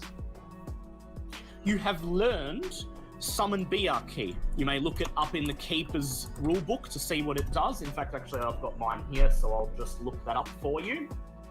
No, I was reading that earlier tonight. The Summon Biaki. Summon Yes, Byakugan. the Summon Biaki. Yes. Okay, summon spells. It's on 264. 264, yep, thought so. Okay, Summon Biaki. Let's see. Okay. If an enchanted So this whistle is is used, the caster gains a bonus die on the opposed power roll. Yes. Such a whistle may be used again and again. Yes. So it costs 1d4 sand to cast. And it costs 4 magic points. Summon Biaki. A whistle must be blown during the chant. The spell is active only on nights when the star Aldebaran is above the horizon. October through March are the best months. The summoned BRK will flap down out of the sky, still icy from its travels through space. You must also succeed on a power check to summon it successfully. Once the monster has been summoned, you may give it a simple command, which it will do its best to fulfill. A bonus with the BRK is that it is also able to carry the caster through space upon request, provided that the caster has consumed space mead to insulate their mind from the rigors of space travel beforehand. So in addition to the star vampires, you now have another way of getting to the planet Seleno. Except these ones, you don't need an Eldritch sign to protect yourself, they just do what you say. Yeah, these ones will just do what you say, yes, and you don't need to provide blood to them to satiate them first. I would like Big Dave to do a power check, please. Power check. Yes! That is an extreme pass. Alright, so you learn Dismiss Dole, D-H-O-L-E. And I'm just bringing that up. Whereabouts is it so I can read it? Just seeing if it is actually in the Keeper's book, otherwise I have to read it out of the campaign book. Dismiss. Create zombie, dismiss. Here we go, call and dismiss deity spells. Okay, so it counts as a dismiss deity spell. It costs 1 or more magic points per person, and the casting time is 1 minute plus 1 extra round per participant who donates magic points. A deity or monster who does not want to leave Earth may be dismissed. The caster must first know the specific dismiss spell. Then you must allot 1 magic point per 25 POW possessed by the monster or deity. This grants an initial 5% chance to dismiss it, and it opens the way for the dismissal. For example, if the monster has 210 POW, it requires 8 magic points to dismiss. This can all come from one person, or more than one person may donate magic points, but for each additional participant in the spell, it takes longer to cast. Okay, cool. So in the case of a Dole, let me look up their power. There's monsters, colors out of space, dark young, Dole. Okay, so a Dole has 170 power, so that is 7 magic points required. What page is I can do that by myself. What page is the Dole? Yes. The Dole is on 290. And it is a pretty fearsome monster. It has over 300 HP. Oh my god. Has a strength of 2,525. Jesus Christ. Okay, yeah, we're definitely banishing this thing. Yeah. Oh, this giant thing, that's right. When you said doll, I thought you meant a doll, but... So, what page was it on again, sorry? 290, they are massive. 290. They are fucking massive. When you kept saying doll, I thought, yeah, actually meant doll, not like D-H-O-L. Yeah. Now, would you guys like to know how much damage the mummies dealt if they managed to actually hit you with their 40% fighting skill? Why not? That would be 3d6 plus 1d6. Jesus Christ! Oh my god. Cool. That would So somehow you all managed to survive that. You're welcome. Oh my god, that was unbelievably lucky. You are all welcome. So you have survived, and although you don't know where your journey will take you next in your campaign against the Brotherhood, you have a feeling that in due time, before long, something will come up, a new clue, a new lead that will take you on the next part of the adventure. either way, by getting this spell, Dismiss Dole, you feel that you have dealt them a great blow. Definitely considering it. Fucking hell! I'm just looking at this thing. It's ridiculous. Yeah. We literally could not defeat this thing without a dismiss. No, you couldn't. Yeah. 353 health. Yeah. We could fire everything. Not to mention the over 2,000 strength it has. Oh yeah, it's just gonna one-shot us. Oh yeah. Paste. There we go. So we've got Museldorf learned Summon Bayaki and Big Dave learned Dismiss Dole. So if you want to go to space, don't let Museldorf die. And if you want to be able to dismiss Doles, don't let Big Dave die. Also, if you still want to go to space, don't let me die because I'm the one brewing the mead. And also, you can still go to space with because it's space vampires. And I'm quite expendable. Yes, you can, but you so still. I'm fine. Don't worry about me. I'm quite expendable. Well, that was a good one, guys. M1 had to go to work, otherwise Clark Kent would have been there, and that's why things went smoothly. I have a feeling. Yeah, well, no, I feel his camera probably would have actually been a help to you, but. Oh yeah. His camera's proved useful in every situation, but he'll be back next week, and him and Big Dave are the only original members of the group left. So yeah, we are too. Yes, which is why I'm kind of getting tense and don't want you to die, because I'd like there to be at least one original member of the group left. But well, I'm only pretty two. sure at this point, if Big Dave dies, the whole campaign's fucked. And I'm gonna lose so many subs. Yeah, even if we You'll lose so many subs. to go, we will lose our entire audience base just on that alone. Oh, no. I'm not talking about the audience base. I'm talking about the fact that you won't be able to dismiss a doll, which is going to just wipe the entire party. You're not going to be able to travel to another planet because you don't have space mead. Yep. Well, they do have 2 bottles of space mead, but they can't get any more. Which I have. Yeah, which Dave has. Dave yes, is the linchpin of this entire thing. Oh, that's gonna be funny. If Big Dave riots, I will unsub. Right, I think that's supposed to be dies, but yeah. If Museldorf can get one of those bottles of space mead, then he can just go to space on his beer key and he'll be fine. He shall venture forth to find the room with the moose. Oh, that actually reminds me. So in the downtime, do any of you guys actually tell Museldorf about the fact that there is apparently an ancient library of forbidden knowledge on a planet on the other side of the galaxy, and you have the means to get there? Yeah, someone might want to tell Aubrey about that as well, since you guys haven't. Because I have the feeling that like Museldorf would be like, oh my god, that's where it is. The entire traced evolution tree is. They've been hiding it from me.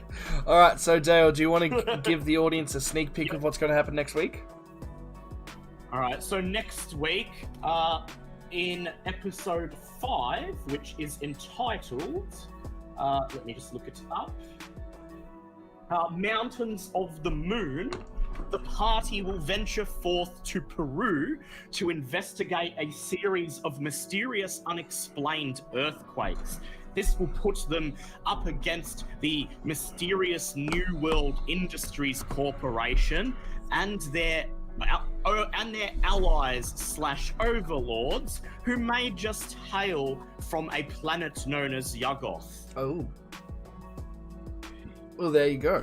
Also, sanity and luck. Yes, sanity and luck. Okay. For defeating the buyer keys, you each gain 1d6 Stan. Come on. Oh, I got 5 back. Hooray! 6. Almost, Yay! Almost makes up for that. Woo, 5. Ooh, 6. Yes. For killing the desert bandit Kamal, you gain 1d6 San. Awesome. Fuck that guy. 1d6 Yeah. San. 6. Oh, 2. Shit. For making it to Galloway's camp For making it to Galloway's camp within 3 days of wandering the desert, you gain 1d3 san. Oh, damn. Yeah, you know who would have really liked all these sanity buffs? Guess what? What? I'm at max Are san. you above? No, you're I'm at max san. Wonderful. Yeah, you're at your same. power in san. Okay. I'm There's still one more bonus to give out, and that is for everyone for having no casualties this episode. You gain 1d10 san. Oh, I'm damn. already at Can I max. go above What do I get for maximum? this? Can we go beyond max? That's 2. A lot more sand than I had at the start of this game. Can I become Yes, more? I will allow. Yeah. I will allow this last 1d10 san to actually go above your maximum, as it's a reward for no one dying. I am Oh, more stable Actually, yeah, myself. no one did die. Fantastic. Quick question. D10. What does the 0 count as? That's a 10, Yep. right? Yeah. Oh, It's a then. 10, yes. Hallelujah. Just Okay, now. Alright, Yep. and luck. quickly, do you Yep, guys each- realize this yep. is the first game of Call of Cthulhu that we've played that no one has died in? I just pointed that out. Yes, Oh, you did? that's why I gave you a I mean, reward. technically, no one died last week. You just went insane. Well, yeah, but Scaly Pete going insane counts as a casualty. Alright, come on. Mechanically, Fail, it's fail, the same fail. thing. And I failed my luck. Everyone make luck checks, and if you fail, you may add Yes! 1d10 luck. 1d10. I failed! The only time you want to I'm so fail. happy to suck. Holy shit, that's a 10. Fuck yeah. And, yeah, cool. So they said he's like 10 over where I started, and my luck's basically back to where I began. I'm nowhere near my Oh, yes. max san, but I'm not telling you guys So anything. everyone got luck. Yep. And next week, you are going into it with higher san and higher luck than this week.